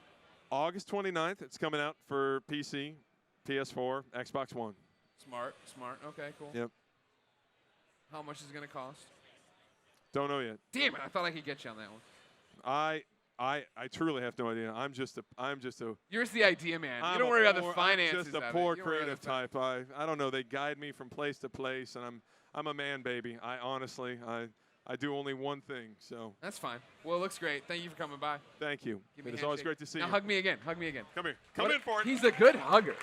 Everyone should try to hug this man after the fact. Oh, I And don't buy know. his game too, because that'd be nice. There we go. Thank you for coming. Bye, everybody. Oh. XCOM, huh? I'm telling you, there's a lawsuit there against Mario and Ubisoft and anybody else who wants to get in the way. Have you had fun, ladies and gentlemen here? Thank you for joining us. Believe it or not, we've come to the final segment of Kinda Funny on the GameSpot co-op stage. Tim, can you believe it? No, not at all. Yeah? It went by really quick. It did go by really, It really felt quick. good, though. Now, I Nick, liked it. Tim, you brought somebody up. Who'd you I bring up? did. This is my friend Dan. Hi, Dan. He brought Hello, something. here you go. Whoa! Oh, my God. Hell yeah, let's play some Mario. Let's go right into it, everybody. Oh, my God. Yep. So here, yeah, we're actually doing a live gameplay demo with our friend Sarah over there on the side. You can't see her on camera, but she's playing for us here. Thank see her. you. She Sarah. can. Appreciate it. She's been playing games for us all day. But yeah, we're just showing off one of the two stages we've been playing, New Donk City in the Metro Kingdom, kind of New showing off the Donk. gameplay there. All that good stuff. I heard you guys got a chance to play the game also, right? We did get a chance to play. There's a Let's Play going up later on youtube.com/kindafunnygames. Subscribe, like, share. But I had a lot of fun with it. We played for about 15, 20 minutes, and I'd say about 7.5 minutes-ish per level. Yeah. So it was fun. My thing is, Mario games are probably my favorite games of all time. When I Yes. If it was a single franchise, I would definitely say that that is my favorite franchise. Now, we haven't gotten a 3D sandbox Mario game in a long time. Yes. Of course, we have Mario 64. Mario Sunshine, yeah. And then the Galaxy games were fantastic, but they were kind of a weird in-between where they were a lot more linear than Yes, they had that too. Yeah, Sunshine. the devs actually describe it as a miniature garden, which is I'm going to pronounce it incorrectly, but Hakoniwa is a term for a miniature garden, which is what they do, and they very intricately designed, very particularly how they designed it, so you can just go and explore and discover everything in this condensed space. Yeah. To kind of try to create. So what's the philosophy then for going back to the other style?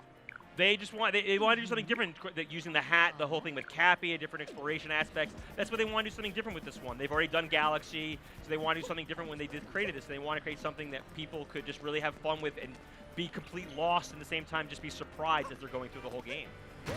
Like jumping off taxis. So looking at the trailer, it was absolutely bonkers. Yes. Starting off with that T-Rex and all of that, like that.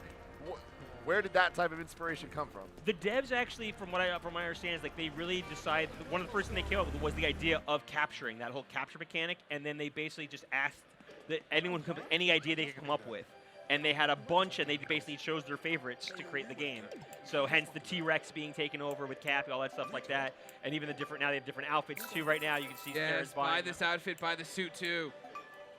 So something that I noticed when we were playing the demo is that there's checkpoints all over the levels, right? And every time you get the checkpoints, you can go to your map and fast travel to those Yes, points you that can fast are travel on the different map. points on the map, yeah. How big are the maps compared to the Mario 64 maps, for example? That's what they're trying to compare it to, is the idea of collecting all those moons, like similar in Super Mario 64 was collecting all those different stars. But this one... You see him this? He's in a little suit. Oh, let's go. He does look good. I love it. He has a tie on and everything, Yeah. so yes. But no, that's why they decided they really want for that Mario 64 style just to have more fun with it, how they design everything, the capturing mechanic we were talking about a second ago, and they just really had fun with it. Awesome. So in Mario 64, every level had about 6 stars that you can collect. How many moons are in each level? Oh, geez. I've seen some so far that had like 30, 40, 50 plus. Yeah, there's a lot of moons in them. And the moons power the Odyssey. That's Mario's ship to get around from kingdom to kingdom. But yeah, the difference too between Mario 64 is that every time you got a star, you start the level over again. Yeah. This time when you get moons, you just keep going. Okay. So it really does try to get you into that idea that you can just keep playing over and over. So you can play for like 5-10 minutes to find some moons, or you can sit down for a marathon session and play forever. I mean, I feel like this is a very lofty comment to make, but seeing this, like seeing the trailer and then playing it today, it kind of is giving me Breath of the Wild vibes. Yep. In terms of reinventing what Mario is and making it so open and not getting in your way and wanting you to keep exploring and trying different things. And like, I had such a great time going around the corners and getting moons and being like, oh man, here's another one, here's another one. And it kind of felt like it just kept ramping up in the same way the shrines did. You see one off in the distance, you see a moon, even though you're going for another one, you're like, wait, how do I get this one? How do I go through and do this? That's actually a big difference between Breath of the Wild and Super Mario Odyssey, is that it's more about that thing you find right in front of you versus Zelda was like, how do I get to that point way off in the distance? So that's what they really did differently in this game. Well, something that I didn't do a good job of in the demo I did early and I kept failing at is one of my favorite things about Mario 64 was that beginning level, like outside the castle. Yes. Just going with the trees and climbing them and flipping off and just trying to figure out what I could and couldn't do. And immediately, within 5 minutes of playing this, I was like, wait, can I climb that? And I was like, oh, I can climb that. Oh, I can't climb that. Trying to figure out what the rules are. And especially in New Donk City, like seeing the skyscrapers, it's like, oh, there's ways to get up there. Yes, and there are ways to get up again, there. Again, reminded me of Zelda in a lot of ways. And just feeling, there's a lot more verticality to the levels than there was in, say, Mario 64. That's when they really built in this one. As I said, that whole density, that sense of exploration that's inside that area. They're having a lot of fun with that for sure. So, the human people. Yes, in New Donk City with Pauline. How do they make you feel? How do they make you feel? You happy about that? I think it's pretty cool. I like seeing Mario do something new and different. You've never seen them before. So this is only one of the kingdom. This is the Metro Kingdom. So all these different things you see. There's Pauline, hang on the auditorium. Mayor Pauline. Yes, so we saw. I'm glad you noticed that. I love the Easter eggs here. Obviously, Pauline from the original Donkey Kong game. Another thing we ran into was our friend Captain Toad. Yes. Hanging out Captain Toad's in this level, guys. Yeah. You gotta go find Captain Toad. If you play this. When you find him, does he confirm that Captain Toad's treasure tracker is coming to the Nintendo Switch? He doesn't. He doesn't. Jury's He out. didn't tell you anything. Jury's He out. didn't tell me anything. No, not anything yet. Yeah, no. We'll find out soon I'm enough. so excited to play this game. It's like one of the best things for me at E3 is playing a game and being like, all right, I don't want to play this more right now because I can't wait to just play the entire thing. No, that's the thing. Even though even working at Nintendo, there's often times where I will only play what I have to play to talk about the game, but I don't want to know anything else because I don't want to ruin it for myself so I can play it at home. I do feel like it's an additive experience of just kind of going through and finding every moon and seeing every place you want to go and getting there. And also, I love that there's a lot more mechanics going on than in previous Mario games. Especially with the hat, with Cappy. That Cappy changes everything of how this game works. Being able to use the hat in different ways, the capturing, all those things going on. So yeah, that's that. And to see what's going to be like when you capture the T-Rex, the Goombas, the Moai, which I'm not sure we got a chance to get that far in the Sand Kingdom with the sunglasses. Oh, we didn't get there. If you get far enough in, you actually have sunglasses that when you drop them down, you can see hidden pathways that you couldn't see otherwise. See, that's interesting. So what I am excited about is the gameplay opportunities that the different Cappy abilities give you. When the level we played, I got to play as Bullet Bill. And kind of Sand Kingdom. He can move around on one plane. He can't go up or down. Yeah. So it's like that's one like gameplay element they got. But then when you take control of something else, for example, it allows you to like fly a bit or like swim a bit. And I'm interested to see what the dinosaur does and what all these different things do. And it's kind of like a bunch of mini games within the obvious like tried and true tight platforming that Mario's known. Exactly. And that's part of the fun is discovering what can Cappy control or not control or capture for that matter. It's So kind of a what are debate. some cool things that he can? Well, we've seen some of that. That's the trailer show, like the T-Rex, the Goomba, the Koopa. We actually start throwing the frying pan back and forth. And there's the map actually as well. She just brought up a second ago. Actually, I'm not sure where Sarah's warping us to. We'll find out. I think she's taking her favorite part of her favorite part. Oh, back to the beginning. Back to the beginning. So is there a hub world? Like, is there Peach's Castle or something equivalent? Well, we really haven't talked too much about what the hub world's going to be. I know a lot of people have been asking that question. We're not sure yet. We haven't really talked about that. A lot of people are assuming it's going to be New Donk City, but we haven't really gotten into that detail yet. So let's just wait till October. Okay. October 27th. Tell us now.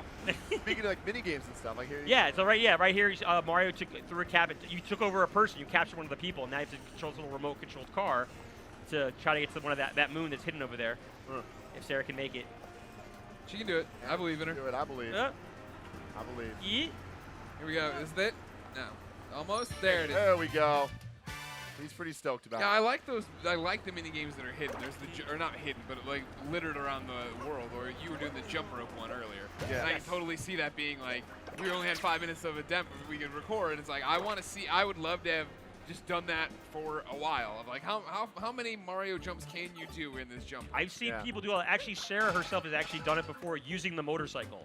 Oh, wow. She's gone in and gotten like a couple of jumps actually on the motorcycle, just jumping up and down. And that's something the devs really want to discover as well, is that they have certain solutions, and they want to see what other solutions people come up with when they start trying to solve these problems. So what's going on here? Because this is giving me some Galaxy vibes. She actually went into the manhole. She moved one of the manholes with the capture, and then actually now she went down into this secret area you discovered to try to find more moon shards to get another moon. Okay. And using Cappy, you're able to then throw Cappy to actually move the different pieces. And it's cool too. You can throw Cappy to actually stun the piranha plants. Yeah. Chads. Yeah.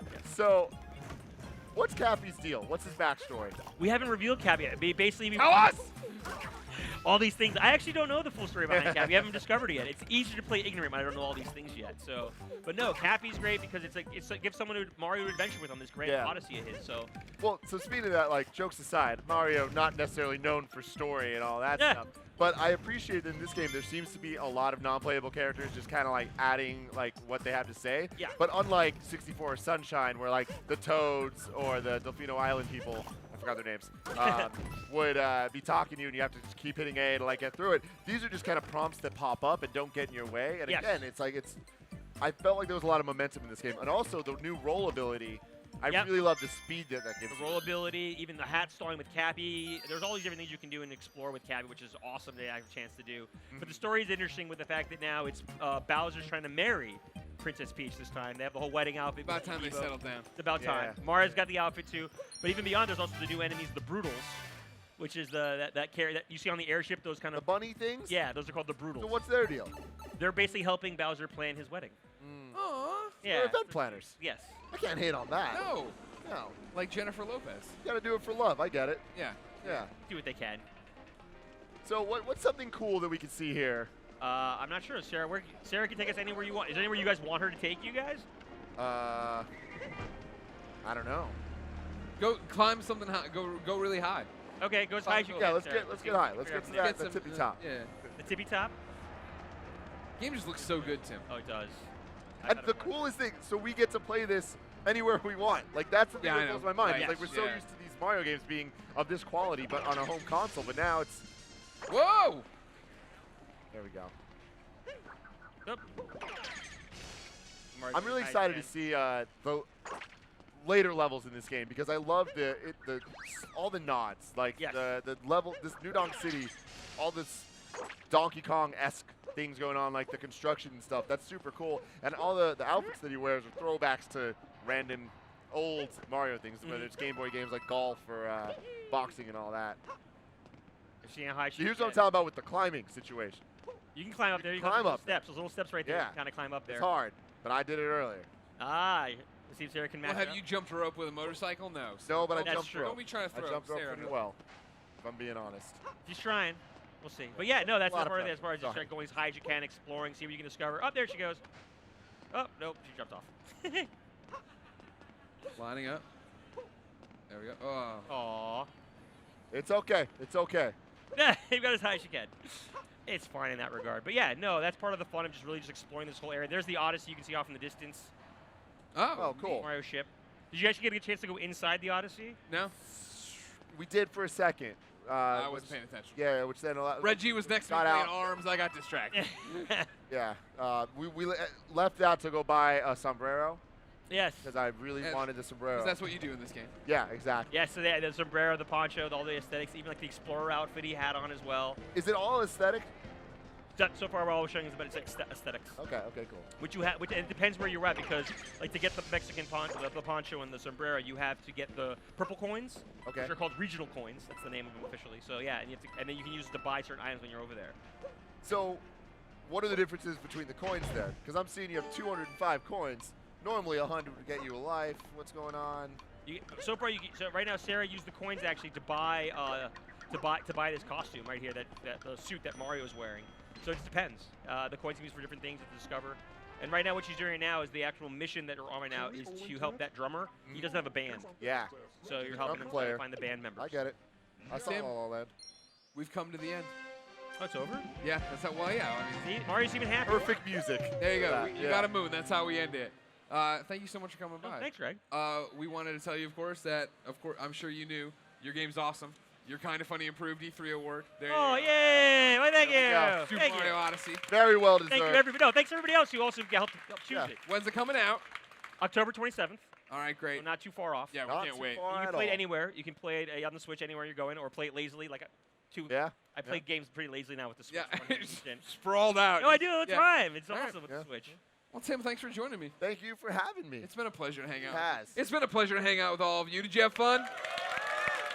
Ladies and gentlemen, remember, even though this is the end of Kind of Funny on the GameSpot co-op stage, they will be back tomorrow. So go to twitch.tv/GameSpot, GameSpot.com, all that jazz. You can catch us on youtube.com/kindoffunnygames. There's also youtube.com/kindoffunny. We just put up a video of us going through our sex dungeon Airbnb. You heard that right. Go check that out. But thank you all for hanging out today. Thank you in person for hanging out today.